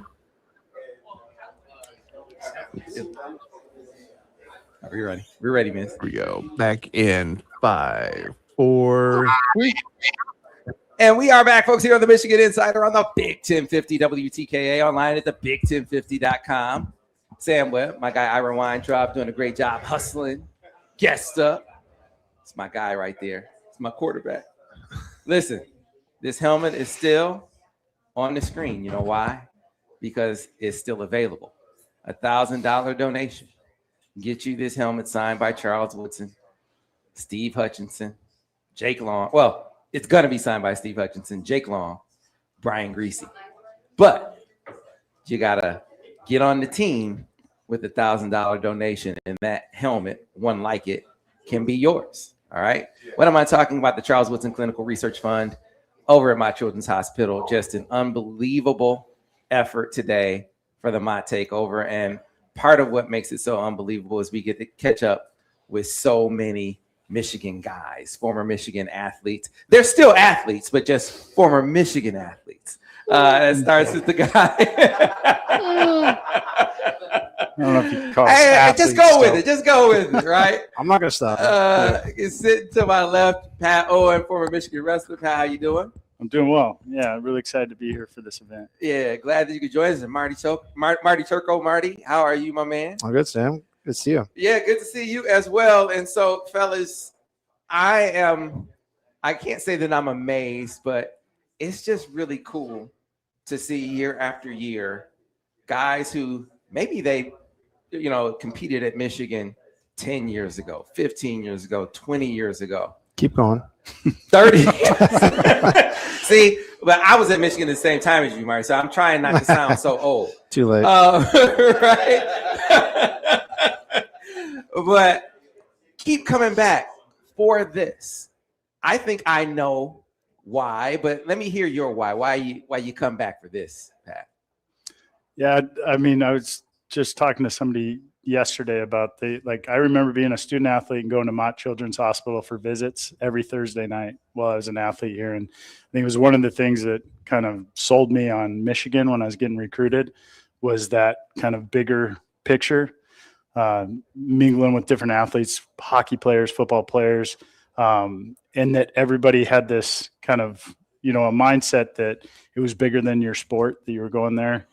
People were talking about what they wanted to do after school, and just the importance of giving back being kind of a core tenet of the Michigan experience. So coming back for events like this, it's an occasion to kind of get all those things again, be around all those athletes that I spent time with during my tenure, giving back to an awesome cause that Charles has, kind of the foundation started. And it's kind of everything. It embodies and encompasses everything that, was important and special to me about Michigan. It gives me that glimpse. I live in Washington, the state of Washington now, so I don't get back here very often. And this is one that I prioritize. Usually, even if I can't make it back for a football game or an event, I try and make it to this one.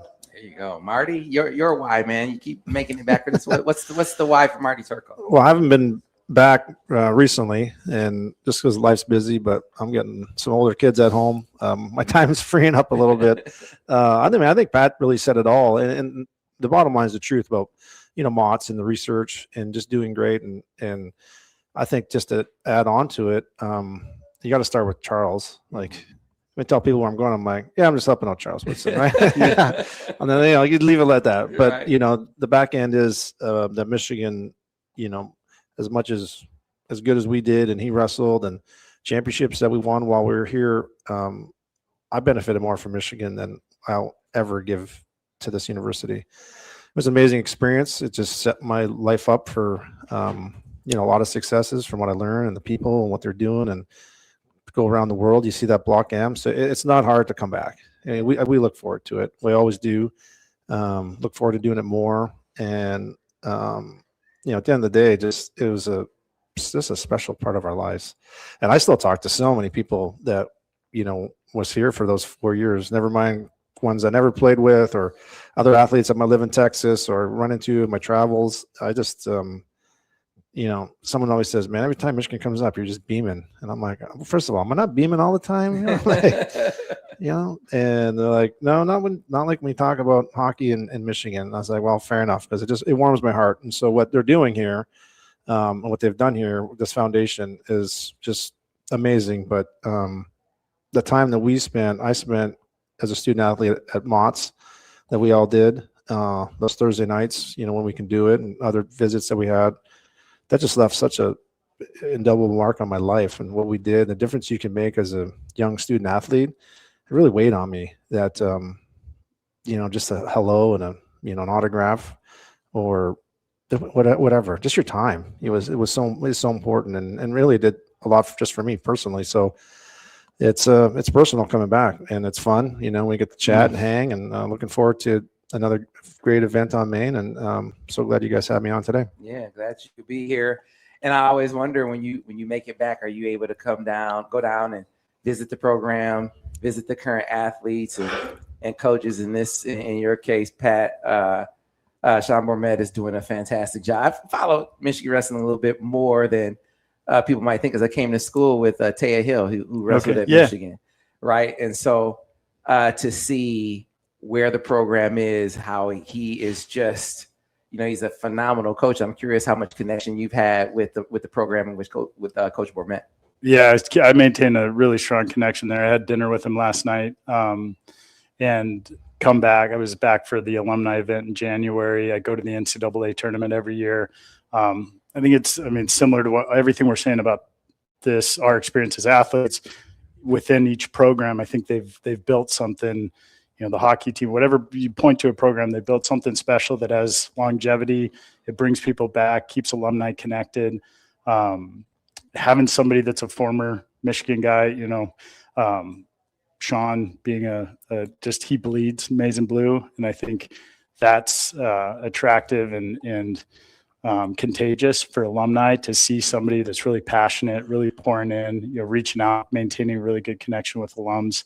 And then just circling back to the you know, connecting this to the Children's Hospital, the clinical research, when Marty was talking about that leaving an indelible impression on him, and when we were student athletes, I was thinking, like, the biggest thing, I think it's a differentiator for Michigan, like those Thursday nights going and seeing kids that are going through something much harder than what we were in during, you know, we think our practices were hard, or lifts or runs, and just getting that refresher on perspective all the time, you know, frequently, and making that a part of how we develop as athletes is having that greater perspective, I think drives, you know, is part of the greatness. It's part of what you open up your abilities, right? To okay, I put that in perspective. Now I can pour in, this isn't as hard. I can push myself harder on the mat or on the ice or on the football field.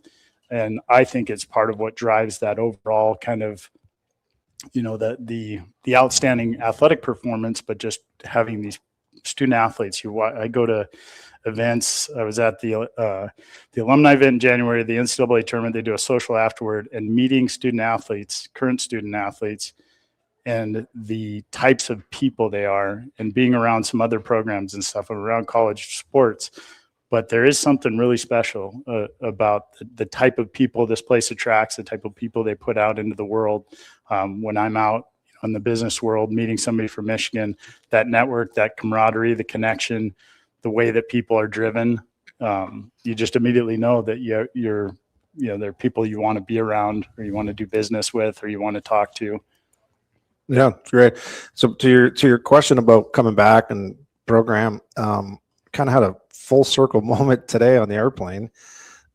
This kid, his name is JP Hurlbert. He'll be a first round pick to NHL this year. He grew up in Dallas. He's the same age as my son, my youngest. But his dad was a senior. We were classmates together here in Michigan. He was the Fiji president, and I knew Jeff forever, and he moved to Dallas around the same time we did. And, you know, we just picked up where we left off in Dallas, and our kids started playing hockey together. And the kid was on the plane today to come to Ann Arbor to see the program and meet the coaches. He's coming here next year on scholarship, and he's a heck of a player, born and raised in Dallas, but his dad and I went to college together. It's just, I saw him on the plane when he walked on, and, you know, he's a studly kid. He's going to be a really good hockey player for us. So I was like, man, yes, I am getting that old, but yeah, hey, me both. But these moments were, it was just, I mean, I just laughed at myself, you know. And then I thought to myself, like, text my son. I'm like, why aren't you on this plane? Where did I go wrong on this deal? But he's a great kid. I'm coming back in August for our alumni weekend. We're going to celebrate our 96 team this fall during homecoming. I'm putting that program together. And Michigan Hockey's done a great job, like all programs do, getting their crew back together. And so we're really looking forward to it. And I'll be a sophomore on that team, so we kind of let the older guys deal with it. I just keep an eye on it, make sure things are run smooth, and we optimize as much fun as we can. And anyway, it's you know, there's no greater place on earth. It's so great to be back. So I need you to give me some perspective, Marty, because you said, you know, we won championships at Michigan. You plural, right? And I always hear, like, Michigan hockey guys say, but yeah, that 97 team, that was the most talented of them all. And so I'm trying to tie this into today. Mm-hmm. What was the difference 96 and 98 from 97? Because they try to tell me, as we were watching now, it's just the Rams. You just never know. The puck bounces different ways, for not always for the most talented team. But you guys figured it out in 96 and 98. What was the difference between those years and 97? Yeah, 96 was a culmination of a lot of hardworking years, a lot of leadership, a lot of growth in our program. You know, Red Berenson stewarding the whole deal, and he'd never won one and been close. And, you know, we felt that weight, but this is the tightest team I've ever been a part of growing up, which I thought we had really tight teams growing up in Canada. Even in pro, we had some really good teams, and we had one mission, and to do it for Red, to do it for Michigan, to do it for the Block M was easy, but it was hard. And the one common denominator of the 90s. Well, all 4 years we went to the Final Four. The common denominator is you just got to give yourself a chance because it's one and done. And in 96, you know, we had all the weight in the world, but we had such a great team. And, you know, that class of 97 was starting with Morrison and, you know, Madden and Bottrell, Looning, Mike Legg with three centermen, and they all played. It was amazing. And then you got 4D man, you know, unheralded guys, but it was a great class and they're great leaders. And if you see what they did in the business world, you wouldn't be surprised. But that's a common denominator. The difference was in 97 when we had 3 losses only going into the tournament, when you think, all right, this is a back-to-back, here we go. It's just, you know, we ran into a team we beat the year before. They had a player on their team earlier in that previous season that was paralyzed on the ice in his first shift of his first ever college hockey game. And they were just thinking about us all year. And I remember thinking about being on the leg press after a game or getting, you know, terrible Tuesday skates and then having to go to the gym, you know, always doing extra reps to the other goalies at Michigan State or Miami of Ohio, the good ones. And so anyway, it's just one of those games. And, you know, the 97 team, our best class ever, even though my class has more wins by one, which we rub it in every now and then. And when we get together, that's just difference. But you got to give yourself a chance. And I think that's kind of, you know, a small way to look at Michigan. Michigan just gives you a chance. And not just athletics, but I mean, what we learned in the classroom, in, you know, inside our own arenas, to what we learned in life. And it's just like forever grateful just for the opportunity and the friends and the memories and all that stuff. And so again, a chance to come back and win. I mean, we were motivated in 98. We lost 9 guys. We recruited 11 to replace them, and they had to play. And so we only had 5 seniors, and 2 of us were goalies, and we had to be like, okay, I got these 2, I got those 2, and there's an extra one, and you know, we had to take them out, and we had to get them ready for the season. Like, guys are going to play. We don't know who's going to be good or if we were going to be good. And Bill McCall was all worldly. He was unreal. They had to put 2 guys on him. They figured it out by Thanksgiving.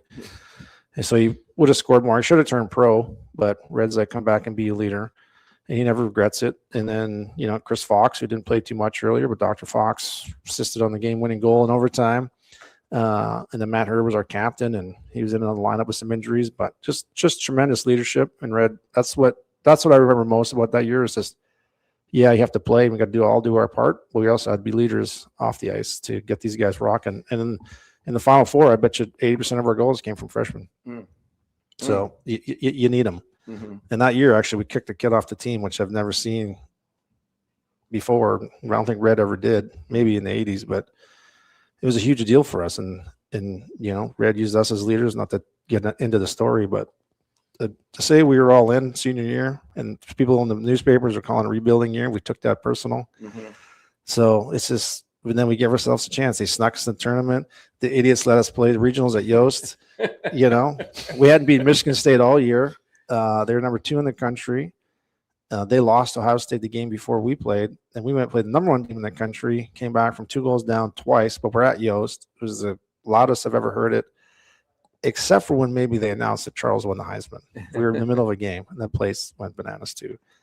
And then we went to the Final Four, and just now we were rolling, you know. So those are the differences. But like, I'm serious. Like anything in life, especially as a goalie, right? You 2 goalies on a team. Like, one plays, one doesn't, and you can't cry for ice time if you don't deserve it. But all we ever say as goal is like, just give me a chance. Just give me a chance. And Michigan gave me the ultimate chance of success and failures. You know, people are like, yeah, we went to 4 Final Fours, but I always say we lost 2 and we won 2. And that was a huge opportunity we had. Okay. And Red played me every game. I'm like, I was exhausted freshman year. I was so tired, but I mean, you know, where do you get those chances in life? Yeah, I owe a lot to this place. Speaking of life, before we let you go, give us an update on what's going on. First with you, Pat. What's going on in your world? My life, I live in Spokane, Washington. My wife's the head soccer coach at Gonzaga University, so I'm kind of living vicariously through her world and her life of kind of, you know, stewarding a bunch of 18 to 22-year-olds, and just being around that environment. I love it. I have 2 daughters, so having them get a chance to be around, bring them to practice after school, and they get to kick the ball around with girls on the team. And I think it's just, I'm always constantly trying to think, like, how do I recreate the environment was so fortunate to be growing up. My dad was my wrestling coach. And so I kind of grew up in sports, just idolizing people that were successful, guided by my dad, kind of pointing to the things that, like, hey, those are people you should look up to. This is how they train, or this is the type of student they are. This is the type of person they are. And then, kind of trying to model that and provide that for my girls. But it's really cool to be around college sports. And I grew up in Montana, so I'm a couple hours from my hometown. So just being around family and stuff, I definitely miss. I get back to Michigan as often as I can, but it's fun kind of being back in that environment and having that for my girls. Did you and your wife watch the Michigan Gonzaga game? Yeah, it was before that game. I was getting messages from everybody like, "Who you rooting for?" And like, if my wife was within earshot, I was saying, I don't know, I'm torn. Maybe, Gonzaga, and then deep down, like, there's nobody. This ties us all together. But as Michigan guys, like, no matter what, if my wife was the basketball coach at Gonzaga, I'd probably still be rooting for Michigan. I just know she's not listening to this radio show, but she's working. But people are asking. I thought, everybody was hyping that up. It's going to be this match of these two, front courts, big guys, like great teams, undefeated, and man, that was the worst loss in Gonzaga history. Yeah, it was. And Mark Few has, developed an unbelievable program there. He's a great guy, like, spent time around him. But it just, like, to me, it was no surprise at the end of the year that the team that came out on top, like that team was so well-rounded, unselfish. Another example of, like, you have a bunch of people, it could be superstars other places, that came here and decided to sacrifice for a team to get a chance, just give them a chance to be in a position, to win a national title is awesome. You are the master of a segue. Good grief. You do a great job. Marty, what's going on with you these days? I actually went to the Michigan TCU game there in Fort Worth this year, just to backtrack it. That was one of the closest games we had all year. It was early in the They sort of flipped the switch right after that game. Yeah. I think they needed it. We all do. We got to learn from our losses much more than anything. But Pat, he grew up wrestling grizzly bears, so come here and wrestle these Iowa Hawkeyes. They're like, please, who do you think you guys are in the Midwest? Beat it, which I got to watch a few times. So live in Dallas. We've been there for 26 years. Got to my 24-year-old. She works at a law firm. She graduated Miami of Ohio. Her name is Haley, spelled like Hail to the Victors. There you go. So finally, when Michigan came out with we didn't have Hail, those T-shirts and the banners and hats. Now it's like, so I was like, oh, I got the next 10 years of birthday gifts coming up. Yeah. So she's still my Michigan fan, just, not just because she's named Haley, but she's doing great. Really proud of her. Our middle daughter, 22, she's graduated University of Texas. Her and I came up to the game when Texas was here. It was a lot of fun. And she's in the sports business world, so I can actually help her. I think, as a dad. She's doing PR for FIFA right now in Dallas. Oh, so she's busy. Yeah, so she's interning and then trying to get a job in the sports business, actually with Learfield, who has the Michigan account amongst most of them. So she's good. And then I got no one in college next year for the first time in a while. And then I got a boy at home. He's 17, playing AAA hockey. He's good. He's just a third child boy. My wife's like, I knew you then too. I don't know why you're getting mad at him. I'm like, well, because I can. Because I know better now. I would never have done that. And she's like, please. So they're all doing great. Still work for the Stars a little bit. Okay. But I took a real estate job last couple of years selling dirt on a private lake in Texas with a golf course and all these amenities. It's pretty bougie. So great people, to be around. And I have a beer company just on the other side of Detroit in Southern Ontario. So I got my entrepreneurial world, which is a kick every once in a while. Sales job. What's your beer called? Kingsville. We sold at Michigan before the pandemic, but we'll do it again. Especially now that the big house has beer in it. And I'm like, that looks pretty tantalizing. Opportunity. Anyway, sales, corporate job, entrepreneurial. the book will be good one day when it comes out, but Yeah. the Michigan chapters will be the most fun. So yeah, life's good. It's good to be back. Yeah, it's great to have you back. I thank you guys for coming down to spend so much time with us and hopefully inspire the viewers, the listeners to get on this team, this MOTT Takeover team, and contribute to the Charles Woodson Clinical Research Fund. It has been a fantastic endeavor so far. I want to shout out the helmet one more time. It's Charles Woodson, Steve Hutchinson, Jake Long, and Brian Greasy. $1,000 donation gets you one of these, but only while supplies last. And of course, whatever you can give, it could be $1. That dollar gets us closer to the goal. So go to WTKA.com, give what you can. Pat, Marty, thanks a lot, guys, for coming. Yeah, Sam. Thanks for having us. Yeah, and congrats to everybody that donates. We know, through this deal, every dollar is used in the right way, and they're making a big difference. And not even just around here. I mean, this Mott's Hospital is globally recognized. Yeah. They're innovators. So people come bring their children from all over the world to here to get treated. And your statement earlier, giving them a chance when we're talking about that in sports, but the funding here gives kids a chance. There you go. Amen. WTKA.com, folks. We got to get to a break. Be back on the other side. More of the MOTT Takeover this hour brought to you by our friends at Allegra. Yeah. You're on radio. Thanks a lot. Thanks, Marty. Appreciate it, man. She's our head of sales, but more importantly, she's a goalie mom. Oh, goalie sister first.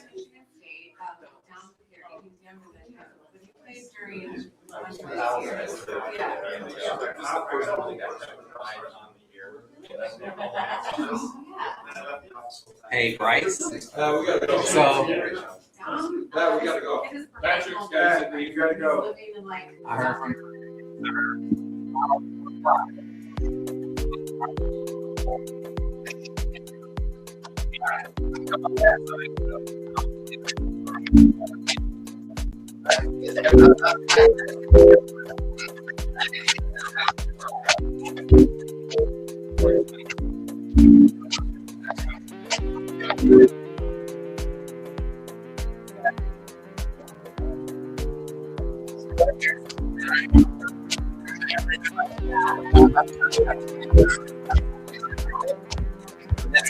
Restaurant. Yeah.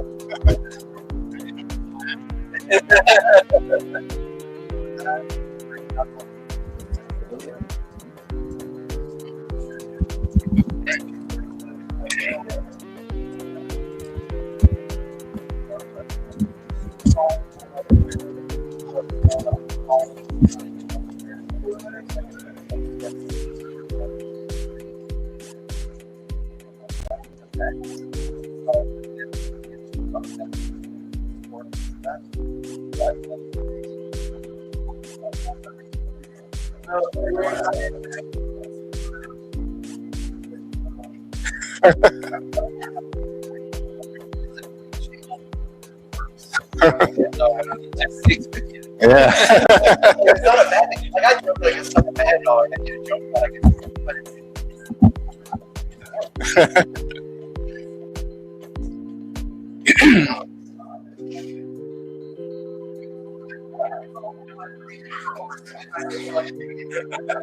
So I am stuff I'm talking about just these connected and giving back to the community. Okay. And then we're talking about this.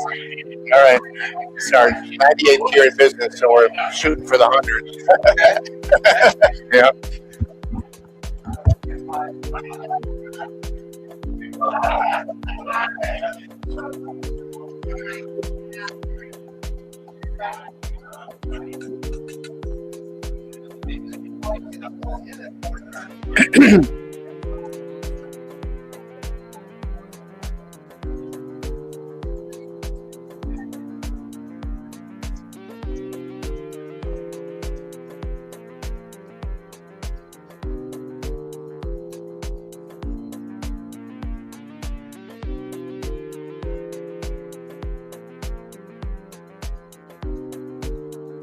Sam, we're back in about 2 minutes. Sounds like that.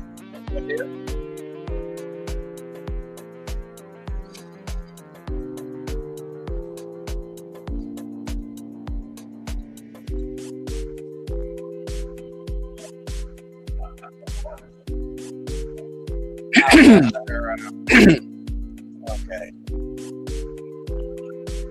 Put on battery.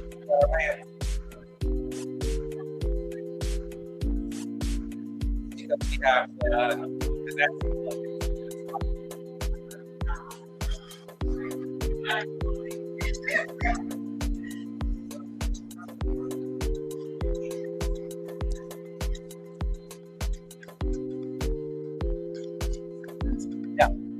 Papa Weintraub, how you doing?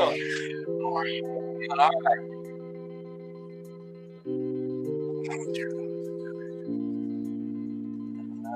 Alrighty. Line up for this hour.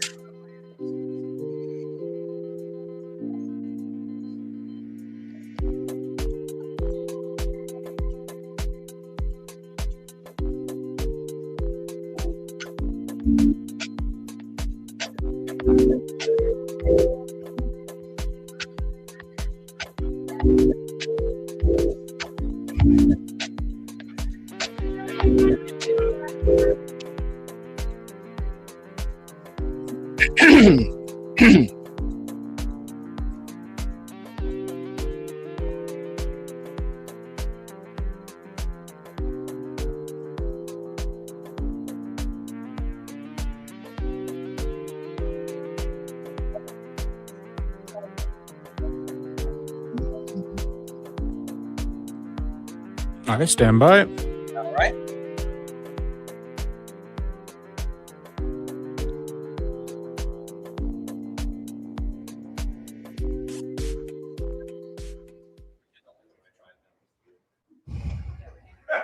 All right, Sam, back in 5, 4, 3. And we are back. We're back, folks. Insider on the WTKA online, the Big1050.com, the MOTT Takeover benefiting MOTT Children's Hospital. A fantastic day so far, but we are not done. We are not done because we have not raised enough funds just yet. That's where you come in by going to WTKA.com and joining this MOTT Takeover team and help make a difference. Whether it's research dollars or care outcomes, they are achieving both. And you can help with that by going to WTKA.com and making your donation. This MOTT Takeover effort would not be possible without our great sponsors. And our sponsor this hour, our friends at Metzger's German Restaurant. Joining us is John Metzger. How you doing this morning? Doing great. Thank you. Thank you for having me here. Yeah, it's an honor and a privilege to be here. So I can't tell you. So when people come to town who listen to us from wherever, there are a few jingles that they'll rattle off. Yours is definitely one. So you have done a great job of sticking in the minds of the people. But you also have longevity on your side. So let's just start off first with talking about not just your place in this community, but your connection to this community over the years. And of course, here with the MOTT Takeover. Well, thank you very much for having me. Yeah, Metzger's started in 1928. We're in our 98th year this year. And it's great to be part of this community. The community has been supportive of us for many, many years, and we're trying to hit the 100th anniversary in 2028. So I like to support the community, and I think it's a great honor to be part of MOTT Children's Hospital and to help out today. Yeah. Yeah. And we see so many families affected in such a positive way by what goes on at MOTT, and when people see that the places that they patronize sort of connecting with the community in that way, I mean, it gives a different feeling to the patronage. You feel like you're helping your friend, your neighbor, as much as you're helping a local business. Right. The community has supported us for all these years, and I think it's good to give back. I mean, to quote Charles Woodson this morning, when you do good, you feel good. And, I like to give back to the community to say thank you to our supporters and our many patrons over all these years. We've served over 8 million customers over the last 98 years. So it's just a great feeling to do good. And I love the restaurant business, and I love the people. And, it's just important to help our community. Ann Arbor is just a great community. Go blue. There you go. So listen, you aren't around 98 years if your food isn't good. No. Right? You gotta have good food. So let's talk about the restaurant. Give people a sort of a sort of a descriptive view of what Metzger's is all about. Yeah, well, my grandparents came over in the early 20s and started the restaurant in 28. It's been a privilege to serve the community, and Metzger's, you know, we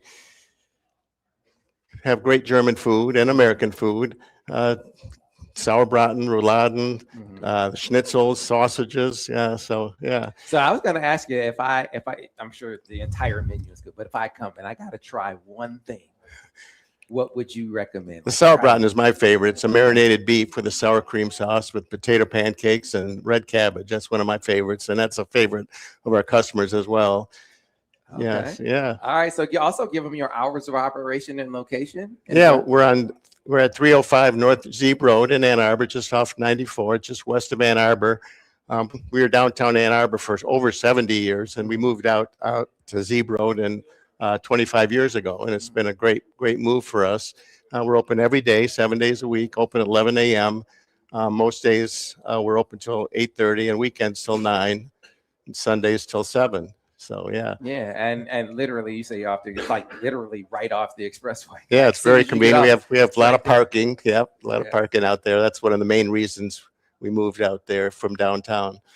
We have a lot of older customers, and you know, it's easier for them to get to us where we are now. So it's convenience, and great food. Oh, thank and you. Obviously, great membership in the community. A lot of places they're just sell to the community, but being in the community is different, and that's what you guys at Metzger's are all about. So we appreciate you supporting this cause and being with us this We're morning. glad to do it. Yeah, it's been a privilege. Yeah, thank you so much. All right, John Metzger. So I have my marching orders for the wife.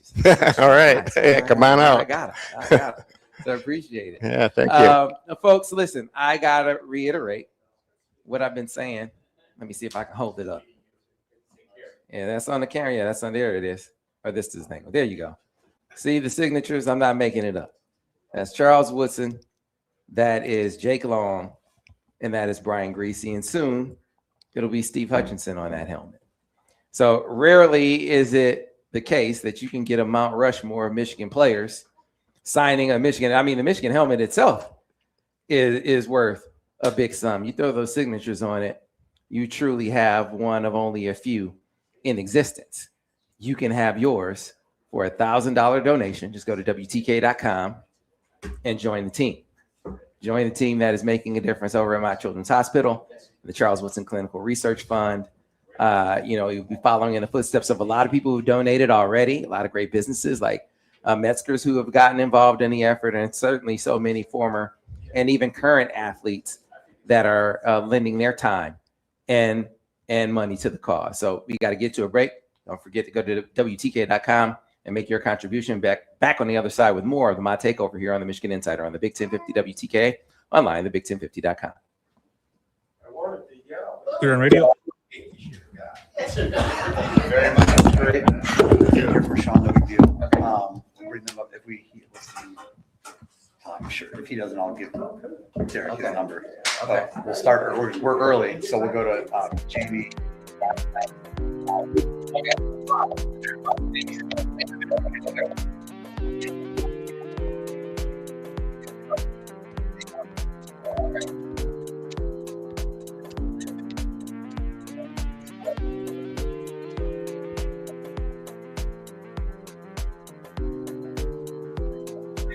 Yeah, right with that. But I'll be in the eyes. Okay, right.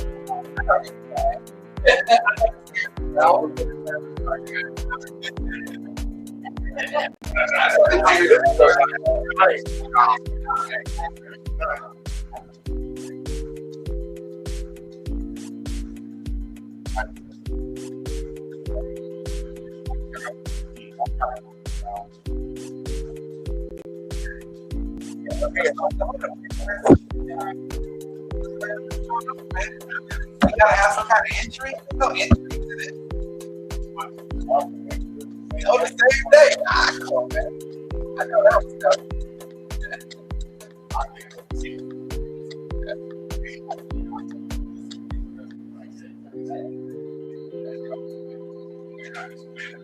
I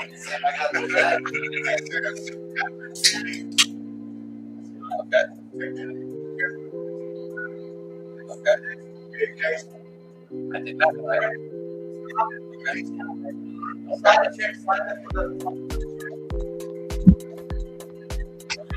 Is this a radio debut or have you already come out? I can talk. You gotta talk on our show.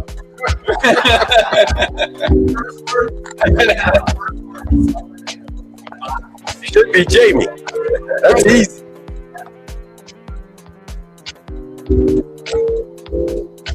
No, I'll stand. Thanks.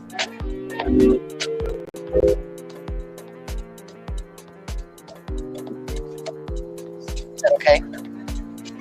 Sorry. I ruined the system. Oh, no.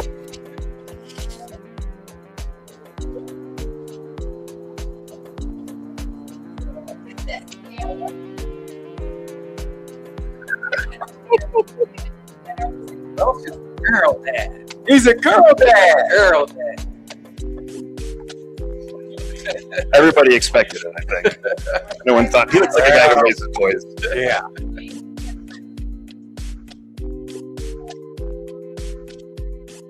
I got the first question.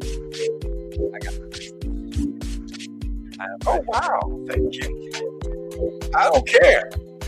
If it buys a slice of carrot cake, I'm good to go.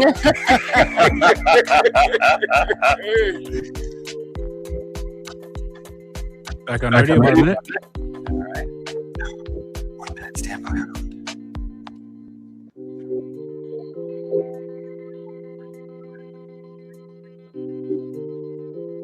Yeah, they're actually at 10%. I had them at 30% yesterday. Yeah, they never realized they're like. If you're gonna post her, could you just put something over her face? If you're gonna post. No, post it. Don't post me. Post it up.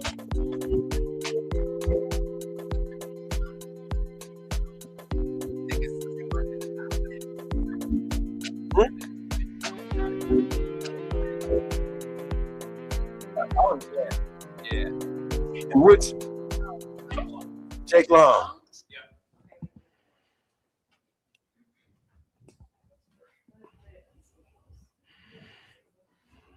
Well, that 70s music is gone, so I think we're coming on. Yeah, I think so too. Hey, you got to find some non-proprietary, non-copyrighted music I got to you. play. I got you. All right, stand by. All right. Back to you, Sam, in 5, 4, 3. And we are back, folks, on Michigan Insider on the Big 1050 WTKA, online at thebig1050.com. Back on the MOTT Takeover, benefiting the Charles Woodson Clinical Research Fund. It has been a fantastic day so far. So, see, I told. Did I not say yes, she was going to speak on our show first? I don't care what she did on W4. She was going to speak on our show She's first. done a lot more than that on W4. I'm sorry to break it to you, Sam. I'm so sorry. Doesn't matter. Missed it by She's gonna months. speak. You do that. She knows radio, though. She waited till we were on the air. Absolutely. See? It's too loud. She knows her cues. That is right, Holland. You do your thing. The floor is yours here on the MOTT Takeover. You know, we have been talking all morning to doctors and to patients who have been through over a period of time treatment experiences at MOTT, but it is also a part of our family in the here and now, our radio family in the here and now. As Madison and Brian from over at W4 Country, right next door to us every single morning, you've had your MOTT experience, and so you guys and Holland joins us on her WTKA debut. Welcome to the show. How are you? We're doing great. Thank you very much. Glad that you could join us. And so my very, very first, and J-Mo, how you doing, J-Mo? I'm here. Don't worry. J-Mo's over there. I know how to be quiet. People hear from J-Mo. This ain't for me. Exactly. So, Brian, this is a very important question. Okay, shoot. It's a girl dad, right? Yep. You know, you got to mold your daughter to do what you want, you know. Uh-huh. Do the Oh, right I know thing. exactly To where do this the- question Oh, is no. going. You got to mold your I'll daughter be to do quiet. the right thing. Yes. The right thing. Make the right choices. I hear you guys. Yeah. Make the right choices in Uh-huh. life, right? Mhm. And so, she's going to have a choice in about She is. 18 years. Mm-hmm. Have you thought about what that choice should be? Oh, sure. I've thought about that choice. Yeah, I thought about it an awful lot. And so, have we settled on what that choice is going to be if you have your way? Well, because Sam, my wife's sitting right there. No pressure. I don't know. Well, so what we've always said is that we are. Am I allowed to say this? We're a state house. Yes. And I'm allowed to live there. That's what correct. the heck I know. are you doing? Wow. Brian, It's a state of mind. Though, come on, man. That's what it is. It's Yeah. a state of mind. Oh, you're killing me. I know. Man. I mean, I'm And gonna only tell- because he went to the University of Michigan. If I was just a fan, it wouldn't be Yeah, allowed it's at all. unacceptable. No blue and No. yellow in the house. Because I'm an alum, I'm allowed to root for my alma mater. Well, see, we're going to spend some time these next 18 years working on you, Brian, to give you a little more amazing blue umph. Work it on me so I we can work on her. Yeah, so we Right. can have the right influence. Ultimately, it will be Holland's decision. It will. And if she wants to be one of the leaders in best, then There you My go. God, see? Right. There See you how go. he did that? That is outstanding. And Madison, now we how you doing today, Well, now I Madison? feel like I have to say go green.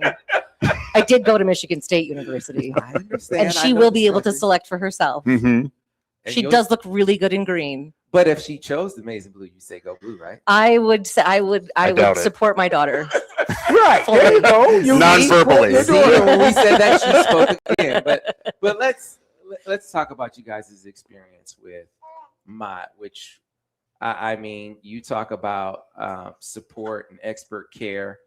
You guys have experienced it firsthand. So for our listeners and viewers who may not be as familiar, why don't you share that with them your journey? Well, I think it starts with, I mean, we've been trying to start a family ever since virtually when we got married in 2021. And so we spent 4 years dealing with infertility. And then to find out that all of a sudden we were expecting a baby girl, we're just absolutely blown away. And then at the anatomy scan, they see something. And so then we need to go back in for another ultrasound, and they see something else. And they say, we're going to send you to CS MOTT. We're going to send you to Michigan because we think there might be a heart defect. And so just to go from after 4 years of trying so hard and then thinking, wow, we finally did it. Oh no, there's something wrong with our baby's heart.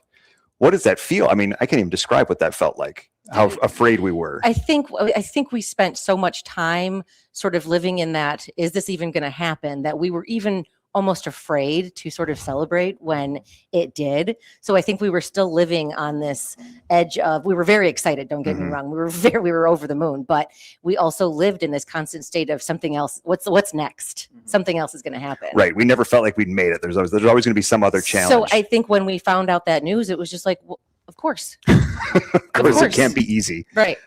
So that involved regular monitoring. I mean, towards the end, we were there every week, watching, getting ultrasounds and watching heart rates and blood pressures and all of that. We were there through, I mean, the last half of my pregnancy. Yeah. We were there every week, at least once a week. Yeah. Getting monitored, getting more tests run. And you were still working. Yeah, I was. I Every was morning. like, wow, she's bright still and early. working. Yeah. I think I only took maybe 2 sick days Yeah. throughout, minus the one where I went on vacation and got sick. That's a whole I different love story. Our show, by the way, though. You realize that, right? That what? She loves our show. She's Oh, she does. Oh, yeah. She's very social. She loves the limelight too. Oh, yeah. Like we don't have spotlights like this. No, So no. we bring her into our studio. You bring, She's you bring very a excited. camera in. She loves a good selfie. Yeah. She smiles at herself. So anyway, they figured out what it was. It's called tetralogy of Fallot. If you ever want to fall down a deep Google hole, the most important part, the most drastic part of it, is a hole between the ventricles of her heart, and so her heart ends up pumping oxygen depleted blood through her body. So her body's not getting enough oxygen around, and so we were briefed early on on what that means. To watch for TET spells or blue spells. If she gets worked up, you'll see her start to turn grayish blue around her mouth. And if that's the case, you're bringing her knees up to her chest, trying to calm her down so she can start circulating oxygen again in her body. Can you imagine someone telling you you can't let your baby cry too much? Right. Can't even let them get so excited about eating because or happy like playing because they could turn blue. And by the way, it's not an emergent situation, but we have to start a timer because if it goes too long, then it is an emergent situation. Right. It's a weird area to live in. And so initially we were told at about 6 months she would need surgery. As they were looking at, she had a few TET spells. They said, we're going to move that up to about 4 months. And so we knew the process for this from 30 weeks of Mhm. your pregnancy. Mhm. From then on, it's like we know we're going to have surgery. It's going to go like this. And we met our doctor when she was still pregnant, Dr. Vikram Sood. Shout out to him. And he's a year older than me. We found out we were an undergrad at Michigan at the same time. I was like, oh, so you're like me with ambition. And described that, because they do this sort of thing all the time at CS Mott, that they're just like, this is routine for them. They handle multiple of these a week. He's got the experience of a doctor somewhere else who's 15, 20 years his senior. And he said, here's what we're going to do. We're going to go in and we stop the heart. We put our bypass machine. We're going to patch it up with Gore-Tex. They use Gore-Tex to patch the hole. Or put it back together. Right? Like a raincoat. That's incredible. Yeah. Yeah. Yes. Yeah. So not only is the ventricle hole fixed, it's waterproof. Yes. That's what it I feeds thought. up and rolls Exactly. off. You're good to go. And so we had no idea what to expect. We were told a week or two, stay in the hospital up on 11. And it ended up being 5 days. In and out. And just that whole time, just an incredible experience with all of the staff, how attentive all the nursing staff is. We said it's the longest stretch that we slept continuously since she was born. It's true. Because the staff was coming in and taking care of her. And we were just so dead tired, we didn't know it. No, I had no idea. But we knew she It was in the good most hands. comfortable chairs and couches that they have in those rooms. I hear you. We got to hold her the day that the surgery was done with the help from a couple nurses. I mean, she was hooked up to a dozen different things. Oh yeah, that was interesting. It was she had the surgery by about 1 o'clock, 2 o'clock in the afternoon, and she was up in the in her little ICU room by around 6, I think, and then about 9 p.m. It took a team of people to get her up and to help me hold her, but I got to hold her for about a couple hours. Yeah, that's phenomenal.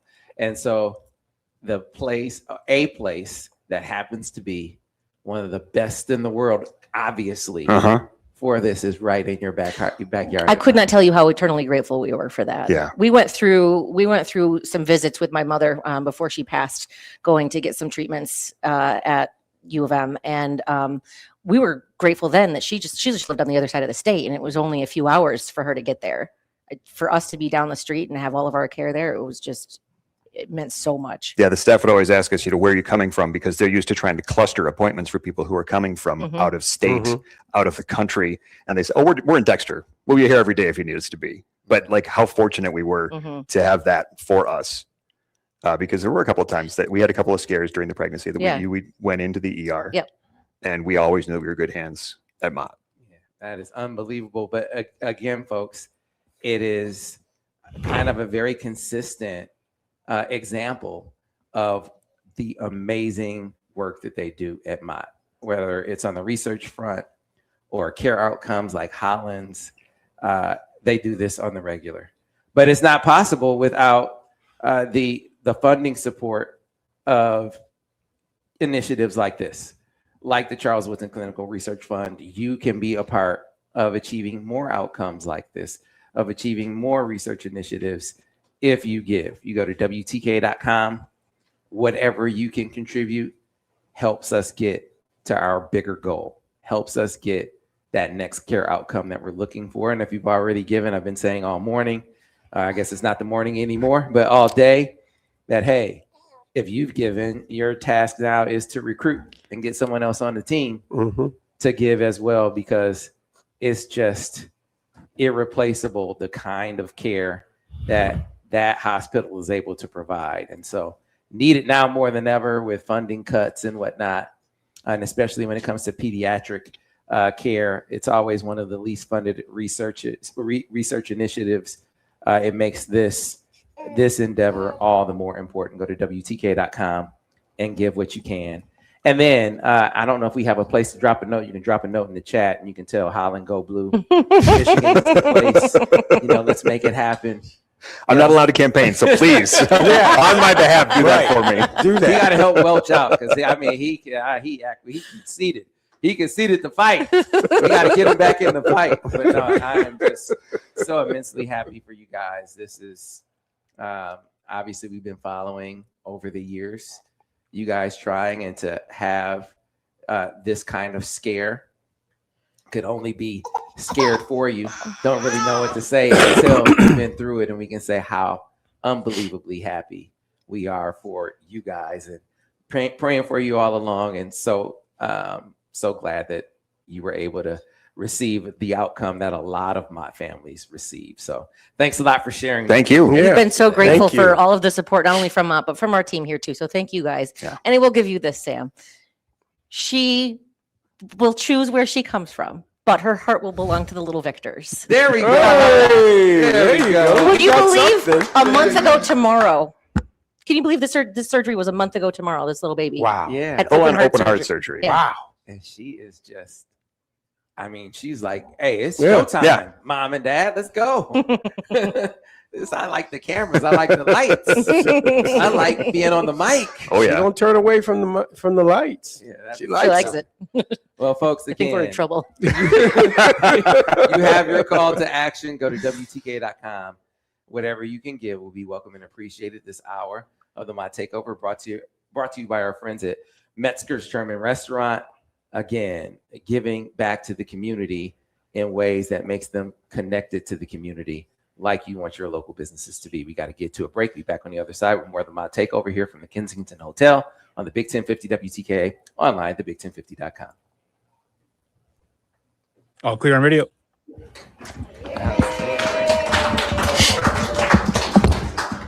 Like you've been on radio before. She was talking up a storm.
All right, Sam, we got about 30 seconds, and Jarrett is on the phone, ready to go. All right.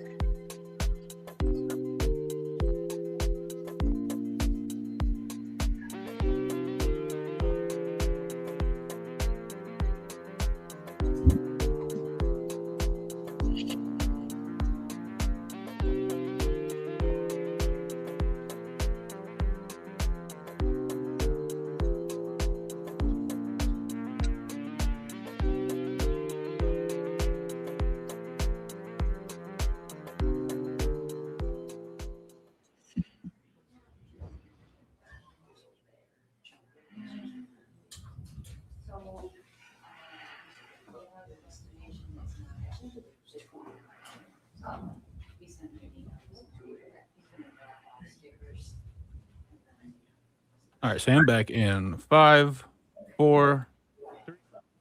And we are back, folks, here on Michigan Insider on the Big 1050 WTKA, online at the big1050.com.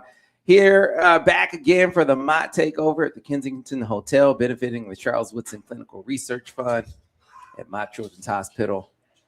We have had a great time so far. It wouldn't be possible without our terrific sponsors, like in this hour, Metzger's German Restaurant. Out there off of Zeeb Road, just as you get off the expressway.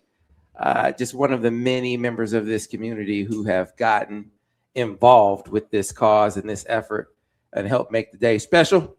Another thing is making the day special is my man J-Mo. What up, jumping man? on the stage with, listen, man, I know I gave you a hard time. I talk about how you do your show, and I'm glad that you started doing I'm fully clothed. Fully clothed. I appreciate that. But no, man, my earliest experiences as a fan with Michigan football, I wanted to be Jamie Morris. I'm not saying that to make you feel old. Oh, I feel old. Don't worry about that. Or to say that I meet the height requirement. I'm just saying it because you were a great player. Terrific at what you did, and so I mimicked everything about you. I had the high white socks and everything. I did it all. You know the high whites came from Anthony Carter. You know but that. you did it too. Yes, but that's why I did. But I didn't grow up watching. I didn't.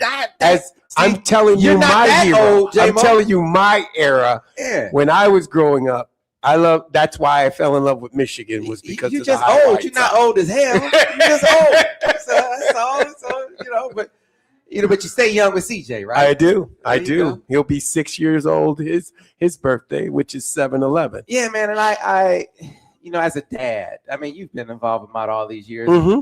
I know you've been a dad with Kendall, but when you see it through the eyes of a parent, what that hospital does and how they help so many families and parents, I think it resonates that much more how important it is to support it. No, it is important to support Mott's, and it is. I mean, I've had the privilege of 2 children being born there, and thank God they were born with everything, and everything was taken care of. But I have a Mott's idea, but you know how they put the bands on the family, the wife, the baby, when they're born and everything. Well, I took CJ out and we were walking around. You know what I walked through? One of them doors where it shut everything down. Oh, yeah, the wrong door, I did the wrong door. I don't know how you do that, Sam. It went on lockdown, so it actually worked. I'm not surprised. Now, J-Mo, you're a great player, but I tell people all the time. I mean, I know who broke Jim Harbaugh's arm. I do tell people that. Well, you need to watch that film a little bit more. We've gotten a little closer. We got the Saputo film, and it wasn't me. It wasn't you? It wasn't me, bro. Okay. I was getting hit as soon as I was retrieving the ball from one Jim Harbaugh. So when I got hit, the ball got popped away. So I don't know anybody about fumbling. I haven't seen that book. I haven't seen that film. But okay, I'll take your word for it, J-Mo. I have to send it to you. Joining us also on the phone. Love this brother. Love him. When I say captain, I mean we talk about a lot of Michigan captains. Right. When I talk about captain, I'm really talking about our next guest, my man J.I. Jared Irons. Jared, how you doing? Hey Sam, what's going on, bud? How you doing? Doing great, man. Glad that you could join us as always. And you know, one of the things that we've been talking about with every guy that comes through is how ingrained in who you are it becomes to give back. I mean, I know a lot of people, a lot of players come, and that's already a part of them, but it becomes more of a part of them when they come to Michigan. And the big part of that is your MOTT experience. Can you take us through yours? Yeah, I mean, every Thursday evening, you know, after practice, it was a lighter practice that day before we got ready for Saturday. And at the training table, we'd all go to the hospital and sit with the MOTT children and the families. And you know, it's crazy. I played so long ago, and we used to do that. It was tradition. But you know, I go to MOTT all the time, and I stay active still to this day.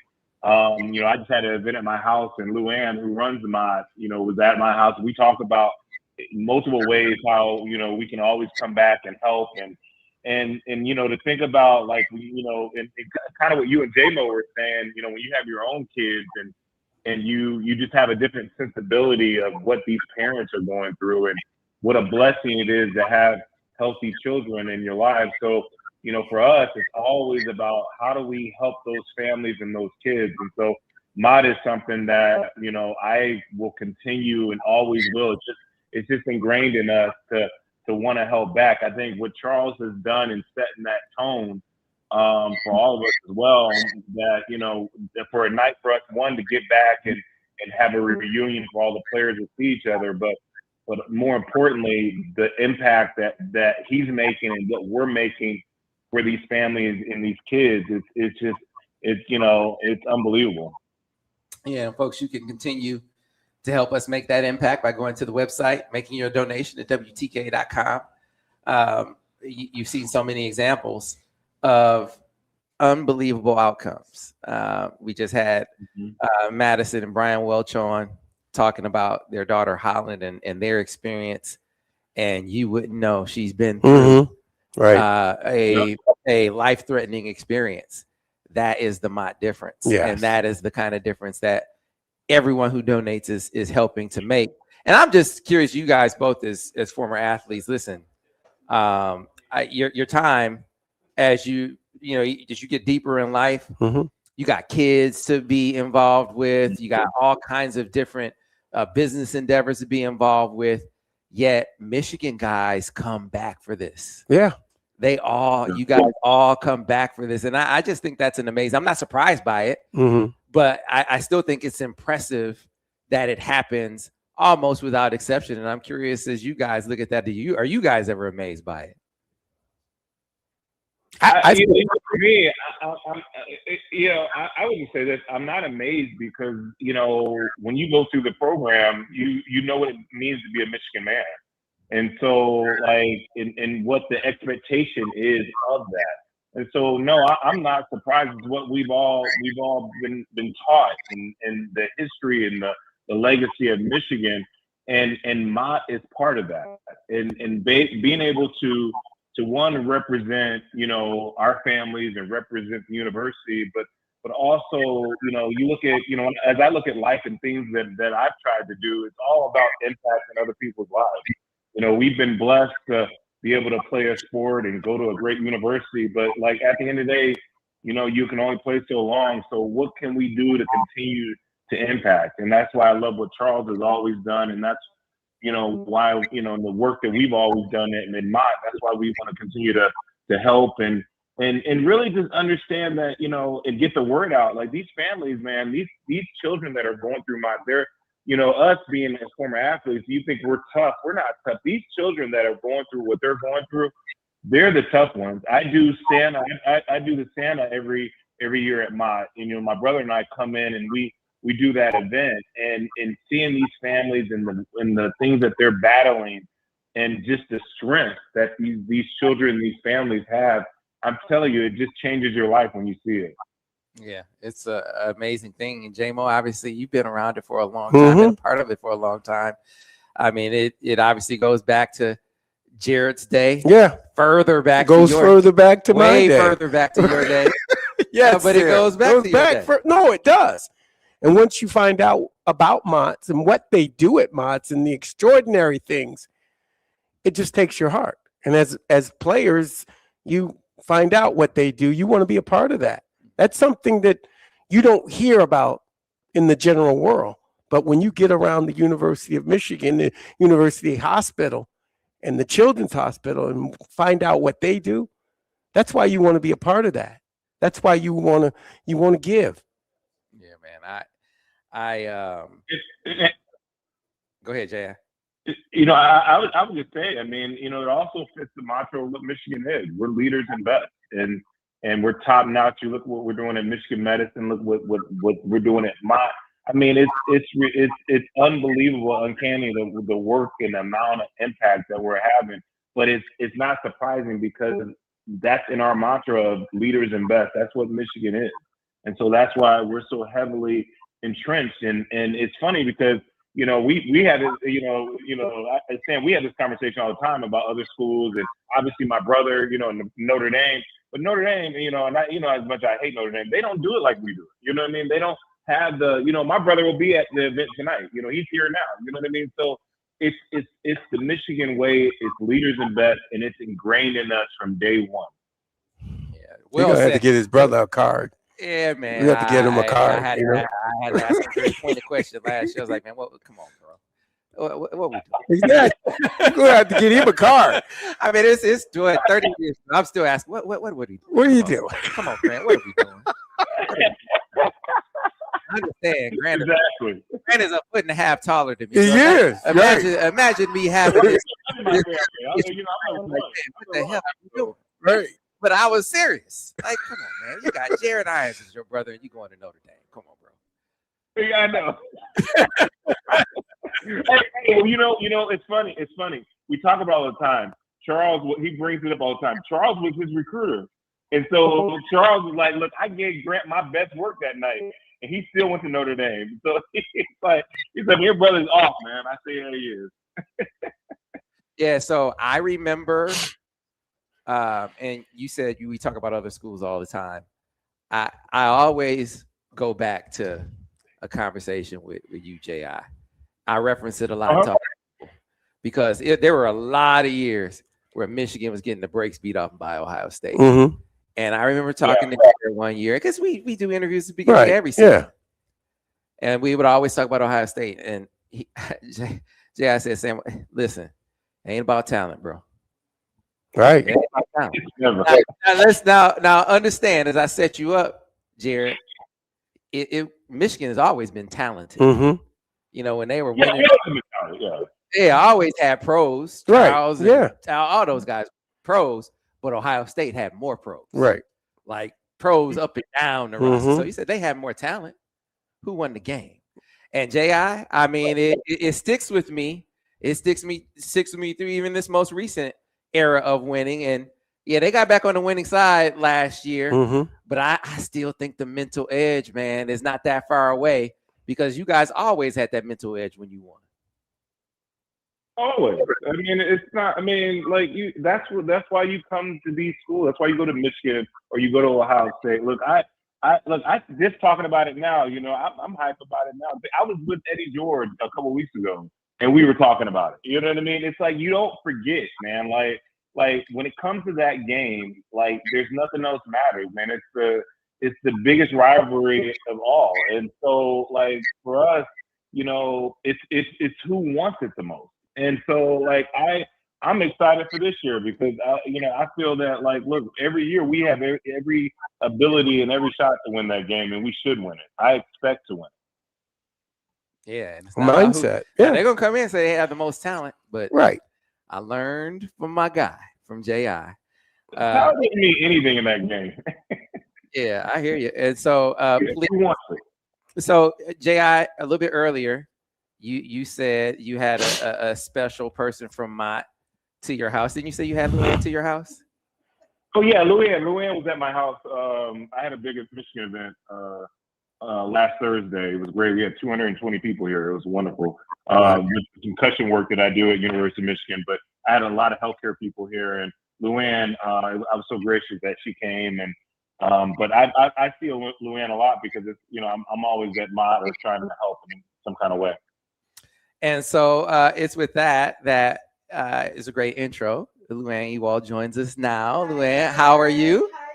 Oh my goodness! Oh, yeah. What you thought I just asked you? That thought he was just setting you up? I know. I'm I like, was just throwing it out. I'm like, can I dive in? I'm like, getting patient. I'm impatient here. Hi. COO at MOTT. And yeah, I gave you a great, Oh. great shout out earlier in the show. Oh my gosh. And we want to echo that sentiment because MOTT has had an unbelievable impact on so many lives, including ours. And so we've been thanking everyone affiliated for all the things that you do. Oh my gosh. It is Yeah. my honor and my privilege to be able to walk into that building every day. And Jarrett and Grant and so many of the former athletes, their character, their person, who they are, I am just in awe of. And anything we ask of our former athletes and our current athletes, it's always yes. It's always yes for MOTT. And so, Jarrett, I love you. I love Grant. I can't wait to see you guys tonight. Tonight we're going to celebrate everything we're talking about all day today. Yeah, so a little bit earlier in the show, we had a young man on, a kid named Finley, who was a patient at MOTT. He had been through cancer and chemo, and his dad was with him. And he said, "Hey, Finley, what do you remember about your time at MOTT? Because obviously life-threatening illness and a lot of treatment." And he said, "You know what? I remember I was playing video games. I remember I was going to like the toy room. Right. So the body was being healed, but you guys are treating the spirit just as much." I thought that was amazing. Correct. And those are the stories that make me continue to want to do more. So yes, we are the best in the state and we will continue to be number one. And we have been for 19 years through USU News and World Report, and we don't take that lightly. So the clinical care is expected. That excellence is expected. What is not expected from these families going through this crisis that they find themselves in, that they didn't plan for, don't want to be there. What they don't expect is the things like having a gaming studio, having a music studio. We have an in-house studio like this where kids can be a DJ. They can make music. We can pipe that music and those videos up into the hospital for all the kids in their rooms to see, right? And what I say is that's the cherry on top, right? We know these families are in crisis. If there's anything we can do to bring a smile, if we can distract, if we can let kids just be kids, they should be at baseball practice. They should be at basketball. They should be at football. But they're with us and we need to get them healthy. And while we're doing that, it is part of our responsibility to make sure that they're in the right mind. And we know that distracting with video games and arts and crafts, we know that helps the healing process because that brings hope and that brings positivity to the situation. So I love that story. Yeah, he didn't remember. He didn't say he got poked. Nope. He said he played video games, and that's the joy of all of us. His dad said he thinks he was on vacation, and Yeah. that is amazing. It is, and we have siblings of some of our patients who ask their parents all the time, "Can I come to the hospital?" Not always to see their sibling, but all the fun that's happening in that building outside of the clinical Yeah, but care. there's something to be it said for is. treating the spirit, though. It is, and treating the whole family, to be Yeah, honest. Exactly, and we heard that from so many parents Yeah. this morning. That's the difference. I mean, you want to know the Michigan difference or the MOTT That's difference? it. Right. You're hearing it right there, and people are helping affect that change by donating to the Charles Woodson Clinical Research Fund. You can do so by going to WTKA.com, contribute to the effort. I know we still have at least one helmet signed by Charles, going to be signed by Steve Hutchinson. Jake Long has signed it. Brian Greasy has signed it. $1,000 donation gets you this helmet. But Luann, talk about the difference that you guys are making. Can you sort of give the listeners and the viewers an idea of what kind of difference Charles and the Clinical Research Fund are making over at Absolutely. And so, there's been a lot of talk in the press over the past 2 years about reductions in research funding from the National Institutes of Health. And so pediatric and children's research has been woefully underfunded even before we stepped into this crisis of research in general not being funded. So what Charles and, his buddies have done over the past so many years is really help with that seed money. We recruit the top talent in the world to CS Mott Children's Hospital, researchers, scientists, physicians, nurses. And we want them to come up with the next cure, come up with the next piece of equipment, come up with the next technology to really help create cures. And the Charles Woodson Research Fund, that's exactly what it does. If a junior researcher has an idea, we can say, we're going to give you funds to go run with that idea.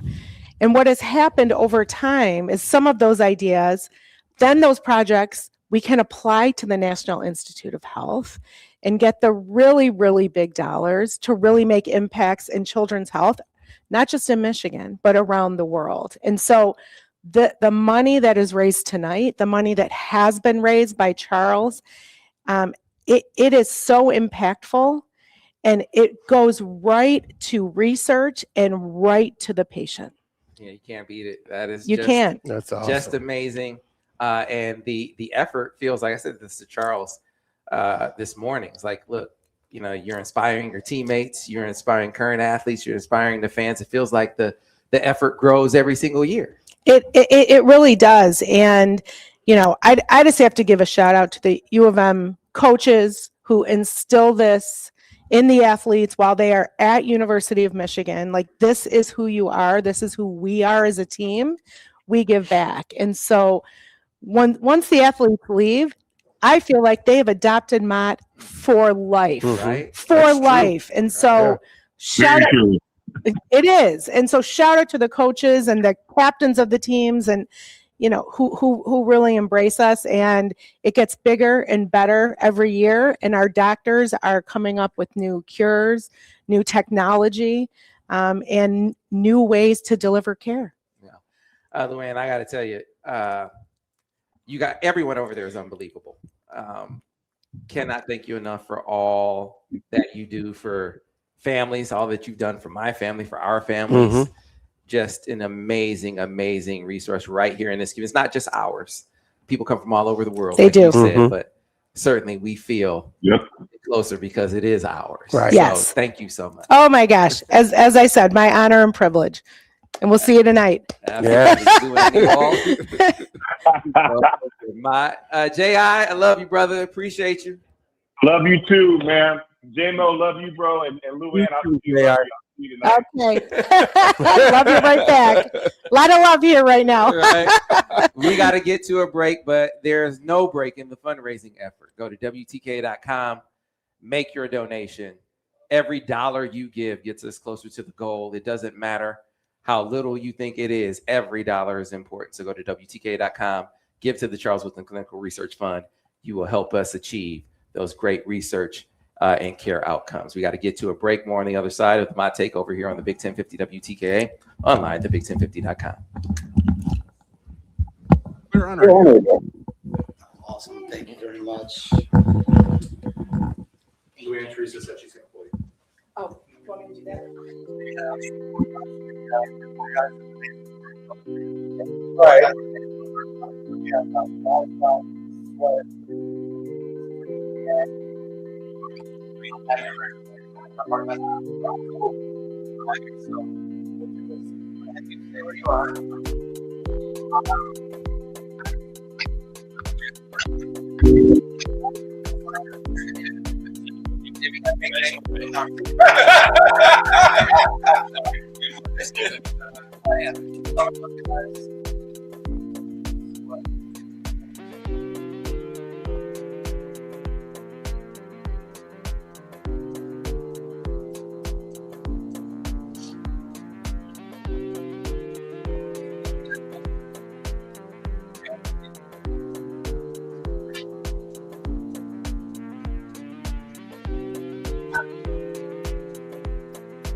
Right.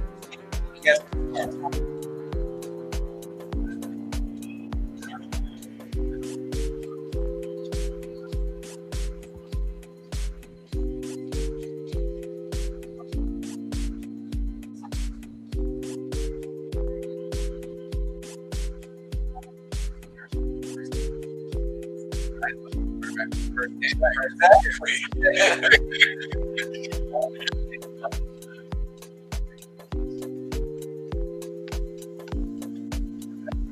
Right. Let that be a lesson to you, Jay. Hey, what's up, Marky? Brother, how you doing, man? You too. Look good, always. I pay you between 600 per grandson. All right.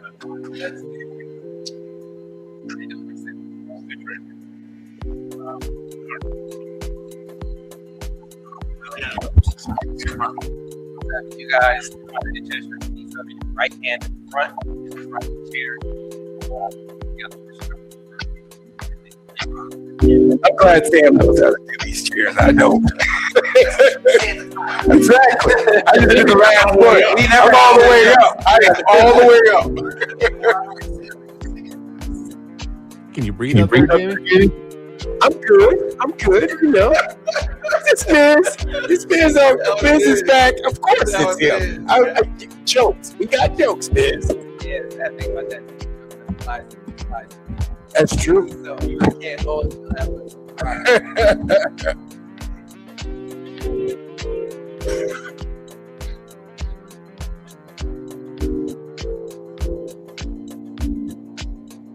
Finding a playmaking guard to lessen Cade's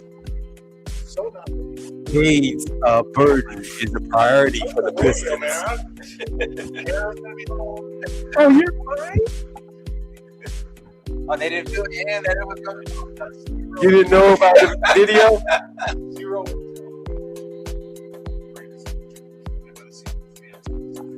Literally. J-Mo does that every day. Exactly.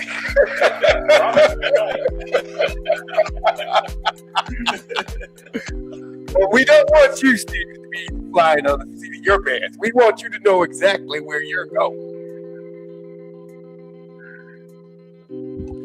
All right, we're back from break here in about a minute.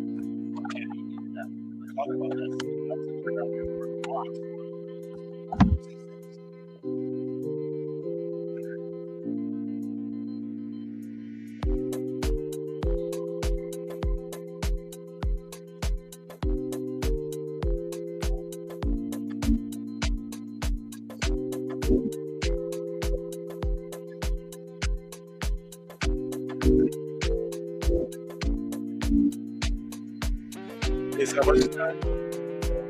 Coming back in about 30. Thank you. No, I got to send this to James Hall.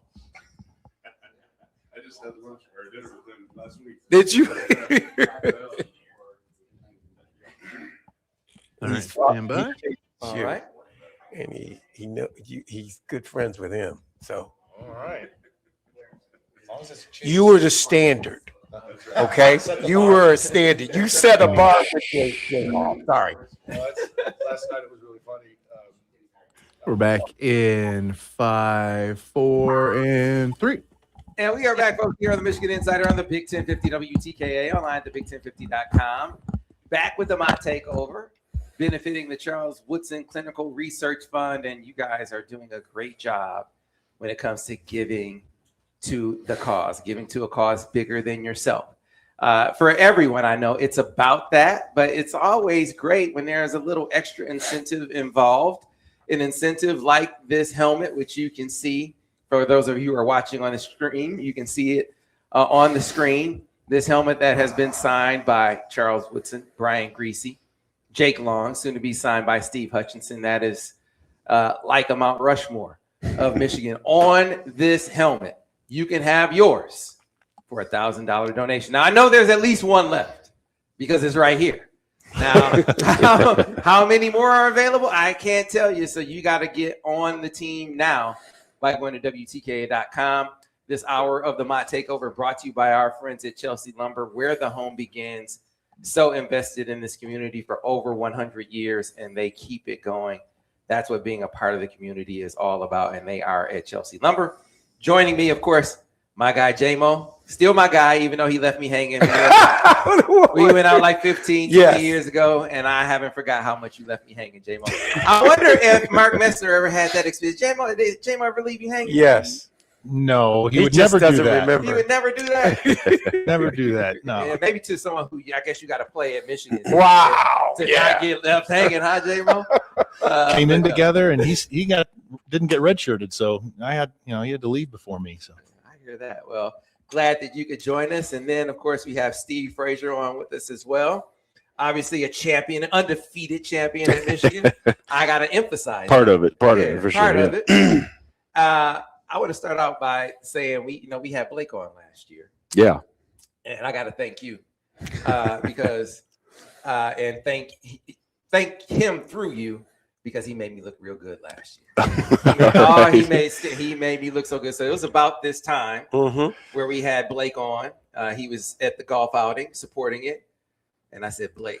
So I just did an interview with CBS, and they said, who's going to be the breakout guy at the University of Michigan? And I said, Blake Frazier. He did a pretty good job. He's doing a good job. He's going to be that guy. Now, and I had people around here even saying, no, he's too light. He's not ready.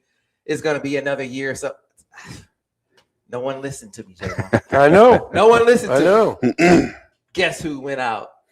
He's doing the work. Acquitted himself really well. Yeah. So I got to start with how that felt as a dad to watch. That was fantastic for sure. I've just I've watched him grind and watch what he's doing. I couldn't be prouder. Doing a good job. And you talk about, people don't really see the adversity that, they think it's all, great athlete, right? But there's adversity that comes along with it. Sometimes it's not just the competitive adversity, it's the injury adversity that you have to overcome. He had both competitive adversity and injury adversity that he dealt with well. Yeah, he did a good job. He worked through it all.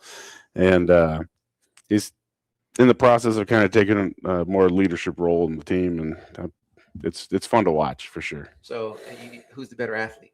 He's a better athlete. He's a better athlete. Not now. But back in the day. I was told him I'm tougher than he'll ever be, but he's a better athlete for sure.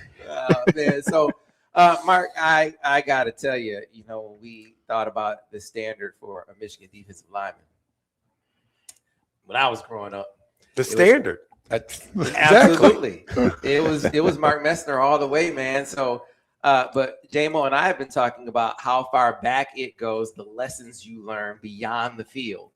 One of them is giving back to causes like mine.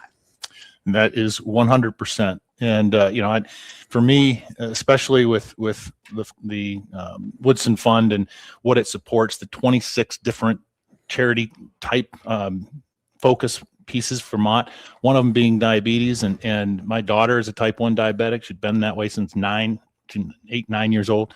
So it touches touches me, and it says this is what you want to do when it means something for you. And if I can do anything, I will. Yeah, years after the fact, and not just one time, guys come back continuously over the years. Of course, it's a chance for you guys in the fraternity to get back together. But to come back after every year is more than that. And obviously, you guys have a great sense of purpose for being involved with MOTT. And to see Charles. Yeah. Who was it this morning and said, "Hey, Charles is a part of this." He called, "I'm coming, man," and he continues to come himself too. That stands out to me. Absolutely. I'm just happy to be a part of it too. I enjoy seeing the guys, but but the cause is fantastic as well, for sure. Yeah, you see the impact that it makes. And Mark, you said something a minute ago that hit home. You said, my daughter is a type 1 diabetic. When you become a parent, and especially when you become a parent who has a health issue to deal with, this cause resonates that much more, does it not? Absolutely. It's a lifelong, something like diabetes, type 1 diabetes is lifelong. She's insulin dependent. And the more we learn about it, the more possibilities come that she may not have to live with insulin. And, that doesn't happen unless you have funds that support the research. And when you can contribute that, whether it's personal time, whether it's financial, it just means something because there's a hope still. And that's what's great. It's not over. It's just getting better and better and closer and closer. Yeah, that's why guys come back. Personal Absolutely. time. If they can't do it financially, they come back and be a part of this community again, because this is the second home that players feel. Man, it's a family, clearly. And obviously, you guys out there listening, watching, you're a part of that family too. And certainly those of you who give are a big part of helping this family along by donating dollars that further research, donating dollars that help ensure more positive health outcomes. You can do that by going to WTKA.com and giving to the Charles Woodson Clinical Research Fund.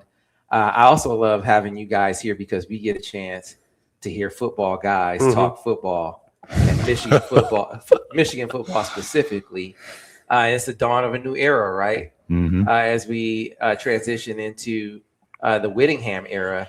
We had Jeff Backus and David Boz on earlier, and they talked about how, Jim Harding has this great reputation as the best offensive line coach in the country. I've heard it from so many scouts and coaches throughout the business.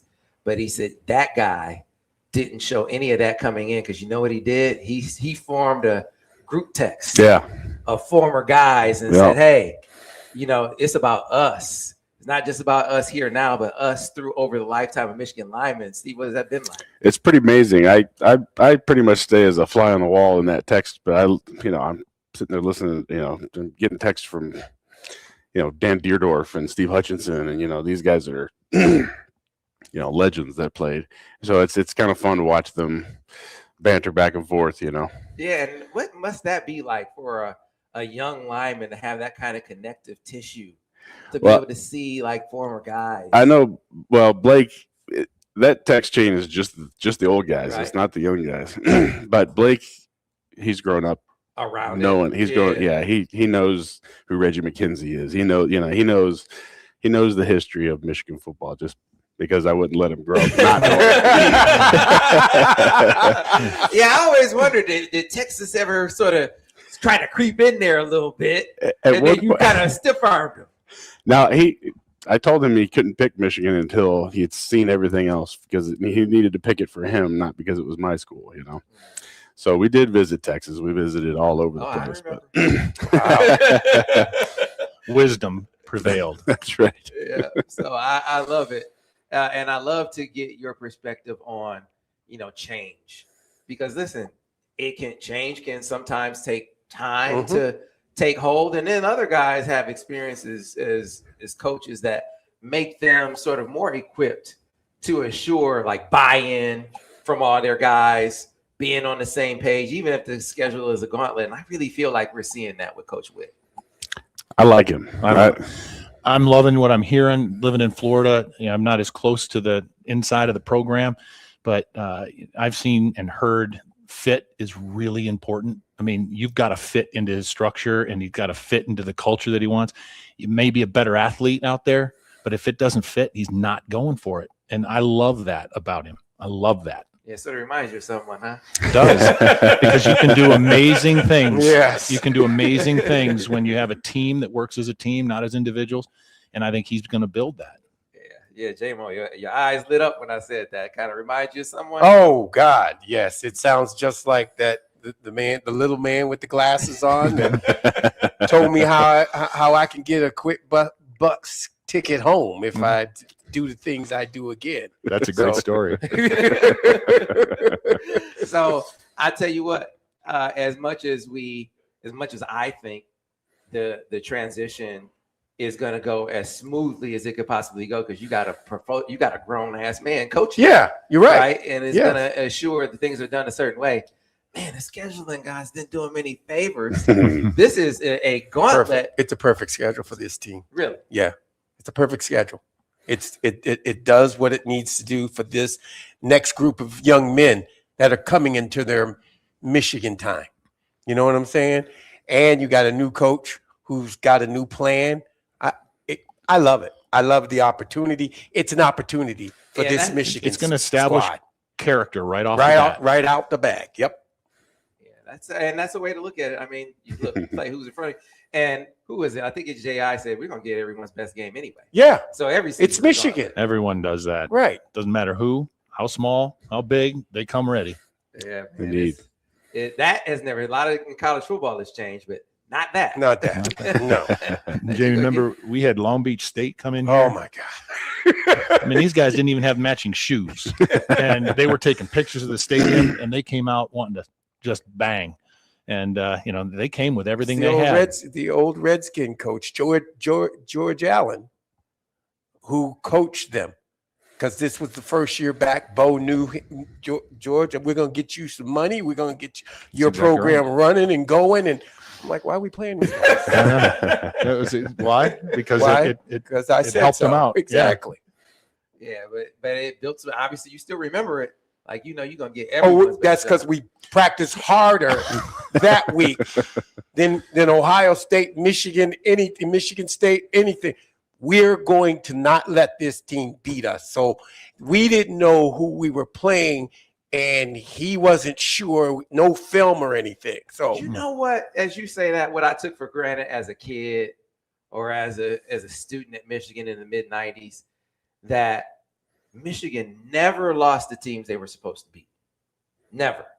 It was always, if they were going to lose, it was going to be like Ohio State. Other than, okay, we won't talk about Minnesota. We won't talk about, but with a couple. with a few exceptions. But generally speaking, because we've been on the other side where Michigan was losing to a lot of teams. It's like, never used to lose to these squads. There was always a standard that you're going to be prepared, no matter who comes through. Yes. Yeah. That's a true statement. But when he becomes a procrastinator, I mean a predictor, and he says, and Marco, remember this. I didn't even say the game. We didn't play hard. I didn't we even didn't say practice hard enough. So don't blame me. I'm not bringing up the game, but you did bring it up for a second. He did. He says, "I hope we did enough." I kept it very bland. I said, with a few exceptions, I wasn't going to mention any school or any year. J-Mo, come on, man. Anyway, guys, it is an honor and a privilege. You too, J-Mo. Thanks. I say that in jest because I wanted to be Jamie Morris as a kid. But it's the inspiration that you guys give to so many people watching that kind of helps this thing grow. So I appreciate you coming back in general, but specifically coming on with us today because it helps motivate people to be a part of it. And that's a big thing, to be a part of this team, which is great. So appreciate you guys. Absolutely. Our pleasure. Thanks for having us. So now I'm not going to put you on the spot, Steve. Okay. Sounds like he's going to put me on the spot. No. I'm not going to put you on the spot. No, he's not going to put you on the spot. No, I'm not. Your son's on the team. So exactly. He's going to leave you alone. We will let you back out of this. But to you two, give me your outlook for this season coming up. Oh, man. I don't know what to think other than I know they will be prepared. They will be positive and confident. I don't think they're going to have mistakes the way that a lot of new programs will have because they're trying to find it. I think he's going to have them ready. We'll have to wait and see. J-Mo? I think this team will be ready. I think this coach has come in here to be hungry. We didn't know this at the time, but it was a rough separation between from Utah and him. He walked away with a couple bucks, but I'm just saying. Oh, you got a chip on his shoulder. Right. He's got a chip on his shoulder. This coach has a chip on his shoulder. This team has a chip on its shoulder. I think they'll do really well. What you think of that young freshman, Savion Hyder? I like him a lot. I like him a lot, but I like that sophomore that's coming back too. Yeah, he's a given. I mean, he's a given. But here's the thing: we all talk about that freshman phenom, and that's making that sophomore even hungrier. You understand? It's still who's gonna be in the huddle first? Listen, the best situations in Michigan history, it wasn't just one guy. No. You had multiple backs. Agreed. Doing their Agreed. thing. I can't see that. So he's a junior. I'm sorry. He was a sophomore last year. Right? Yeah, sophomore I'm last helping year. you out, J-Mo. Thank you. It was one of those, when he's having one of those senior moments. You need a Sharpie so we can see it. Exactly. That's right. J-Mo knows I love him. I love him. And I love you guys for coming on and helping us with this today. It has been such a fun and fulfilling experience. One that is not over. One that you can help with by going to WTKA.com, giving to the Charles Woodson Clinical Research Fund. Again, those of you who are so inclined and you want to give a little extra, you want to dig in your pockets a little deeper, if you have a $1,000 donation, you too can have one of these helmets, because I know, like I've been saying, at least one of these is left. And at least as long as one is left, one is going to be up here. So you can get your helmet signed by Charles, by Brian Greasy, by Jake Long, and soon by Steve Hutchinson. That is an outstanding opportunity. The helmet alone would be a great opportunity, but signed by those guys, unbelievable. A $1,000 donation will get you that. Any donation will leave you fulfilled. We got to get to a break. Back on the other side with more of the MOTT Takeover here on the Michigan Insider on the Big 1050 WTKA, online, thebig1050.com. These guys, great stuff. See, flying by the seat of your pants, not that bad. Not that bad at all. Not at all.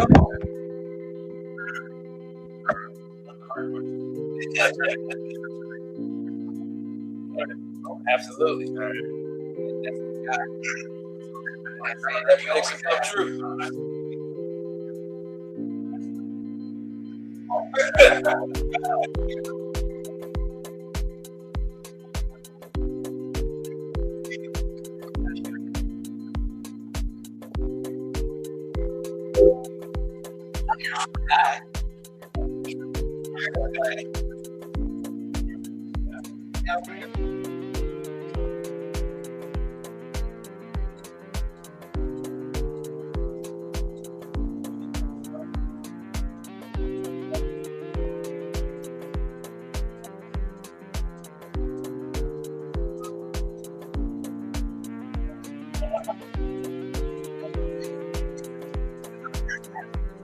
I lost it that way.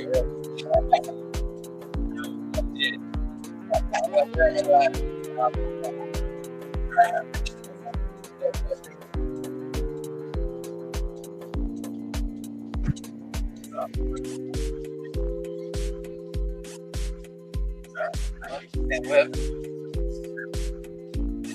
I don't know. I guess Thursday.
Hilarious.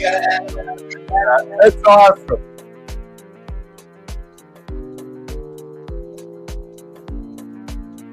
Right. I mean, it is humbling. It is humbling anywhere you go. Oh.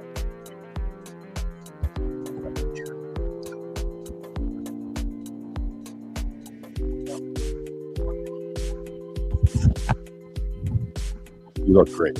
All right, Sam, we're back in about a minute. Thank you. Try. Turn 50, so I No, I'm just telling you. Don't even. Damn, that's 10 years. No, bro. I am 60. I was trying to give you I wish I want the 50 for it. Thanks, bro. I appreciate it.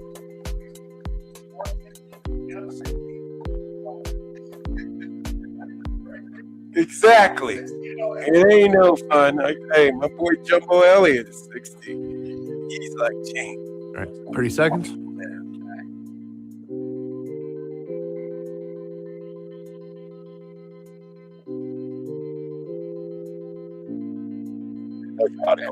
Good.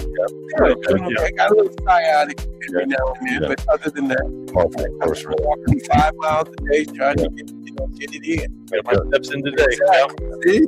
All right, coming back in 10 seconds. Stand by.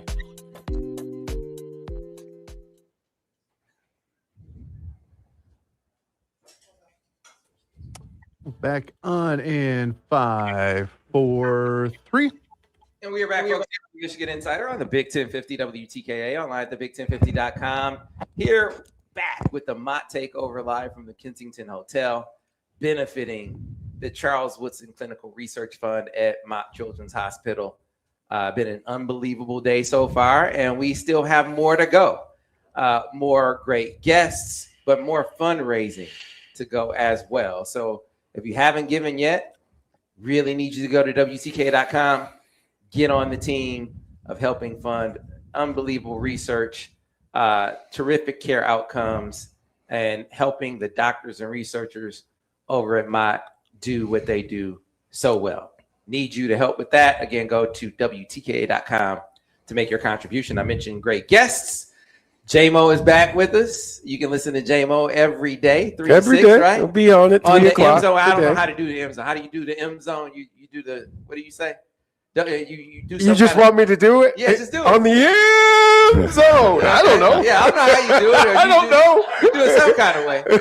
But anyway, and then the guys next to me, starting off with the guy who quarterbacked my first game freshman year. Oh, that was a good one. Wow. It was a good one. It was a good one. And came all the way back. I don't like Tiki Barber to this day because of that game. But he had to leave the big house with an L because Scott Dreisbach was behind center that day. Scott, how you doing? I'm good, thank you. Hey, Thank man, you. Good to be here. That sticks with a lot of, I know it sticks with you. Yeah. It sticks with a lot of people, that memory. And then I'm going to introduce him this way. Michigan legend. Rob Sweat joins us as Ooh, well. I that's learned strong. about that. Hey, man, I just heard there's I like that one. There's a group text that says offspring of Michigan legends, and your kid is a part of that, Yeah, right? the so many of the guys are of age, and our kids all ended up coming to school here. And my daughter was one of my two. I've got two girls here.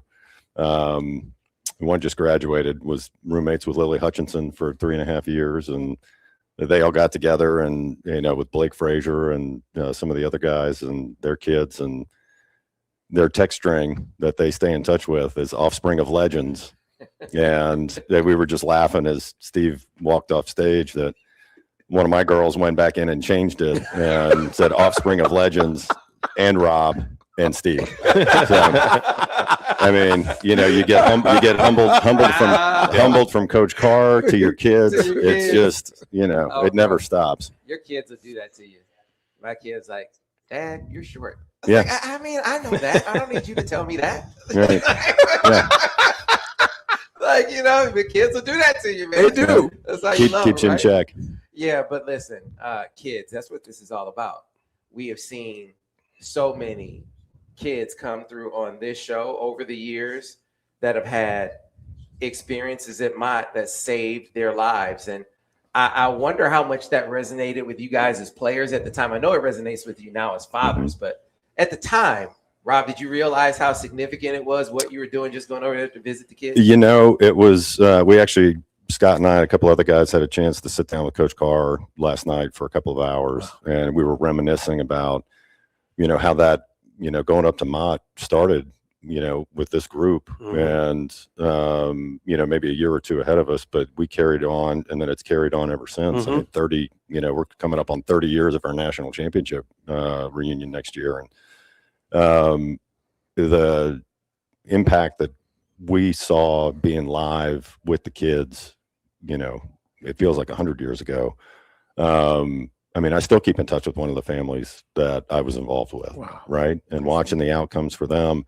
But I mean, it speaks to the program that's carried on, and that the kids now, the players now, go back to the hospital every week or two or whatever it is, stay involved. And then you see what Charles and Brian and Steve have done over the years. You know, Charles's name is on it, but you know, those guys, you know, picked up, I mean, gosh, back in the early 2000s, right? I mean, they've been doing this for a long time. And you talk about guys making an impact and, you know, affecting change for people's lives. I mean, it's a special deal, really is. Scott, when you were a player, did it hit you just how significant what it was you were doing? You know, I did. I really enjoyed my time going up to the hospital and, you know, just seeing the smiles and just, you know, seeing the joy that it brought the kids and the families that were there. And just, you know, an hour, 2 hours out of our day, it was so significant to them. And looking back upon it, it's such a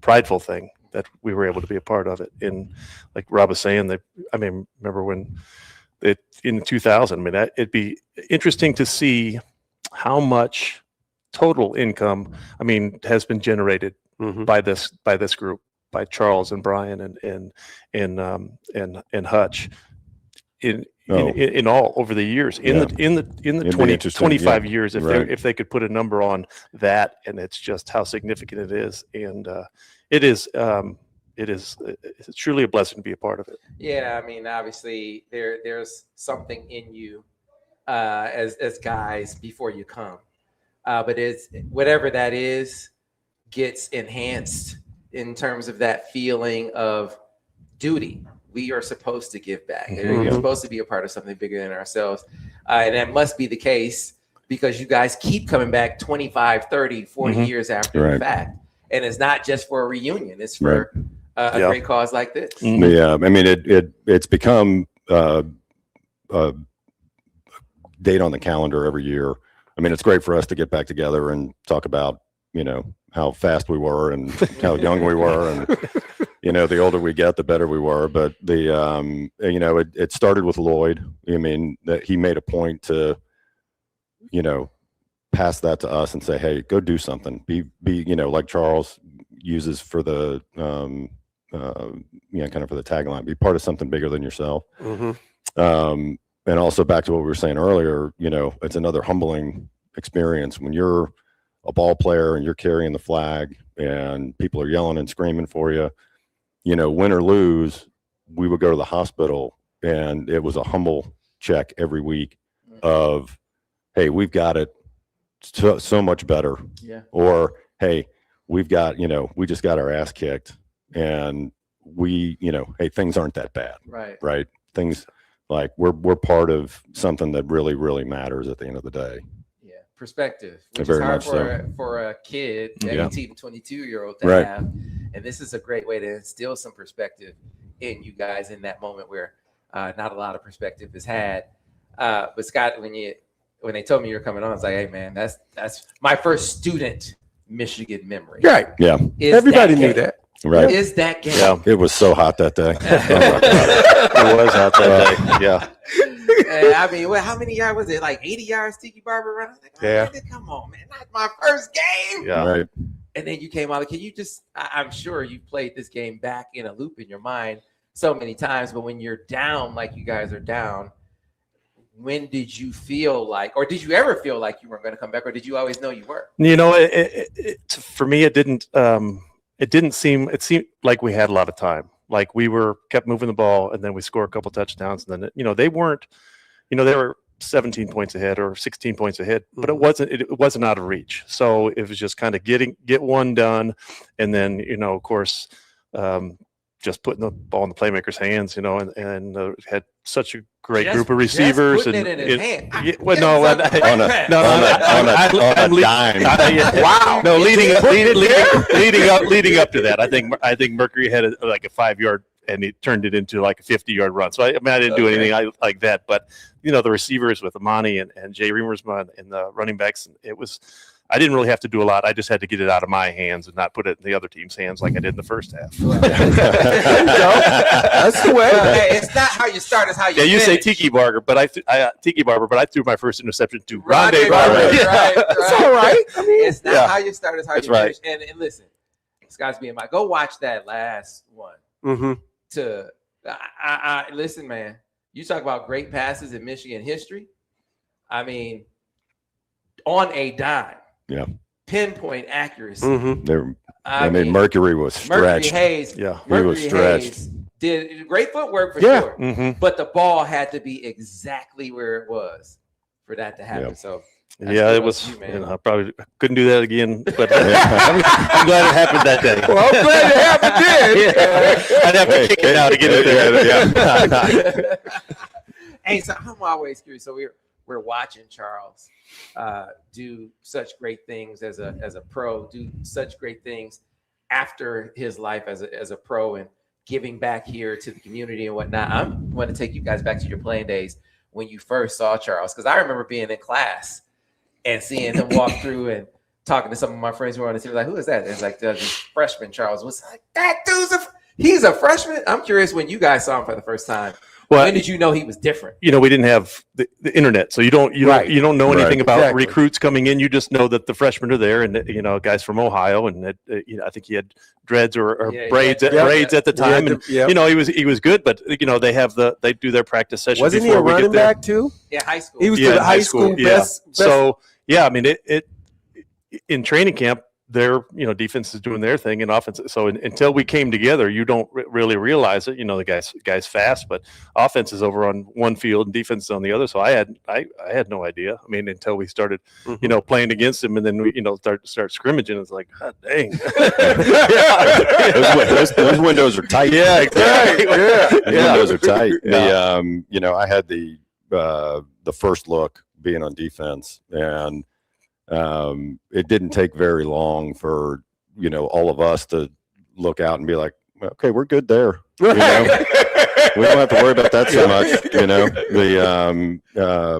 And that's you saw his game evolve, and then obviously he gets starts playing some offense later in his career and special teams and doing all the magical stuff that he did. But literally, in that national championship team, it was literally like, okay, that third of the field, we're good, man. Like, we just got to, Glenn, you guys just bull rush up the middle and we'll figure out the rest of it. But when you don't have to worry about a third of the field, things get a whole lot easier. And he was very humble when he first came in. Like he wasn't loud. He didn't stand out in that way with he stood out with his play, but not being boisterous and all that sort of stuff. And and I think that's what going into that national championship year, that was him in the back of the in the full team meeting room when we're setting goals, and he's like, just win, man. Yeah. Just win. Like, and for him, to Scott's point, he was not the loud in your face, upfront guy all the time, but when he did speak, his voice carried that much more weight. Right. So Lloyd always tells this story. He's like, man, I looked out and here's my freshman rolling around in the grass with Monty Toomer fighting him. You guys remember that? Yeah. Amani, a prideful older player at that point, and Charles was like, "Hey man, I'm here. Give me my I'm not going anywhere. So let's put it together." Yeah, those one-on-one DB and receiver drills, blocking drills. Yeah. Iron sharpens iron, right? They said that Amani Toomer used to scare dudes. They used to be intimidated. Yeah. I mean, Amani was a hell of an athlete, right? Yeah. I mean, probably still is. I mean, I haven't seen him in a while. As a wide receiver, you're a wide blocker in Michigan offense. Right. But I mean, Charles wasn't, that's why he did what he did, throughout his career. He was going to stand up and hit you in the mouth and then go cover you like a blanket. Yeah. Right? So he's experiencing something now, Rob, that you've experienced multiple times already. Right. You could maybe give him advice on, but you had a couple of kids going to Michigan or go through Michigan. What has that been like as a former Michigan player and to be a Michigan dad, to have your kids following your footsteps? I tell you what, the roots here were deep. Just from our experience, and it's a unique experience going through it as a ball player and winning a national championship.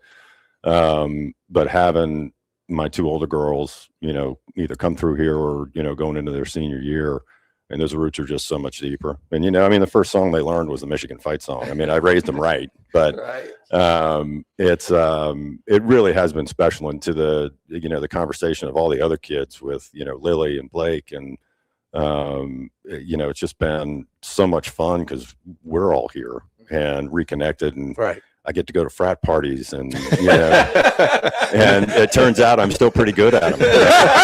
Right? So much to my daughter's chagrin, obviously, but it's just to be reconnected. Living in Texas for 20 something years at this point, it's not always easy, especially as you're raising kids. It reminds me of just how special this place and these people are. Always. So your perspective is, as former Michigan players, always Michigan guys, former Michigan players, on this new era that we're in. Just your early impressions of Coach Witt, his staff, his program. I mean, what are your thoughts on what you see? I'm impressed. I'm impressed with his pedigree and the people that he's brought in. How that transfers over onto the field. I'm excited about it. I'm always, being old, I'm always, kind of skeptical about the whole system, that not the system that he has, but the transfer and all that sort of stuff, and the money and I don't know. I don't want to. We'll go down that rabbit. The new way. We go down that rabbit hole. We will be here for a while, but I'm excited about it. I think that he's, from what I hear from Blake, Blake and my son are friends back in Texas, so they talk. So. He really likes him. He really likes the staff. So, I mean, I just go by his word. It's one of your leaders that like him. Yeah. Rob, your thoughts? Blake is kind of the conduit, right? First touch and having the experience. So it's been fun to listen to him and how excited he is.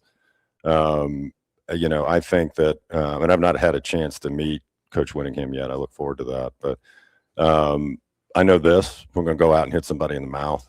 That's going to be first thing, right? And I think he's taken over a team that was young last year and a little beat up. That's going to happen, but I see Blake in that offensive line. I think they're going to be. It's just such a strength of Coach Whittingham and his background. I think they're going to be a handful, and I think that's going to open up a lot of doors. But I'm excited. Everybody's curious, right? Mm-hmm. We're all guessing, but I think we're all excited to put on a fresh outlook and move on from the past, and let's strap up and go play football. Well, and that's the thing about the guys that are in this program that have been through the program. I mean, they're going to be there regardless. It doesn't matter. We just want to put a good showing on the field. Mm-hmm. If it doesn't bounce right, that's it. But we're going to be behind them. So yeah. I mean, and that's fun too. I mean, we come back to these things, and some of the players get to come up, and we get to just like when we were here, we got to hang out with you at golf tournaments, and all the old guys, right? And being able to pass on the history of the program and what it means to be on that field and wear that M on your chest and do it with pride. And like you said, I mean, in today's day and age, you hope that they stay and they take full value out of it. And everything that this, not just the sport has to offer here, but that the campus has to offer, and how special this place is. Well, another thing about having us around and come around and be around and meet the players is like, it's a family, and it's going to be, it's not just while you're here. It's, 30 years later, you're still a family. You're always going to be. It does. Right. So, if they can think long term and being able to, the alumni and the guys that can be a part of their life after football, I think it's definitely a good thing for these players to be around. And it's not transactional. It's transformational is the idea, right? You're part of something bigger than yourself, but you're part of a Michigan family that takes care of each other years down the road, right? In sickness and in health. I mean, guys are always a phone call away. And I mean, the number of guys that jump when that flag goes up, hey, somebody's, mom needs something. So, you know, Mhm. I mean, it is rally round all the time. Yep. That is super cool. It's always cool to find out what you guys are up to these days. I know the fans are interested in that. So start with you, Scott. What's going on in Scott Drysbox world?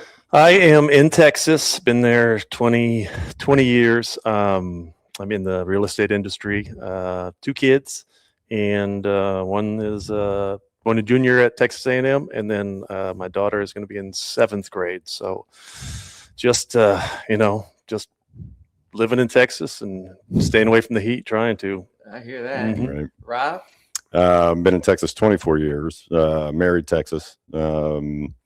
Wife Julie's there. So she's an ER doc. And 3 girls. Macy just graduated. Megan will be a senior this year. And then our youngest, Addie, will be a sophomore in high school. And I've had a custom home building business down there for 20 plus years now. Gotcha. So is Addie, she gonna be the trifecta, or is she gonna? Oh, she's dying. She's like, there's no pressure, huh, guys? Right? I'm pretty sure. So admissions, if you're listening, if she could just apply now, that would be great.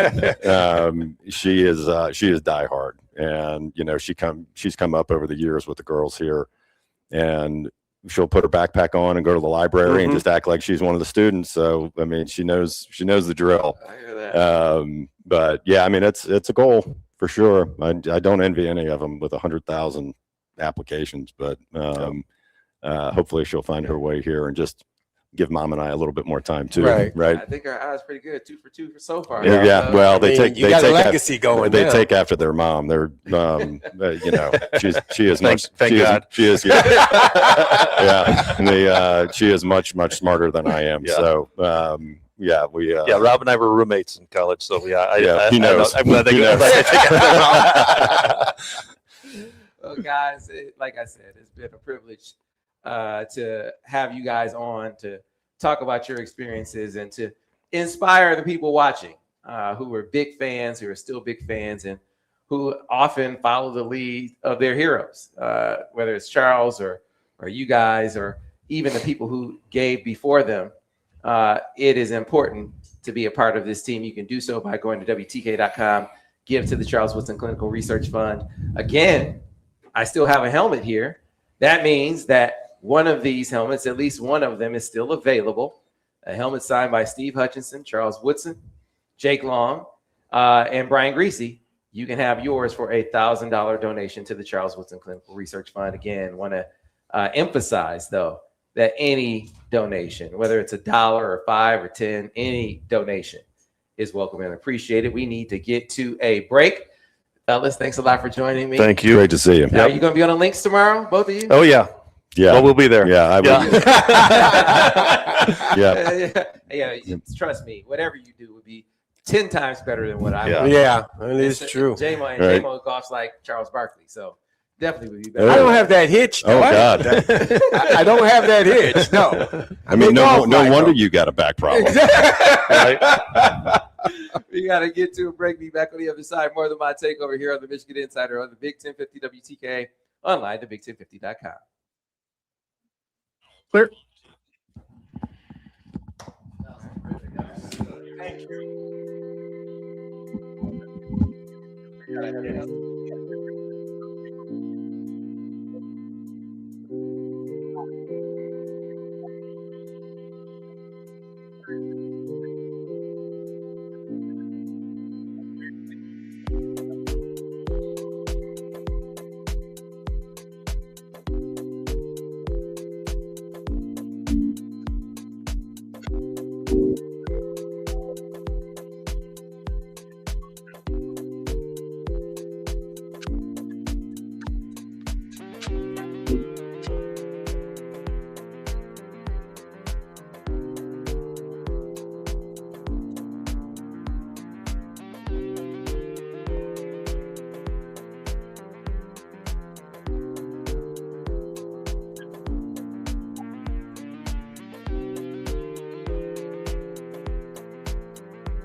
Hi,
Lucianne.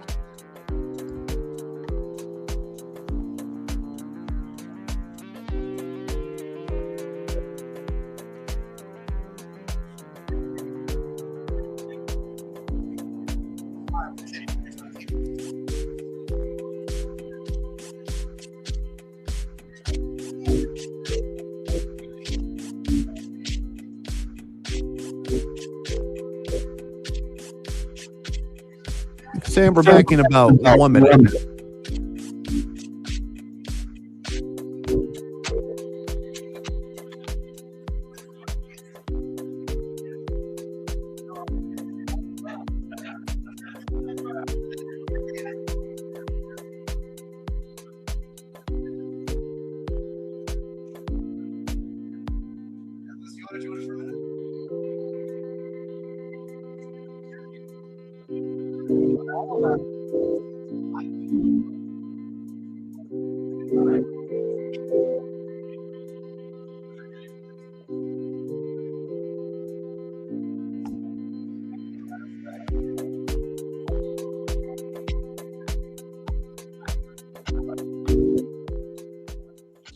All right, Sam and Jamie, we coming back here in a moment, and you can take it to the top.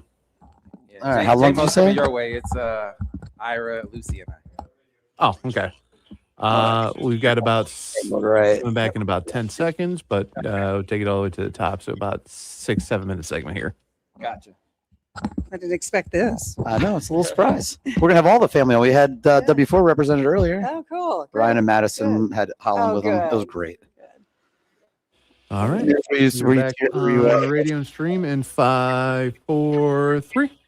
And we are back, folks, here on Insider on the Big 1050 WTKA, online at the big1050.com, live at the Kensington Hotel for the MOTT Takeover. It is back. It has been a phenomenal experience benefiting the Charles Woodson Clinical Research Fund. And folks have been so gracious in their giving, but we are not done. We still have time left. That means we still have money to raise. If you've already given, tell someone else in your family or your friend group to give as well, as this is a cause much bigger than all of us.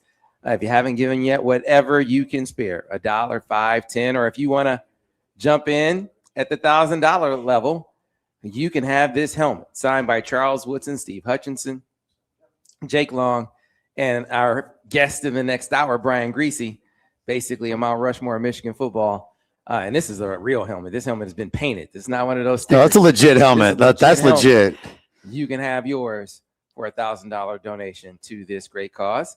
Ira Weintraub is back. It's great to see you, Sam. You've been doing great. I've just been sitting back, watching, listening, and enjoying all the stories. I also want to mention on WTKA.com, if you go to make a donation for a $100 donation, there's a really cool MOTT Takeover T-shirt. It's got Charles's picture on one of the sleeves, the MOTT Takeover logo on there, and it's a Maze shirt, so you can wear it to the Maze out coming up for the Michigan-Texas game, or Oklahoma game, the second week of the season. A $100 donation gets you that MOTT Takeover T-shirt. As you mentioned, $1,000 for the football helmet. Every donation is very helpful. The stories today have been unbelievable. Sure, I've enjoyed hearing all the football guys tell all the football stories. I love the joking that the guys have, the camaraderie and the brotherhood. You see it. It bleeds through all the conversations.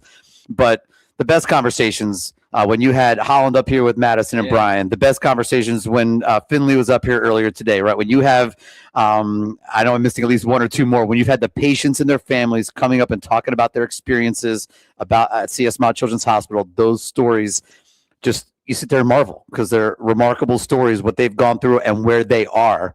For example, baby Holland is barely 5 months old. She's a month removed from open heart surgery and she's killing it on the radio, right? Like it was an amazing, it's been such a fun day to see those stories. And yes, the great football stories from all of our great football guests, including who's coming up in the next hour with Brian Greasy. It's awesome. But this gem in our community, I love highlighting everything about the gem in our community. Yeah, it's a great segue to our next guest from our Ann Arbor radio family, 1290 WLBY, Lucy Ann Lance. Lucy, how you doing? I'm doing great, and I'm just marveling over how you guys are just incredible and how much you give back to the community. And I'm so proud of our stations for what they do for the Ann Arbor region. You are the Washington standard County. we follow. Well, I don't know about that, but you know, my heart just I wanted to cry when you're talking about baby Holland because it just means a lot to our family here, our radio family, but also it's representative of what happens day in and day out at Mott Children's Hospital. And it is a phenomenal place. And we're so lucky to have it right here in our community and lucky to have big hearts. People in this community are incredible how they give back. And you guys put out that call and they respond. Well, you are the perfect person to have to offer the perspective of just how much this hospital, we see how it affects the world, but this community, like I said, hey, it belongs to everyone, but it really belongs to us because it's ours, because it's here. Right. And Madison talked about it, to have this resource right in our backyards. This is a world-class institution right here in our backyard. Well, and a lot of the people that work there are our neighbors, our friends. So we know it intimately, whether we've benefited from the resources there or not.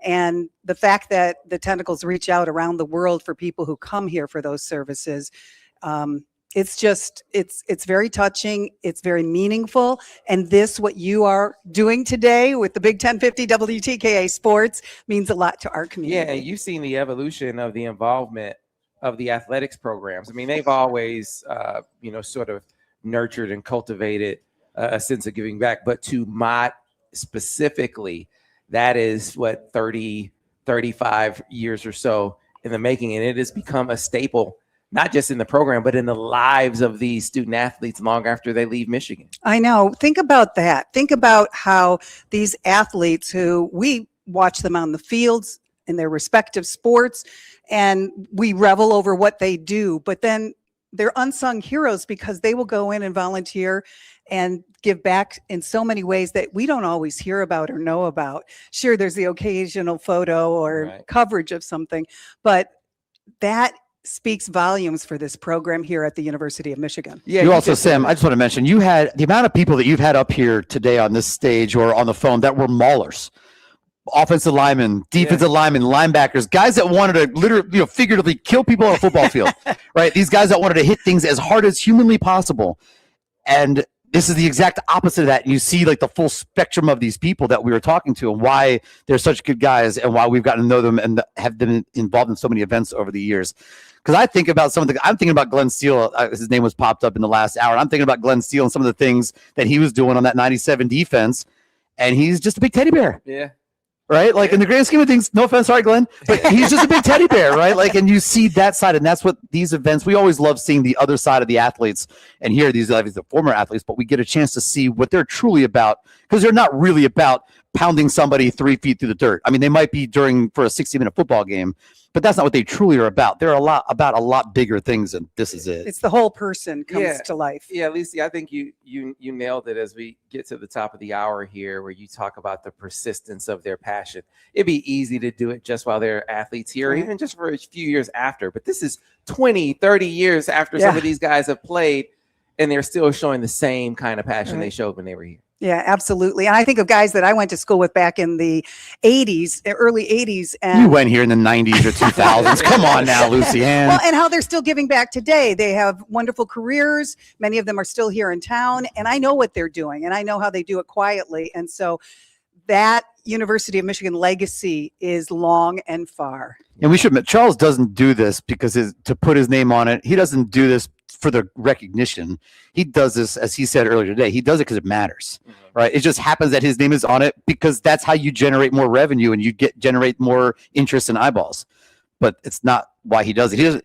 How many times he's been to the hospital and we don't know about those visits? Yeah. We just hear about a random visit here or there. He's there way more often than we know about all the things that they do, because that's what they do. They actually do it mainly behind the scenes. We just happen to bring it out to the fore, especially this week, which is Woodson week in Ann Arbor. Well, you can listen. If you had any doubts, which I know people watching us and listening to us, they don't harbor those doubts. But if you did, listen to him talk. Listen to him talk about the research. It's genuine. And the difference that has been made. And listen to the doctors talk about how he comes and says, what do you need? He interrupted they had a panel conversation at the VIP event last night. He interrupted after the second question because he had another follow-up question. Like, he knows what they're taught. Well, more so than maybe we do. He knows enough to know what the next questions are. And then, to ask that question, what else do you need? And you only have to listen to Baby Holland cooing, and you know what it's all about. Yeah, absolutely. And she did that. I told her mom, I said, she's going to do something on our show that she hasn't done on your show. She's gonna talk. She's gonna be one of the hosts, and she did. And she did. And by the way, I know Ms. put that her talking to the baby translator, and it translated as "Go Blue." I think we can echo that here today. Go Blue. Absolutely. Listen, folks. But what you've been hearing all day is people with a commitment to being a part of something bigger than themselves, helping out in ways that might help us, might help you, or your family one day. Many of us have experienced MOTT in ways that we didn't know we were going to experience it when we started talking about it 10, 20 years ago. And yet we have also benefited from it, just like you may one day. But even if you don't, to help others, this is one of the best ways you can do it. To give to the Charles Woodson Clinical Research Fund, go to WTKA.com. You can get it done there. I know that's the biggest reason to give, to have that sense of fulfillment and service, but I still have this helmet. It's pretty sweet. Here. It's pretty sweet. It's pretty sweet. That means there's at least one. There's at least one helmet left signed by Charles Woodson, Steve Hutchinson, Brian Greasy, and Jake Long. Basically, like I've been saying, I'm Mount Rushmore of Michigan football. You can have yours for $1,000 donation. Get on board. Be on this team. Go to WTKA.com and give to the Charles Woodson Clinical Research Fund. Lucy, thanks for your time. Thank you so much, Sam, Ira, and Go Blue, everyone. We got to get to a break. When we come back on the other side, we'll be joined by Brian Greasy, who's been a standard setter as far as this is concerned as well. I want to thank our great sponsor for this hour, Chelsea Lumber, where the home begins. Such great members of this community and great supporters of the MOTT Takeover. Got to get to a break. Back on the other side with more of the Michigan Insider on the Big 1050 WTKA, online, thebig1050.com. Woo! Great job, guys. Wait, want to take a photo real quick? Okay. All right. Wait. We can squeeze in. All right.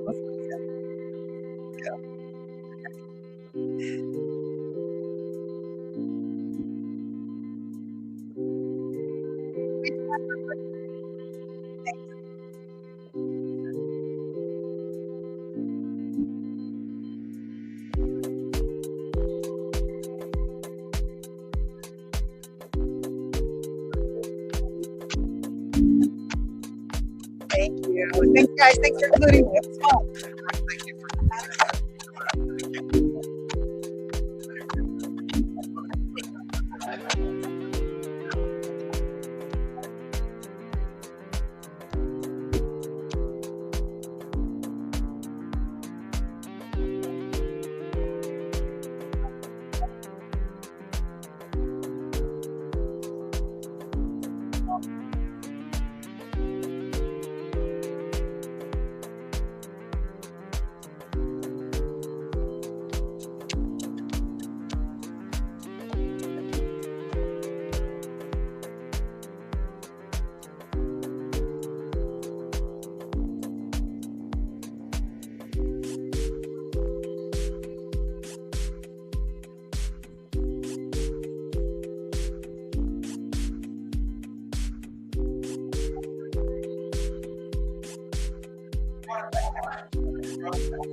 I know.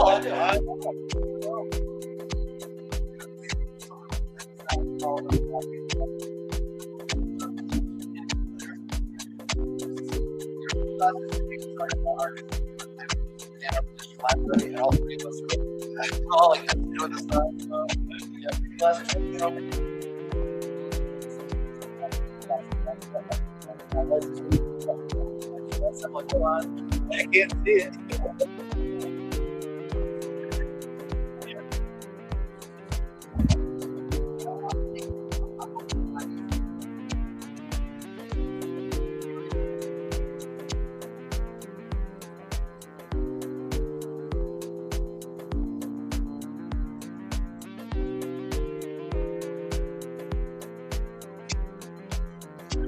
Yeah.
All right, we're back in 1 minute.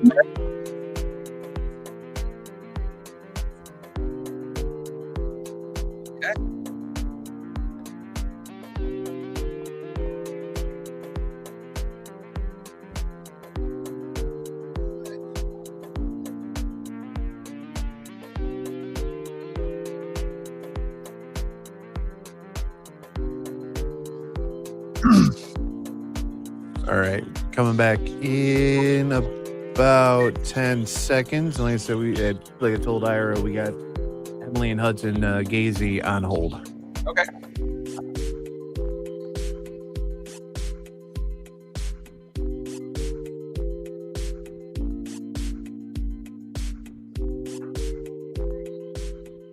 I don't know about that face mask. Here we go. Coming back in 5, 4, 3. And we are back. Michigan Insider on the Big 1050 WTKA online at Big1050.com, live from the Kensington Hotel, site of the MOTT Takeover, benefiting the Charles Woodson Clinical Research Fund. It has been so much fun being back with this particular broadcast for years. Former Michigan student athletes, current Michigan student athletes partnered with us to take over the airwaves to raise money for Mott Children's Hospital. It was a fantastic endeavor, and it has not changed. I think it's been 9 or 10 years since we've done this, and here we are. It's like riding a bike, and it feels just as good. Joining me, a guy who set the standard even for Charles. He mentioned it this morning. He said, I was looking at what Steve, what Hutch, and what Brian Greasy were doing. I was like, I need to do some more of that too. So a big part of what Charles is about is inspiring others the way, Brian, you inspired him. Brian Greasy, how you doing? Good to see you again, man. Glad you're still in the chair, man. You're like, you got to be going on 2 decades at TKA, right? Yeah, almost. Congrats. Yep, 20th season coming up. So that's awesome. It's been a great ride, and it's been great to see sort of the different eras in guys' lives as they come up as student athletes, going to the pros or professional ranks. become dads. And it does something like with this in particular, Brian, offers different perspective. I mean, it's one thing when you're going through and visiting Mott as a player, but when you become a dad, it gives you that much more perspective on things. Oh, well, I'm definitely on the back nine in life right now. Okay, we've had 51 years old, believe it or not, Sam. So, but definitely, I have a daughter who's now at Michigan. She's going to be a junior in the fall. And so being a dad, being a Michigan dad, having a chance to come back to this great place, you just have so much more of an appreciation for how it shaped your life. Okay. And yes, as a player, as a football player, certainly as a student. But then you think about the experiences that you had at Mott Children's Hospital and how that framed your life and how it gave you perspective and really to appreciate what you had and to instill a sense of community and giving back. Right. And the power that we had as athletes to give back in ways that were measurable. I don't think we really understood that. I was going to ask you. We didn't understand that when we were here. Certainly understood it when we left, and then when we started to come back, and Steve and I started to raise money, and then Charles got on board.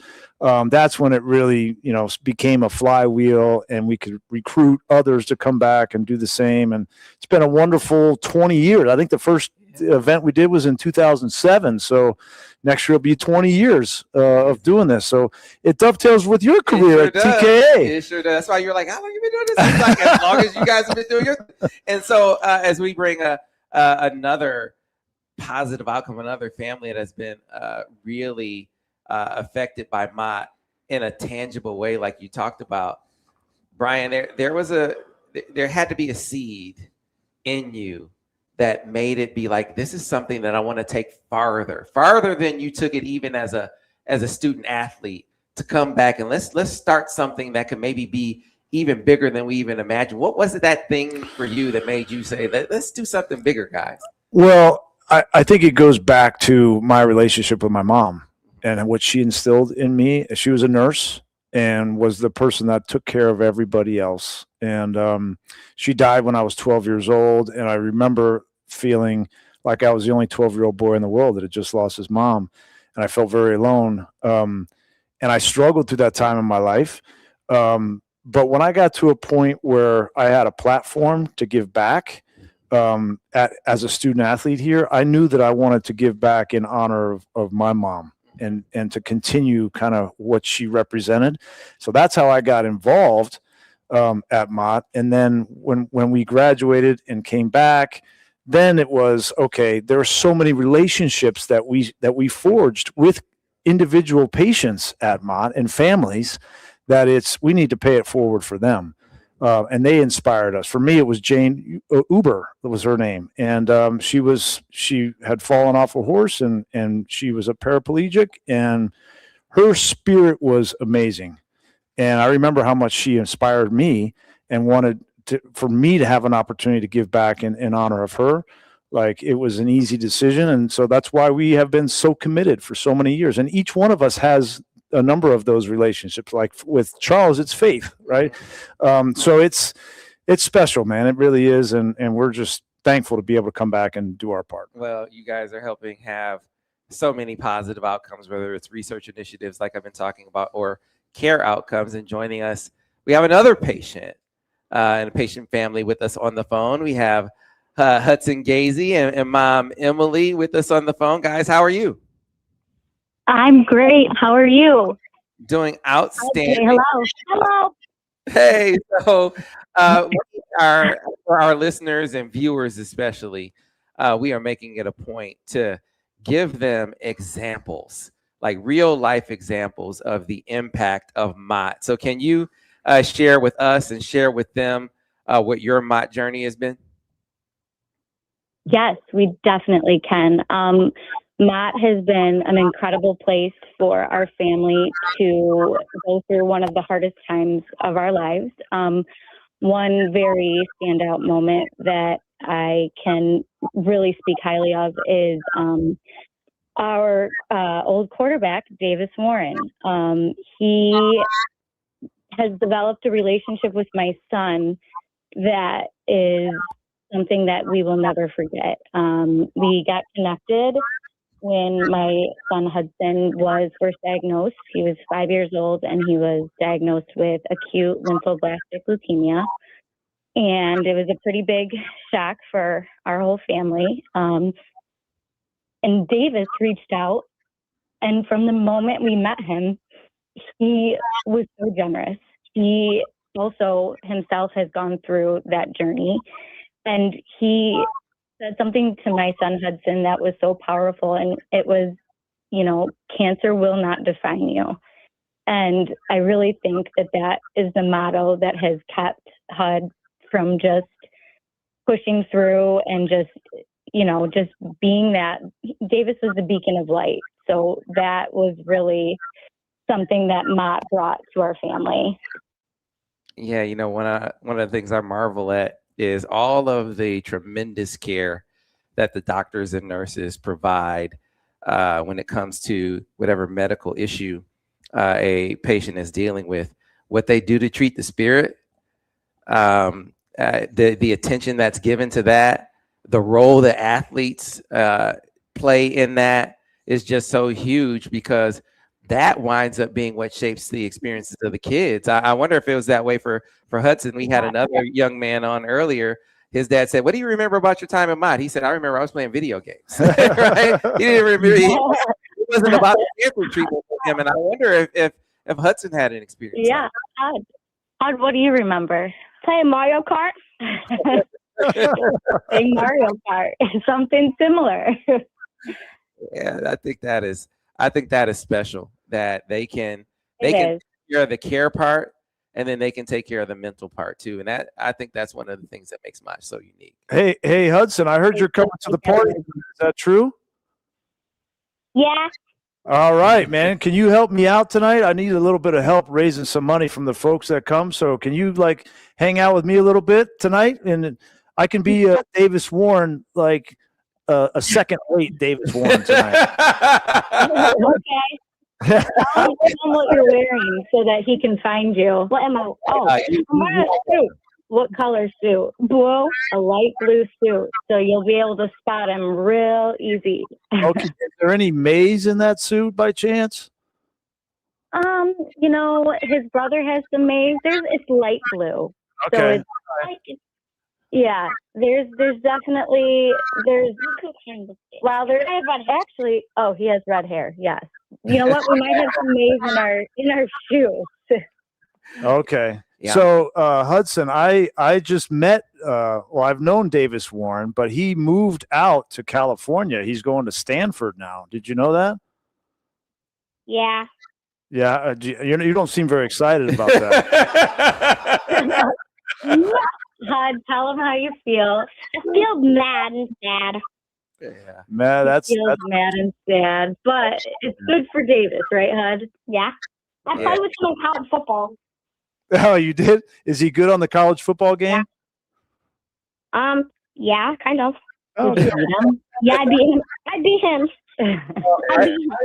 I think it would be fair if you continue to root for Michigan, but this year at least you can root for Stanford too. I think that would be okay. Yeah. That's the only time we like red. I also vote for someone else. Oh, what's it called? What team did Poppy J play for? Oh, Ferris. We're not talking about Ferris. Okay, come here, Hud. Well, I tell you what, I'm sure Davis will tell you he's playing for Stanford, but he'll always be a Wolverine. So you can just know that. I promise you, he would tell you that for sure. Oh, for sure. For sure. He is always a Wolverine, especially in our hearts. Absolutely. Yep. So I got to tell you guys, Hudson, appreciate you taking the time. Excited for you tonight because you're going to do big things with Brian. Yeah. Brian played the same position. He didn't tell you. He played the same position as Davis. So you're going to be there with another quarterback, by the way. Oh.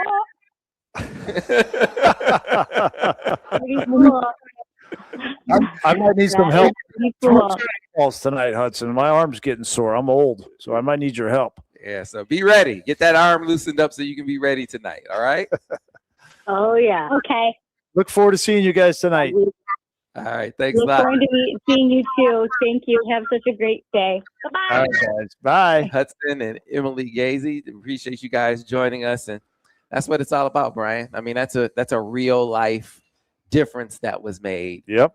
And that's the kind of difference that people can help make. Yeah, no doubt. And kudos to Davis, right? Mm-hmm. For, he had a unique life experience and came through it. And for him in that moment to share his experience with a young man like Hudson and to give him direction and hope that cancer is not going to define your life. What a powerful message that is. Yeah. And we've heard so many of these patients have been impacted similarly by their interactions with athletes. And I was going to ask you what you touched on. I was like, do you realize in the moment as an 18 to 22-year-old just what you're doing for these kids? And sometimes it takes some life experiences to really understand that. I'll tell you what you do realize, Sam, in the moment. You don't realize what you just said, but what you do realize is, man, I have more perspective now than I did yesterday. And yeah, I might have had a bad practice, a bad game, a bad test,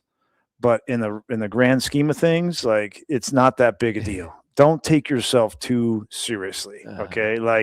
And I remember feeling that way because I had a lot of ups and downs in my Michigan career. It wasn't like, a steady climb to the top. Okay. So I had a lot of adversity, and I just remember having the perspective and realizing that I was so fortunate to be where I was and to not take a moment for granted. And this was a part of that. Absolutely. 100%, folks. Makes a difference for the givers as much as it does the receivers in some respects, as you're hearing from all these former student athletes and even current student athletes who are talking about their MOTT experiences. But we need to get to a break. Before we do, I want to remind you, giving is, you talk about the feeling that you have. Nothing makes you feel better than contributing to a cause that is as significant as this one, and to one where you can actually see where the dollars go and feel the impact through stories like the one that we just heard with Hudson, or we heard earlier with some of the other patients that have come through. You can help affect those kinds of outcomes by giving at WTKA.com to the Charles Woodson Clinical Research Fund. We will get to more guests and more stories and more, hopefully, giving on the other side. I want to thank our great sponsors to the MOTT Takeover in this hour, brought to you by our friends at Lewis Jewelers. Back on the other side with more of the MOTT Takeover here on the Michigan Insider on the Big 1050 WTKA, online, thebig1050.com.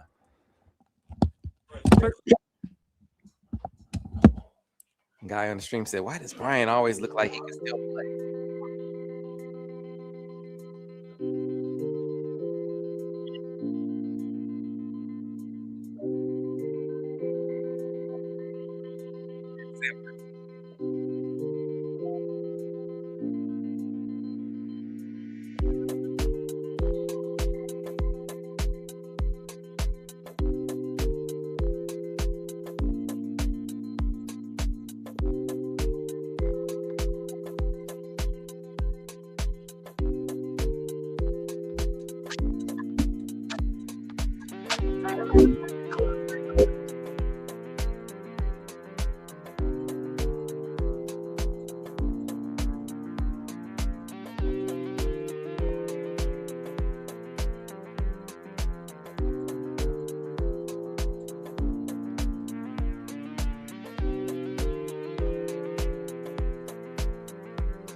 Hey, man, how long until we're back? Still got another 2.5 minutes. 2.5.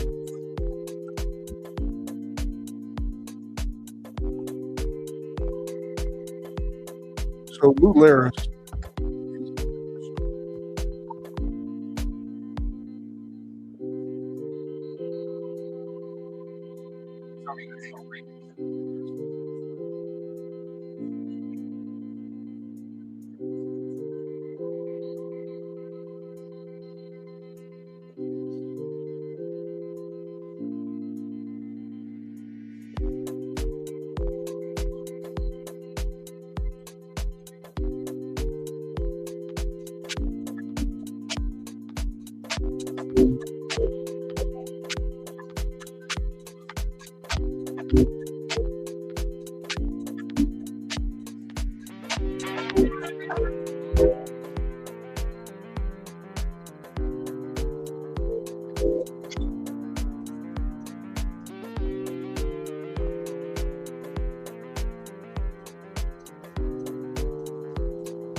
All right, Sam, we're back in about 1 minute.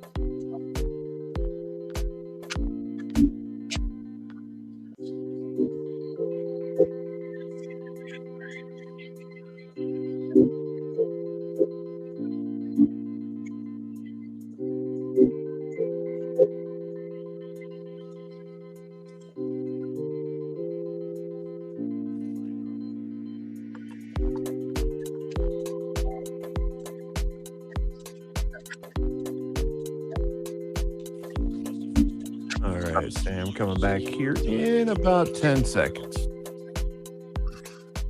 Gotcha. 10 seconds.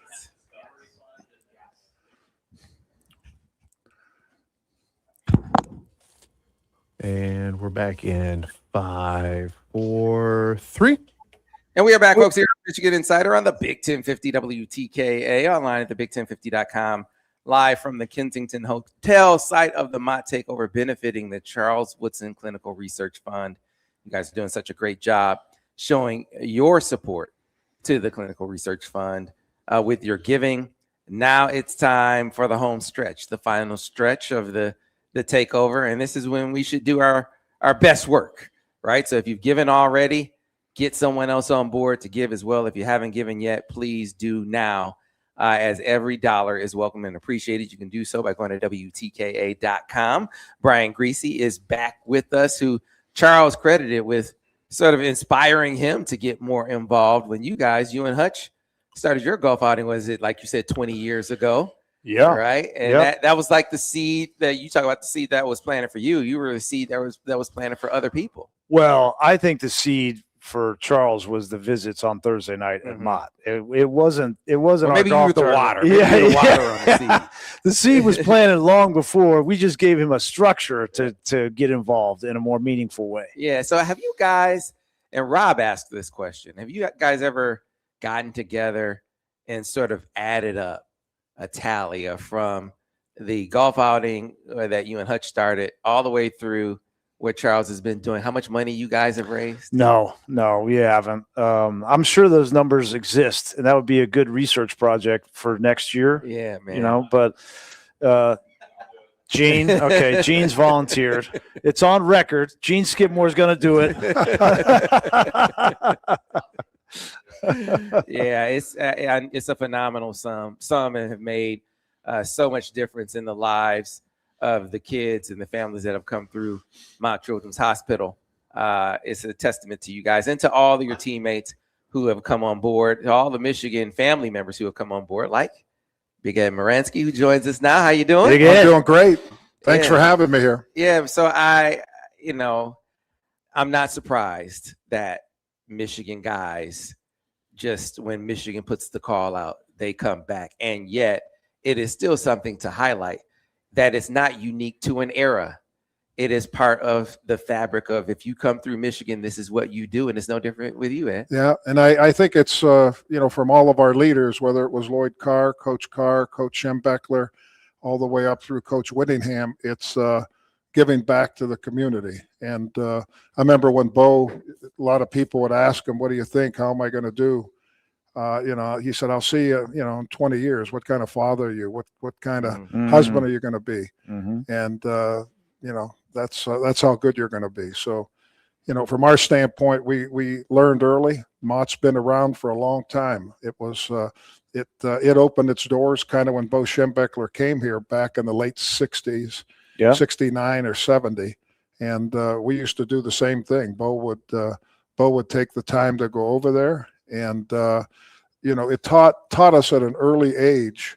And I'm not surprised that Brian did know the amount, because that's not what it's about. Right. Yeah. From our standpoint, you get so much more in return. When you see how you could change somebody's life with a look or a hug or whatever, the money obviously is needed for the research, but we're here for that feeling. And God is good that our mentors sent us in a way to understand that you get so much more than you give. Yeah. And it's unselfish giving. And I really believe for a lot of us, the happiness in life is truly dealt in being an unselfish giver.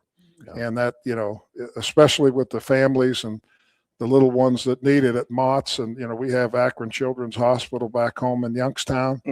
But, you know, when the guys put this together and Charles stepped up, and it's MOTT's and it's our Michigan family, and you got Scotty in the middle of it, it's the Michigan way. So you linemen really get it. I mean, there have been more. First of all, obviously Hutch was a part of it with you. I mean, most of the guys who've been through here have been the offensive linemen. I mean, the linemen really get it, Ed. I mean, what is it about you linemen that Well, we're the most intelligent people on the entire field, right? You have to know the count. You have to know where you're going. I mean, the quarterback maybe has to have a few more reads and be reactive, but you know, it's there's a lot of camaraderie on the offensive line. There's a lot of people that hang out with us. I don't know if that's a good thing or a bad thing, but we're kind of the leaders of camaraderie. I totally agree. The offensive line were the smartest guys on the team. There's no question. As long as they were doing their job. right. Yeah, man. Leading the way on the field, leading the way here as well. It is really impressive to see. I know it's not about the accolades, not about the praise that you get for doing what you do, but it is still, like I said, worthy of mention that this is, I feel like it's unique. I don't feel like you see this everywhere, and it's something to be celebrated and highlighted in ways that can inspire others to get behind the effort too. Like we see people online, you could go to WTKA.com, contribute to the Charles Woodson Clinical Research Fund. We have about a half hour left to reach whatever goal they set at the beginning. You have a chance to help us get there by going to WTKA.com and offering your contribution. Ed, we heard earlier in the day from, I believe it was Jeff Backus, who talked about the transition to this new regime, Kyle Whittingham, but his offensive line coach, Jim Harding, and the effort that Jim has made to connect with the former guys, saying, hey, look, yeah, we might be a new staff, a new regime, but I'm going to honor tradition. I'm going to include you former guys, and I'm curious how that has hit you as a former player. Yeah. When you get somebody that gets it like Jim and have a lot of respect for the people that he's coached already, and he comes in here and he immediately got the University of Michigan. Kind of, obviously, Coach Witt got the bigger picture, but Coach Harding got what we're all about. And when you have somebody like him, that the first thing he does when I walk in the building is like, hey, I'm putting this chain together of you like alumni hogs. I don't know what to call you, but and he said, I think it would be a good thing for the guys today to understand the history of this place and to see. So when you're on that chain and you get a text from Dan Deerdorf about the angle that somebody in the spring game set and where his hands were. I mean, it brings you back to Jerry Hanlon, but I hope that these young guys get where some of these comments and this love is coming from. I mean, you got Steve Everett commented, you got Deerdorf commented, you got Jake Long I mean, it's like whatever, but it's part of what Michigan tradition was about. I mean, from an offensive line standpoint, we take great pride in that. Maybe lost our way a little bit, you know, in the early 2000s after Lloyd retired. But man, I'm jealous now. I'm jealous. I don't have a chain. Started today. There you go. Yeah. Get with Bryce and Lloyd's grandson and started today. But no, that it's very good. And I could say the football building is in good shape right now. None of us wished anything to happen the way it did, and we're all pro Michigan no matter what. But for Coach Witt to come in there when he came in there, I mean, he reminds me so much of Lloyd and Bo. I mean, I really feel that he gets it. He gets it on the type of people he wants to surround himself with, coaching wise and player wise, and he gets it surrounding himself with the coaches he has. I just saw something on ESPN that we have 2 of the top 10 assistant coaches on his staff coming with him from the Utah area. So, the football building's in good shape. We held on to most of the people. And at the end of the day, in 80 days, you're going to find out on the field. But from our standpoint, Lloyd and you guys did not win the national championship every year. You did one. Bo Schembechler never won a national championship. But we were always proud of every team that took the field during those years. And that's all you want of this alumni, to make sure you've got good quality people in the positions that we saw and wearing our numbers and everything, and that we have a chance to continue that tradition and, to be in the mix. But, to have national championship a couple of years ago and basketball running the way it is, I still live in Ohio, and I proudly wear the maize and blue. It's, I'm sure Brian would say the same thing. We don't make many good decisions when we're 18 years old, but coming to Michigan was one of them. Yes. And I would do the same thing. The only thing I say is that thank God they didn't have social media back in 1978. I had two good decisions, and they were probably my only two good decisions in college. One was coming here, and then the next one was staying here. Right. And coming back from my fifth year. And I didn't. That's when people ask me, Brian, that's you have any regrets? And I mean, God has been good. Don't get me wrong. But for whatever reason, all my friends, Bubba was leaving, Beck was leaving, Wangs was leaving, and I decided to give up my fifth year and go right to the Raiders. And that's something you never could get back. And had a chance, the way Bo works things, he doesn't. If you're a redshirt junior, he's not giving you the accolades, and could have had a chance to come back and play another year of college. That's so different than the pros. I mean, it's it's night and day, camaraderie wise and love wise. What did he say? Did he say something like, "This is the last team you'll ever be on," or something like that? Yeah. I kind of heard a quote from him. Yeah, like it's different in college. Well, it used to be really different in college. Now, well, college and pros are very similar. He was making the distinction between playing for money and playing for each other. Right. Yeah, no doubt. So I love that you were able to kind of take us inside this particular transition and what Coach Witt is going to bring to the table. It makes me think, Brian, I mean, you actually were a part of a transition. It just happened to be an in-house transition. Right. But the way I find it similar is you transitioned to a guy that got Michigan, sure, who understood what it's about, and how much of an impact that had on you guys being able to ultimately carry on to the success that you had. Yeah, I mean, I think there was a significant amount of tumult with what happened with Coach Moeller, and there was questions and the scenario that we've gone through in the past 12, 18 months is even more tumultuous. And I think as a player, what you're looking for is stability. When I come to work, when I come down to that building, do I know that the effort that I'm going to put in and the sacrifice that I'm going to make is going to be a part of a foundation to build something where we can all pull in the same direction?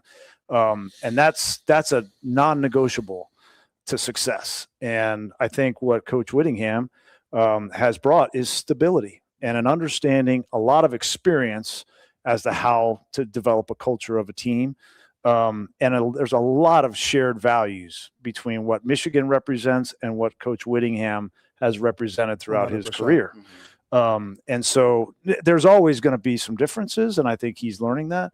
But most important is to build that foundation of structure that's built on the values that matter, right? And then we can figure out the X's and O's as we go and which players are going to step up and we're going to lean on. But you can't microwave that foundation and that culture. And so this offseason, I think, is really critical for the entire staff and the student athletes that have decided to come back and to buy in. Some didn't, and that's okay. But the ones that I've talked to, Steve Frazier's son, Blake, I've known him for a long time, and just hearing the stories that come out of that building and the excitement, it's palpable. Yeah, man. I immediately thought, like you said, this is a much more tumultuous situation, but you guys were coming off of something and having a guy that you could believe in, where that buy-in was there. Yeah. The rest, it wasn't automatic to follow, but you had a good chance of it following because of who you guys had leading you. And that's the same thing here with Coach Witt. Folks, again, we are about 20 minutes away from the conclusion of the MOTT Takeover. this is where we need to hit our stride. This is where we need to go into overdrive as far as fundraising is concerned. If you haven't given yet, go to WTKA.com, offer your donation to the Charles Woodson Clinical Research Fund, making such a difference and can make more of a difference moving forward with your help. Again, go to WTKA.com and make that happen. We got one final break in this hour. I still have one helmet left, at least one. There might be more, I don't know.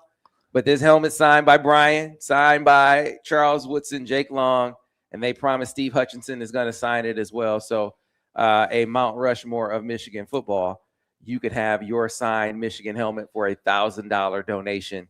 You can be on this team making a difference as well. But any donation you make will make a difference. But for this helmet, $1,000 donation. Go to WTKA.com and make it happen. We got to get to a break. One final segment here on the MOTT Takeover on the Michigan Insider on the Big 1050 WTKA, online, thebig1050.com.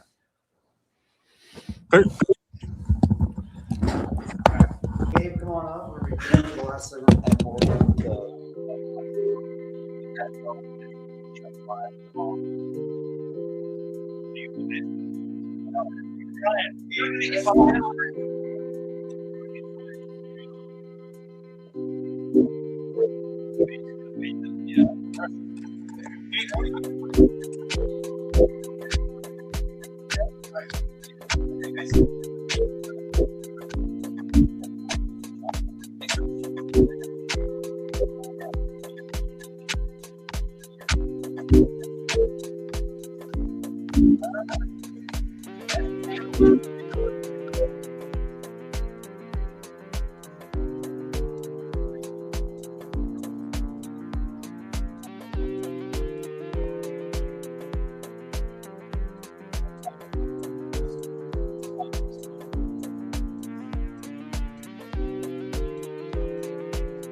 Right now, they're still using it at 6 to 8 hour time frame.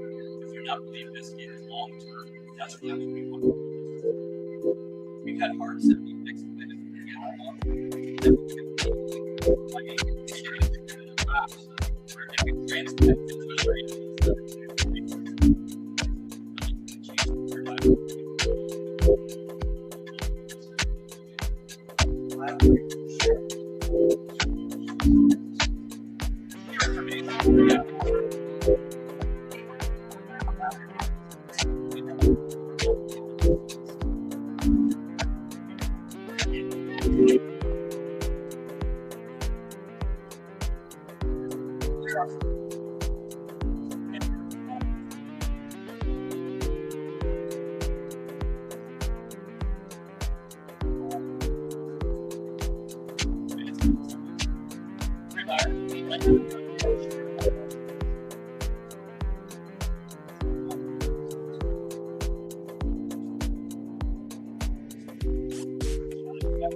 And we're back in about 1 minute.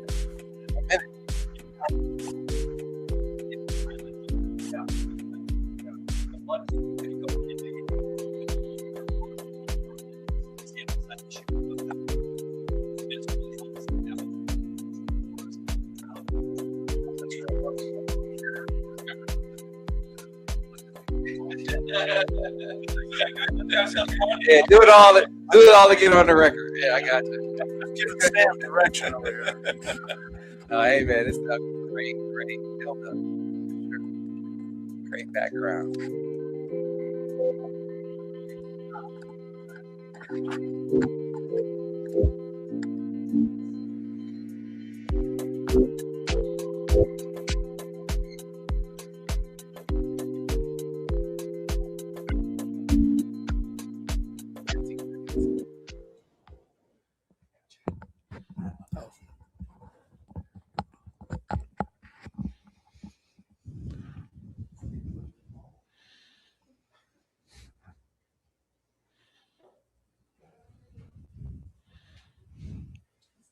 All right, so here we go.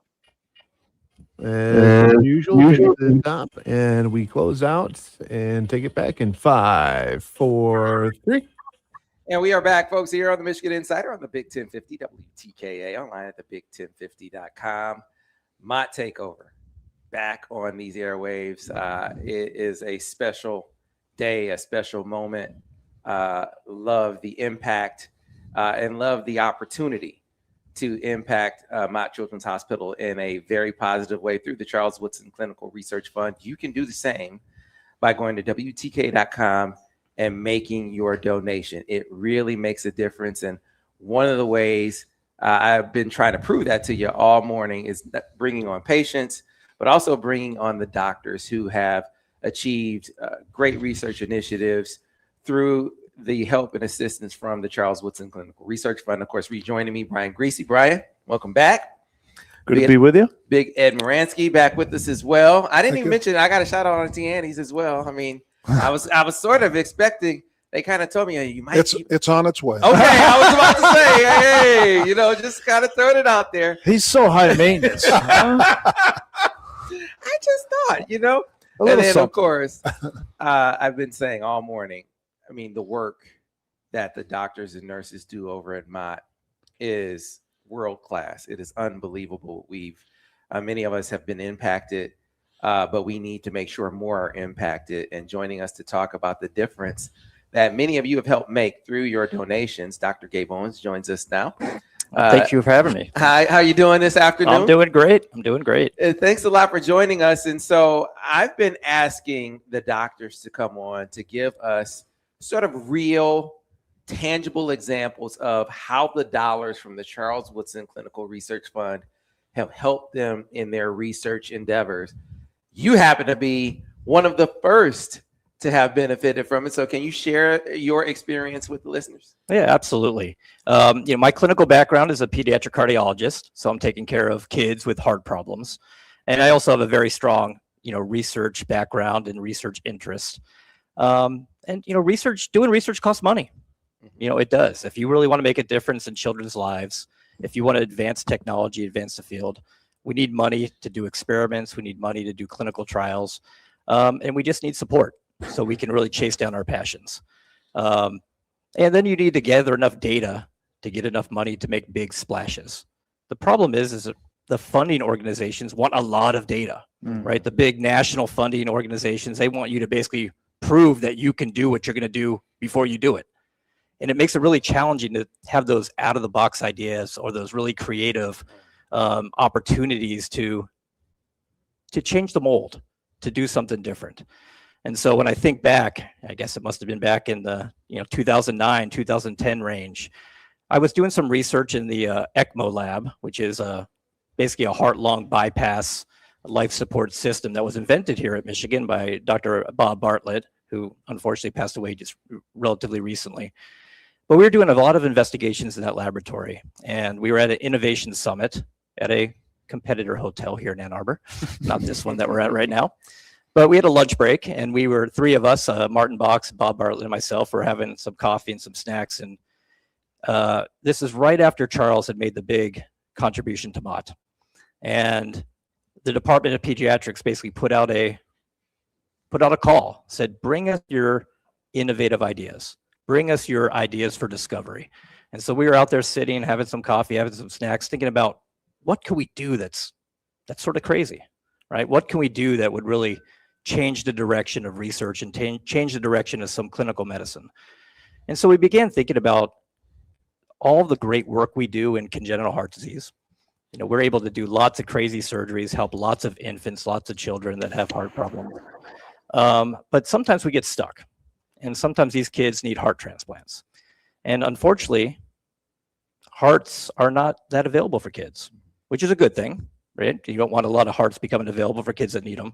But there's a lot of kids that are waiting for a heart that don't get it in time. And myself and Dr. Martin Box was also a pediatric cardiologist. You know, that hit our hearts, right? You know, we felt like, is there a way to help some of these desperate children?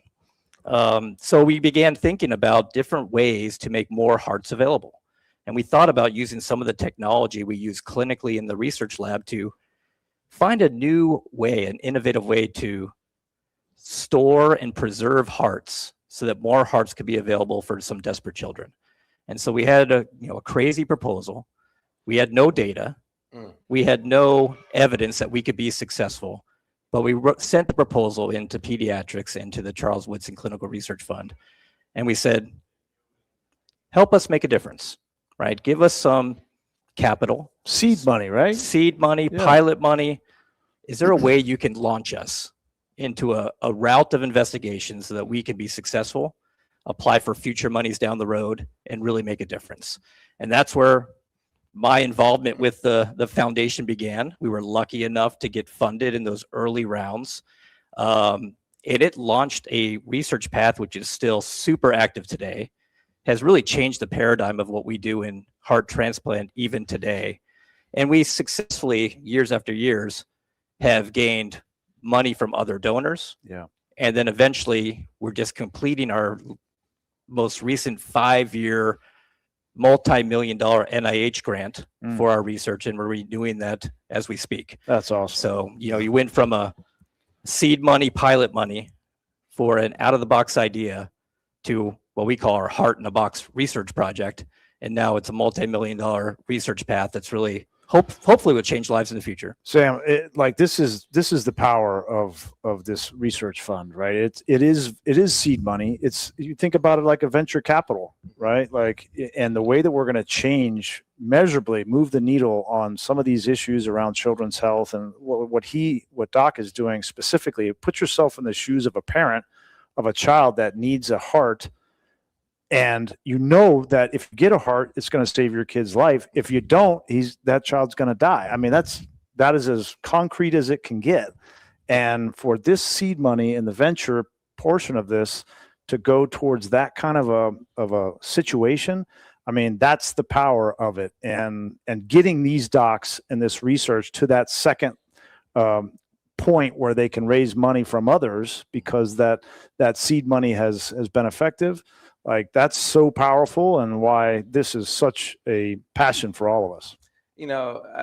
Doc, we're talking to Dr. Gabons here on the Michigan Insider on the Big 1050 WTKA online at WTKA.com. Listen, you did a fantastic job, I think, of describing the difficulty that can come with, oh, look at that. the difficulty that could come with. Oh, yeah, give it all to Sam. Getting these research dollars, right? But I need for you to highlight for the listeners and the viewers that it's even more difficult now. NIH funding has been slashed. Pediatric research is in many respects the least funded research. So you have two complicating factors, which to me highlight why a fund like Charles's is even more beneficial, even more necessary, even for folks to be a part of. Yeah, I mean, absolutely. I mean, I think you said it exactly.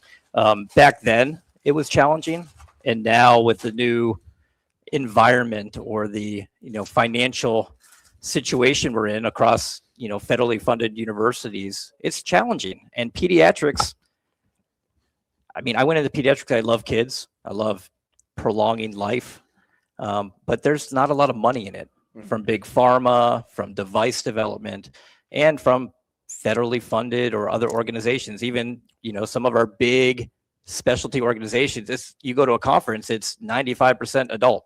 People don't know. People don't you would just think kids would be the most funded research out there, right? Why not? Right? We can make it happen today if people keep on donating, but they should be. but it is really Is that challenging. just because it's the smallest population? It's not Just a number? it's not a small I population. mean, compared to adults. Sure. right? Compared to adults, there's a lot more opportunity for, financial return Yeah, or return on yeah, yeah. investment because of that population. Right. But we have to treat our kids well to have those populations Right, as adults, right. right? Hello. And I'll tell you that, without funding mechanisms like the Woodson Research Fund, a lot of investigators like myself would have these passions that we want to follow up on that just die. And that's sad. I mean, I know a lot of other investigators, scholars of the Woodson Research Fund, who have done incredible things in all different avenues, right? It's not all cardiology. I can be biased. I love the heart, but lots of different research in cancer and fertility, everything else that he's supported and the research fund has supported. A lot of these projects would never have launched. And I think that's why it's so important to have this type of philanthropy and have people contributing to this fund to keep those passions going and not let them die in the water. Well, I can't thank you enough, you and your colleagues, for all of the unbelievable work that you've done and continue to do. And folks, this is what it's all about, helping innovators like Dr. Owens continue to innovate. And that in turn saves lives. And you can help affect that by going to WTKA.com, make your contribution to the Charles Woodson Clinical Research Fund. Your dollars absolutely make a difference. Again, that is at WTKA.com. Doc, appreciate you taking the time with us today. Thanks for having me. Doing God's work. Thanks for doing this. This is a great event. And however, I love supporting the research fund for my junior colleagues coming up through the ranks and interact with everybody that's been so impactful for my career. I tell you, I wouldn't be where I am without the research fund and everybody who's contributed to it through the years. Yeah, that Keep saves dreaming. lives. Yep, Keep absolutely. dreaming. Big Ed came through with the auntie. Had to put this in the camera. But he delivered. He said they're coming, and they came. Yeah, when he says it's going to happen, it's going to happen. And Brian, I love you, brother. I mean, you bud. continue to set a great example, man. Appreciate you. Absolutely. You gonna have your son out on the golf course with you again tomorrow? No, he's in football practice. Okay. Yeah, his senior year of football. So he's in the trenches. He's playing D line. So he ate his way right past quarterback. Not even here to defend us. Normally that happens to most quarterbacks after football. Right. We appreciate you though. So thanks a lot for setting the standard, and to the entire WTKA team. Miz back in the studio. Ira, of course, who is a champion of this, the team here, Lance and Cheyenne and Bryce, so many people who helped make this possible.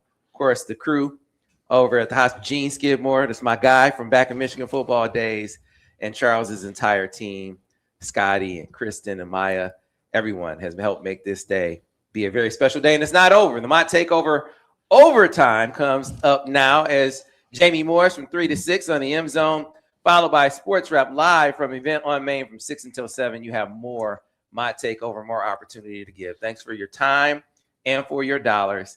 Thanks for listening. We'll see you tomorrow here on the show on the Big 1050. All clear, Sam. All right. Guys, thank you very much, Doc. Thank you. Appreciate it. Thank you. Ed,